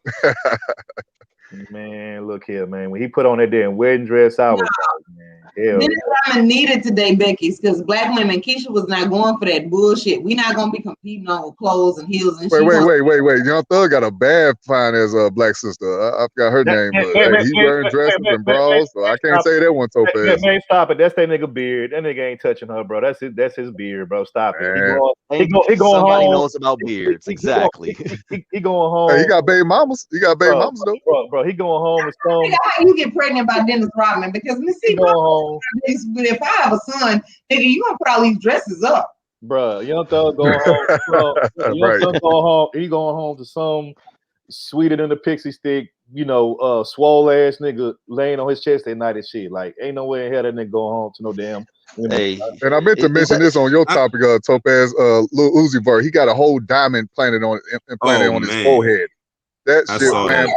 That was an L for black folks. 24 million. You spent 24 million on this shit. He literally put the milestone on his head. Take it out. Go ahead, Chaos. What you say? He put the milestone on his head. Yeah, for what? I don't know. Okay, I saw how much. And they said how much it cost. That was you spent all that money to put a little diamond on your head. That ain't gonna do nothing. Like that, they don't have no powers, nothing. You just put it right on your head. And there was another dude that did Sauce Walker. I'm sorry, Houston, another L. He got one on his left cheek or somewhere. Like, do you put Houston problems in your Wait, let me tell you something. I would never forget when Third Ward got on me about Young Buck. When Third Ward got on me about Young Buck, I would never forget that, man. So I forget him every time. No, hold on, Brandon. Hold on. Let's keep it real. You left out one. I got on Tennessee about Young Buck, and I got on Tennessee about Lil Nas X. Don't forget that. Exactly. I'll never forget that. I'm sorry, Brandon. You just have to eat that one for all of 2020. Oh no, y'all claim him. That's y'all boy. I'm with Fly Girl Kyle. I'm with her on it. I'm with Fly Girl Kyle on this, bro. We don't claim that nigga. Exactly. Claim your people. Listen, don't let Brandon steer you wrong. All right, ain't nothing wrong with taking. Hey man, I'm just saying this as a grown ass man. If you got braids and you wearing barrettes at the end of your braids, yeah, something off. You definitely. Hey, what's the other one? Lil Yachty. He got the barrettes and stuff, beans, whatever he got on his head. look, ain't nothing wrong with a nigga grown man having braids. If you got braids, you got barrettes at the end of them, bro. Yeah, you definitely on some triggery ass shit, bro. Like, ain't no way. I can remember the last time I seen a barrette. Do they even still make those? The girls still even wear those? I haven't seen the males do now. These little girls wearing yakis. Those things used to get girls wearing used to yakis. get on my nerves sometimes when I was a kid, like because the girls would like when they would get when they would get their braids or whatever, and they would put them at the end. They would always like to move their hair, so you would have to hear the clicking sound of them damn barrettes. No, I hate them because hey, Serena Williams and Venus made that popular too. Those are the beads. No, those are the beads. Oh, the beads. Yeah. Like trying to sleep in that is horrible. Like you don't sleep in the barrettes. You just only have. Do y'all remember? No. Do y'all remember the seashells? Oh Yeah, my God. Get out of here. Get out of here. Dreadlocks. Get out of here. Hey, Brandon, bro. Tennessee got to hold his head because who remembers this past Halloween with Lil Nas X dressed up as Nicki Minaj, bro? Like I was so done when I was a kid. Wow. Yeah. Come on, sir. Why you gotta bring up old shit? This 2021, man. You talking about what's going on right now, man. Hold on. Right? Do y'all see this comment about primetime VA? So the primetime is the DMV. Oh yeah. Yeah. You know what? You know what? I remember that. You know what primetime I love Pharrell and his music. And what makes that even more of and what made that cover even more of an insult was by who the company he was advertising for, GQ.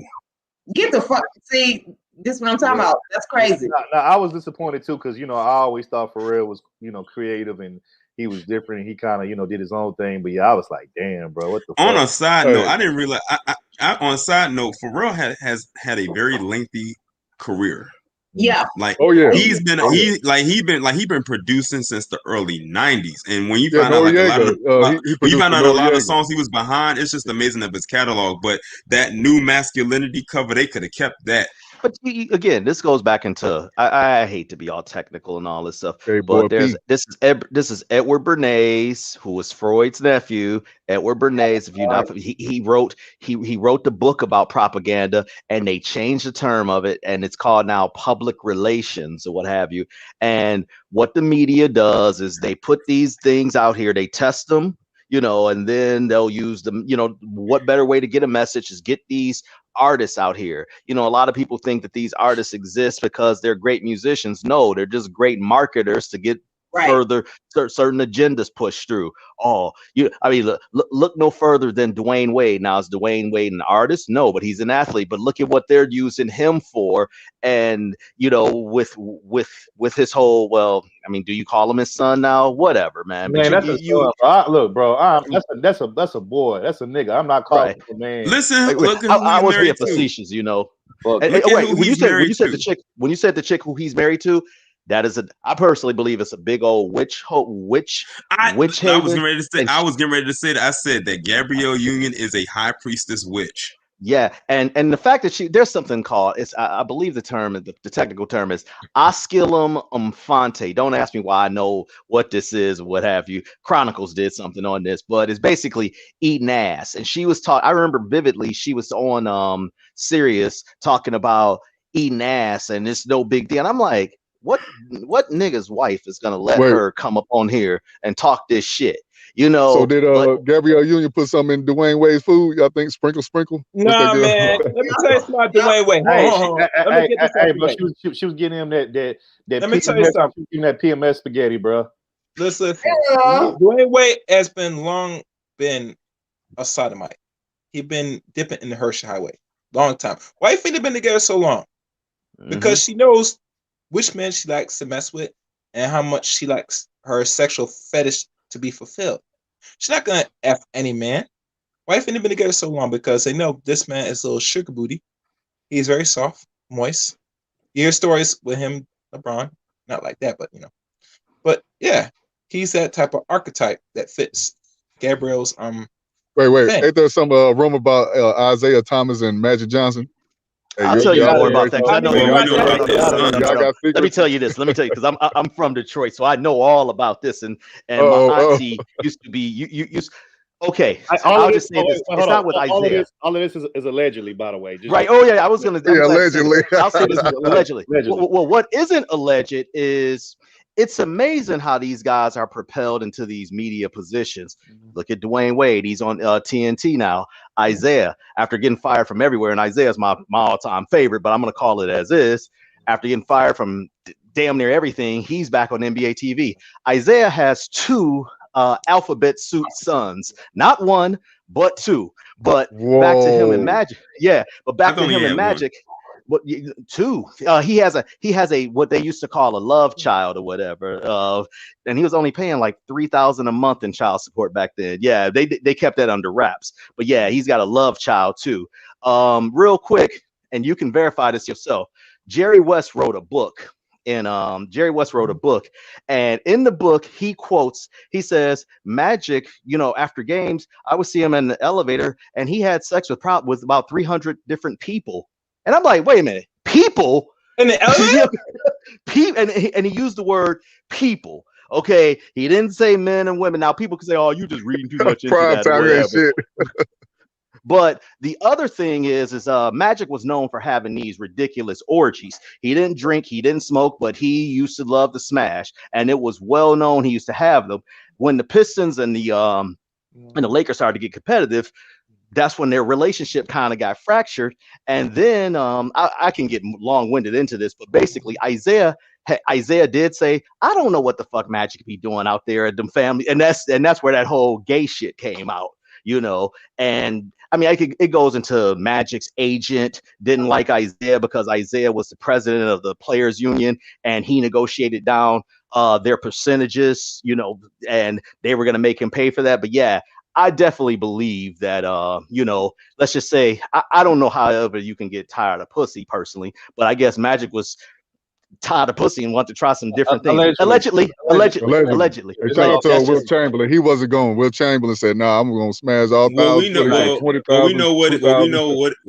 what isn't alleged. We know Magic's son. We know what he like. Oh, get out of there. Do you think it's a coincidence that both of these dudes?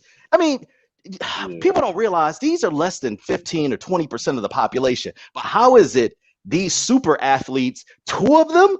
Got 2, not necessarily. You're missing. Get out of there, but let me say this too. And this is also allegedly too. Allegedly, there was this rumor, and older folks would know about this, but I heard about this from my parents and stuff, and people that's older than me. Allegedly, Eddie Murphy and Johnny Gill supposedly allegedly had something going on, but I can't confirm nor deny that. So don't you stay in your boy's pool house? We off topic like a motherfucker. I know. Hold a second. Don't you stay in your boy's pool? Hold a second. Don't you stay in your boy's pool house? No, that's what. Right? And Michael Jordan. Yeah. Michael Jordan. Yeah, but real quick though, Brandon got a point. Let's get back on topic though. But when it comes to, like I said, when it comes to this whole other people capitalizing off of Black people's influence, their style, charisma, whatever you want to call it. I do think that we do have to do a better job at, creating our own stuff, or whether it's clothing, whether it's, some kind of products we're trying to sell to each other. And I think that we need to be able to not only capitalize off it monetarily, financially, but we need to also have ownership of it, because when we don't, then, here comes all these other groups of people, taking our ideas, capitalize off on it and owning it. And then, like I said, we just, become the faces of it or the mascots of it, but we really don't own the shit, which means we're not going to get paid in the long run. We just going to get a little praise, a little attention, a little spotlight, and that's it, and I don't think that's cool. So, and here's also like the other thing. It's not saying that we know as Black people that we're not innovative or that we don't create anything. You also got to take into consideration, this is a historical thing where as a collective, Black people have been shut out of a lot of institutions to really elevate in society. Like, it's almost like we've been stuck into a point where we were never meant to go beyond a certain point. Like, look at, okay, this year is 2021. This year marks the 100-year anniversary of the destruction of Black Wall Street. It'll be in May. No, that's in the month of June. Like May going into June, because it lasted a weekend. It lasted like 2 days. Right. So this year marks the 100-year anniversary of that. Can you imagine what position we would be in today if that never got destroyed out of jealousy? Hold on. I'd like to add to you. You are correct. No, you are correct. But I'll give you the proof of this. What isn't known about that, though, it was Greenwood, is it was rebuilt in a year by Black people, and they built it stronger, and it lasted for 30 more years. What broke it down was integration, and I will give you a source that states this. And I think that is those things are told to us as far as just because we love to hear the narrative. I'm not saying anybody on the panel. I'm just saying in general, every time we build something, they tear it up. We don't talk about the resilience that we have, that we've overcome. I mean, look at the Indians, no disrespect, but I mean, it's not many of them left. Yeah, we can hear you now. I'm saying Native Americans. Right, exactly. Yeah, Native. Look at what happened with them. I mean, they pretty much wiped away, and alcoholism has pretty much gripped them. Well, we have survived this. But I'm going to get you the story of what have you, that this is about Black Wall Street, and that, and I don't know why it's actually very timely, it being Black History Month, but give me I'll paste it in the chat. Also, I can give you another one. And this one happened in more recent times because we can all remember this one. And some people actually predate this and are still alive. Look at what happened in 1985 in Philadelphia with Move. Dropped a duffel bag of C4 on a neighborhood that was preoccupied by Black people just organizing. So are we seeing a pattern here? Yep. There was a Black mayor who did that too, Wilson Good. Exactly. Look at look, don't get me started on Fred Hampton and what happened with him and just the entire Black Panther Party as a whole.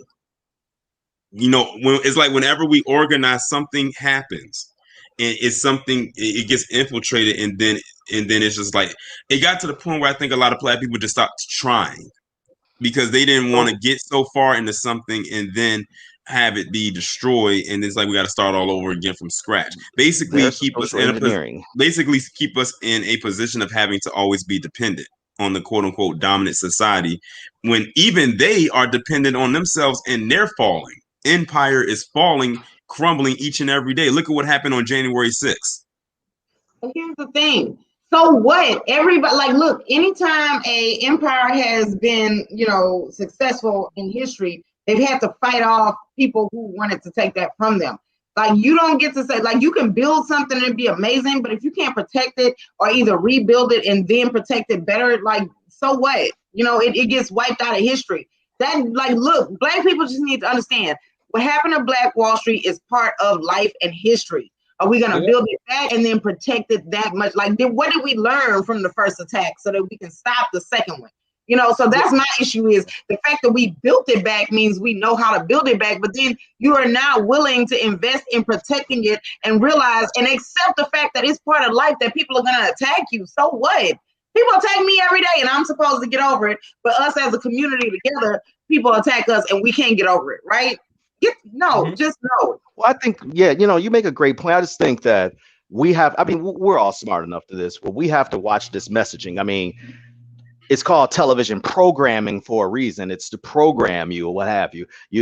These advertisements, you don't really need that new car if your car is working fine, technically. Now, if you really wanted it, that's another thing. But we have to look at this. I dropped the link about the Wall Street in the back chat. I'm not so take a look at that though. And by the way, that wasn't to just say you were wrong by any stretch, brother. It's more or less, enough of our successes aren't told. We don't hear about, and it's supposed to be Black History Month. You ain't gonna hear nothing about A.G. Gaston or what have you. One of the first Black men millionaires. Okay, owned a couple Negro League teams and was an insurance guy. We don't hear about this stuff.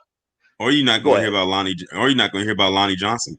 And let me add this. Good point. And let me add this. If I was in charge, I wouldn't be telling people about things that would make them uplifting if it's going to challenge my position either. That's why I say the onus is on us. Let me say this real quick before y'all go any further. Let me give a shout out to Faith. Faith, I'm listening to my car, brother. We appreciate you for hitting the cash app. You know what I'm saying? So appreciate that. But all of y'all making good points. Like you said, we don't we really don't put ourselves first. Like I said, we want to be the stars of the show, but we don't want to be the owners of the show. We don't want to be the ones, behind the scenes, pulling all the strings and, setting everything up, and that's our problem. We so used to being on Front Street and, like I said, being the faces of everything. But, to me, the most power you can get, as a man is being somebody behind the scenes. Because when you're behind the scenes, don't nobody really know who you are. So you can kind of move how you want to move and kind of call the shots how you want to call them. But when you out there, in front of everybody, in front of millions of people, and everybody knows who you are, the spotlight is always on you no matter what you do. And this is why you can't go nowhere and just be free and live life, because everybody gonna be like, oh, that's such and such, and that's this person, what I'm saying? Versus when, some of the richest people in the world is people that you probably don't even know from a can of paint, because, they don't put themselves out there to be, popular and known. But these people are well paid and have a lot of power and have a lot of pull behind the scenes. And I think that's how more black folks should start being going forward in the future. But, let's be real. We live in a generation nowadays in time where, generation in this current time where, attention and clout is the new drug. Everybody wants to be famous. Everybody wants to be popular, but nobody wants to be rich and paid no more. Most people nowadays would be cool with being paid and known, but being broke. And it's like, fuck the attention, fuck the damn clout and stuff. I'd rather be paid. I'd rather be low key, nobody know me, and be paid. Like, y'all can have the fame and the clout and shit. If I can be paid and nobody know me low key, hey man, that's cool with me. I'm gonna enjoy my life. That anonymous money. You know what I'm saying? Exactly. I'll be able to go enjoy my life, quietly and peacefully, while you broke famous motherfuckers can't go do shit, but just go around and just be told, oh, you such and such. Nah, like that shit ain't gonna pay my bills. Sorry. Hey, let me say this real quick. Fly Girl Kai said, and when it comes to black businesses, we need more than just restaurants and hair salons and barbershops, churches. That's why I always preach about putting you got to get the kids. You got to get the kids involved into being in tech, whether it's being a mechanic, get them in programs where they could enjoy it. Not just a rush thing when they get to be in high school. Then you all of a sudden you want to tell them, oh, you need to be this and that. You got to get them while they're real young. And I think we fail at that for some reason. We always try to teach them to play basketball, football, or want to rap. That's it. No, that's it. Also, another thing too is that we as black people don't have a very strong media push to push our stories or our narratives out there. We don't own CNN. We don't own MSNBC or Fox News, even though I don't really consider them news, or any of these other outlets. We don't even own BET. That's owned by Viacom, which owns MTV and Nickelodeon and stuff like that. So we don't. Hold on. That's now though, because of what Third Ward's topic is our culture for sale. Because somebody black used to own it, but then when they weren't getting enough, or either somebody white saw something good in it and offered them an amount that they could refuse, they sold it. So BET is now owned by white people, but it didn't used to be. Yeah, the thing is, you make a point. Look, by the way, they're all junk news that you mentioned, or what have you. Let me be clear on that. We sure do consume this media. That's why I think that these channels like this are very important. I know a lot of people try to knock this sector of YouTube or of YouTube. I say that that's BS. We're the ones telling our stories. We're the ones connecting with each other across the country and sharing our real version of it. And the less we consume this damn media, the less power it has over us. Exactly. Yes, Bronze, I did say Fox News. That is my nickname for them. I've been calling them Fox News for years. Yeah. I watch Fox News. They're my guys now, man. CNN posted a garbage story about that whole about the GameStop, and it's been bullshit long before Trump. So I like I said, I look at those things. They're propaganda machines, Hey, real quick, I was gonna say, I understand, people say, the media try to push this agenda, push the rap and all this stuff on us. But this is my thing. Now we got our own hands on media ourselves. We could watch whatever we want to watch.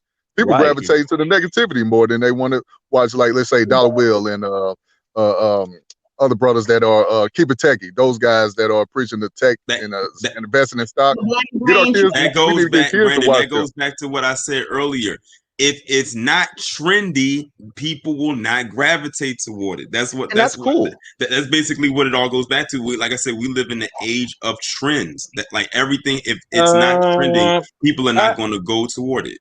I would agree on that, but I disagree because you got to understand the platform we entertain now, and we are doing content. They control narrative and control what is being put out here and what is not being put out here. Then they know there are many Black content creators that put out a variety of topics, content that are not always based on the gender. But here's the problem. They know if they put out certain things that people are putting out that's going to change the mindset and give them perspective of how there are other people that are in fields of knowing science, technology, but media in a proper way, those will not get promoted. Those will get one or two things. Shadow ban, which I like to call black ban. Also, they will fluctuate with numbers when people do these little quick live streams, their uploads. How I know? Because I've noticed this. So it's not like people don't have the capacity to do these type of contents, or people have the capacity of watching. Is who is putting the eyeballs enough for people to watch it. That's the game. And since we entertain the space that's run by a Caucasoid woman, obviously we know the end game is that if you're content creator and you are Black and you put on any narrative that's really structured positive to people that do want to watch it and know there's something out there, it will not be publicized on this channel, on this not channel, but on this platform. Period. So like always, people gotta do, like I said, to be relevant and keep the eyeballs, and that is put out the content that we are indulging today, which is by talking about celebrities, talking about each other, etc. Because we talk about some otherwise, you will not get that promotion at all. Do we want that promotion? I mean, here's the thing. Drop Here's that my mic, thing. Chaos. That was a good one. Right. No, that was good. No, but here's my thing. Okay, we can't expect, I'll use it, we can't expect, Black problems aren't going to be solved by white people. If you want me to dress it up just like that. Yeah, okay? facts. So it's up to us. I mean, it's kind of like, so everybody eats bad and is fat and overweight. Does that mean you should be overweight? Okay, so okay, fine. They doing that. We're gonna still do our thing, and that's how I look at it. And if they don't, you can't lead a horse to water, so that's it. And if people aren't interested in those technical topics or topics that can make money and they're more driven by the celebrities, hey, let them. I'm tired of trying to change their minds, get those who want to listen. I like the whole small thing better personally anyway. See, what got me interested in stock markets and stuff like that was interview the Breakfast Club did with Boyce Watkins. He was up there speaking about how Black people are buying up non-Blacks and stuff. That blew my mind when he said that stuff. I don't hear that stuff around in my neighborhood or people I grew up with. It was just whatever the Gucci is, whatever the latest is, you got to buy it. You got to buy it. So when he came out and he was talking on Breakfast Club, it just changed my whole life right there, and I got more interested in investing and stuff. I bought less clothes. I got more into trying to make my money grow. Make money while I'm asleep. What's up? What person that I have so much respect for, and I always talk about him, and I'm sure if y'all watch my channel, y'all see me talk about him often, and that's Robert S. Smith. Yeah. Oh yeah. I talk about I hold that man in such high regard, especially after what he did for those graduates from Morehouse College, because I'm if y'all knew the stress behind student loan debt, then how much of a relief. You know how much, right? You know how much of a relief that was. Stop not it, only Topaz. for them over that, sweetie. just not only for them who got it, but also for those who actually heard something like that. You had a lot of people who was hoping that he wished that he would have came to their school at that time when he did what he did. And every time there's a story that comes out about him, he's always contributing to Black people. Now, mind you, this is a guy who didn't even go to an HBCU, but a lot of his funds or whatever he donates to goes to HBCUs or anything that can help a very wide collective of mainly Black people. But I like the fact that he's also a low-key guy. He's not out in the mainstream like that. People didn't know who he was until what he did a couple of years ago. But I was I knew who he was. I knew exactly who he was because I had heard of him before and I heard of his company. But I like that, like I said, that he stays low key. He's not trying to claim the spot. Like you can tell by his demeanor, he's not that type of person. He's a very giving person, but he's not a person that's going to flaunt his wealth. He knows he's a billionaire. He knows he's the wealthiest black billionaire in America, but he's not going to he's not going to put it in your face every single time. And he's just doing it out of being a genuine, kind-hearted person. Those are the kind of people that I can gravitate towards. I wish I could sit and have a conversation with him. And there's a lot of black men that are quiet about their money. Like I'll never forget, Steve Harvey did a show with these two girls, and they was trying to find a man that makes a lot of money. And they was out with some two brothers, right? They didn't know they was successful men. I saw that show. They just looked at their their appearance and was already turned off.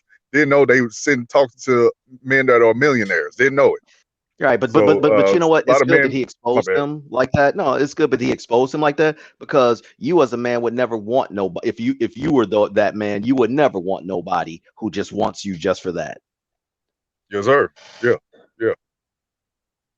A lot of black men just don't, they're not with that flashy stuff. They just got their low money. Like Third World was saying, I'd rather have that quality money. You know what I'm saying? I ain't gotta be famous or nothing. Fuck all that. I just want to get paid and make sure my family's set.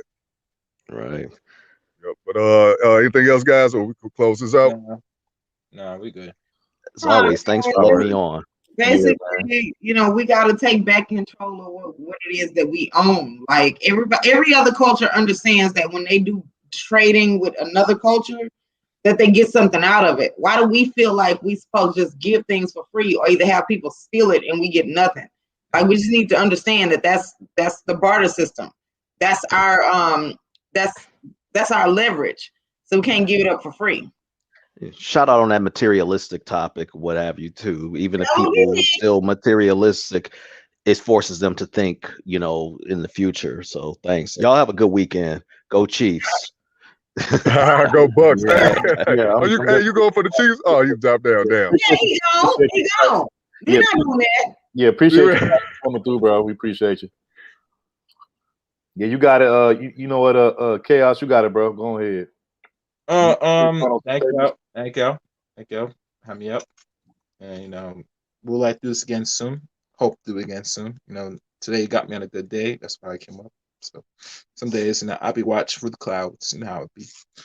But yeah, I might do a live stream in a few minutes, but I'll see you out there. All right. Appreciate you, bro. All right. So Torian, bro, what you got for us, man? Torian, you still there, bro?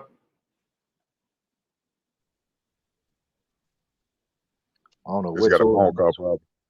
But anyways, hey, I appreciate everybody coming through. I just want to let y'all know we will be off next Saturday. It's gonna be WAP time. Happy WAP time to all the ladies. I mean, Valentine's. Excuse me, I'm tripping. Yeah. We all for Whopping Times weekend. Whopping Times. Whopping Times. Y'all ain't shit. I do not hope that. Me and Brandon will be off deep into some WAP on Whopping Times weekend. So allegedly. Y'all get on my nerves. Khadijah, close your ears. No. See, I hope y'all come through tomorrow on my channel when we're doing the Super Bowl party because Khadijah got some questions. It's gonna be part of the topic. Y'all little Supergirl party, yeah. I see y'all. Yes. Shout out to all the lovers, all the lovebirds, all the women, all the men. Hopefully y'all enjoy y'all Whopping Times weekend. So hopefully y'all enjoy yourselves. But yeah, me and Brandon gonna be deep off into some WAP on Whopping Times weekend. So and to you side niggas and side bitches, y'all day be on Monday. Don't worry, y'all get y'all gifts. Yeah, what they call it, Galentine or something? Yeah, fact. So we will not be here Whopping Times weekend, or next weekend. So y'all enjoy yourselves. And like Brandon said, side women, y'all get your side chicks, y'all get y'all gifts and stuff on Monday or Tuesday of the following week. So hey man, I was the main nigga once upon a time. I was the side nigga. I was the rebound nigga. I was the once in a while nigga. Hey, I've been all that, man. I know what it's like. Hey, bro, I think we all been there, bro. Hey, man. Damn, baby, why you call me Valentine? Oh, I was busy. I was damn. Okay. We all been there. So no, I've not been there. Sorry. Look at Lady T, ghetto auntie. I'm a good girl. We doing all of this bullshit y'all go through. Sorry, I wasn't even there. Okay, all Hey, right, all right. Topaz presents Side Chick Training 101. Listen, I don't Hey, Topaz presents how to take a husband, how to take a bitch man. issue, so I can't. I'm not side chick material. Yeah, allegedly. No, But ain't anyway, no, all right, you know this nigga's feelings hurt. anyway. Hey, Topaz, hold on. You was doing the scene from Baby Boy. Do that scene when the mom was like, "I'm trying to have fun too." I forgot what she say. I can see you saying that to your kids. I'm trying to have fun too. I'm so annoying to my kids. They was like, "Mom, you don't want to date? You don't got no boyfriend. What you gonna do?" So they got like apparently I got on my kids' nerves. They wanted me to date, so I can't relate. Yeah, couldn't nobody date my mama. Get away from me. Get away from my mama, nigga. My son did not like it. He was like I remember the first dude that I ever introduced. He was like, "What's up, nigga?" I was like, "Damn." Well, just know, y'all. If y'all don't see any three of us, doing Whopping Times weekend. If you don't see us, we probably, we need some whopping. I don't know what Topaz is gonna be doing. She's gonna be eating some chocolate. She's gonna be eating some chocolate. That's all she's gonna be doing. Eating chocolate all day. So so if you don't see us in the chat Whopping Times weekend, hey man, you know why? So allegedly. So first of all, the Lord wants y'all to come to Jesus and not be all caught up with this WAP and whatnot. Hey, I'll come if he give me that sanctified P. If he give me that sanctified P, I'm coming. Oh, see, look, I wasn't even there, Lord. Listen, I wasn't here. I don't know what he's talking about either. He got it. He give me that. I think I just saw lightning struck somewhere. He give me that sanctified. If he provide me with that sanctified peace sleeve that make me catch the Holy Ghost when I come in it, bro. Like when I'm hey, that special lady to lock you down, settle down. Where she at, man? Look, I don't want penis. I don't, because I feel like that shit is gonna try to make me not be able to beat me. And I got some shit I gotta do. Topaz gonna be taking off. Her clients gonna be like, "Where's Topaz?" Oh, she gone again. She took off again. You gotta make me catch the Holy Ghost. When we doing what we do, man. Like so. All right, that's enough of this whopping time, man. We go. We out this. I want bad behavior to do. I can't be around no anointed. Enjoy happy Valentine's with your loved ones, everybody, man. We out. Peace. Yeah, man. Peace. All right, man. Peace, y'all.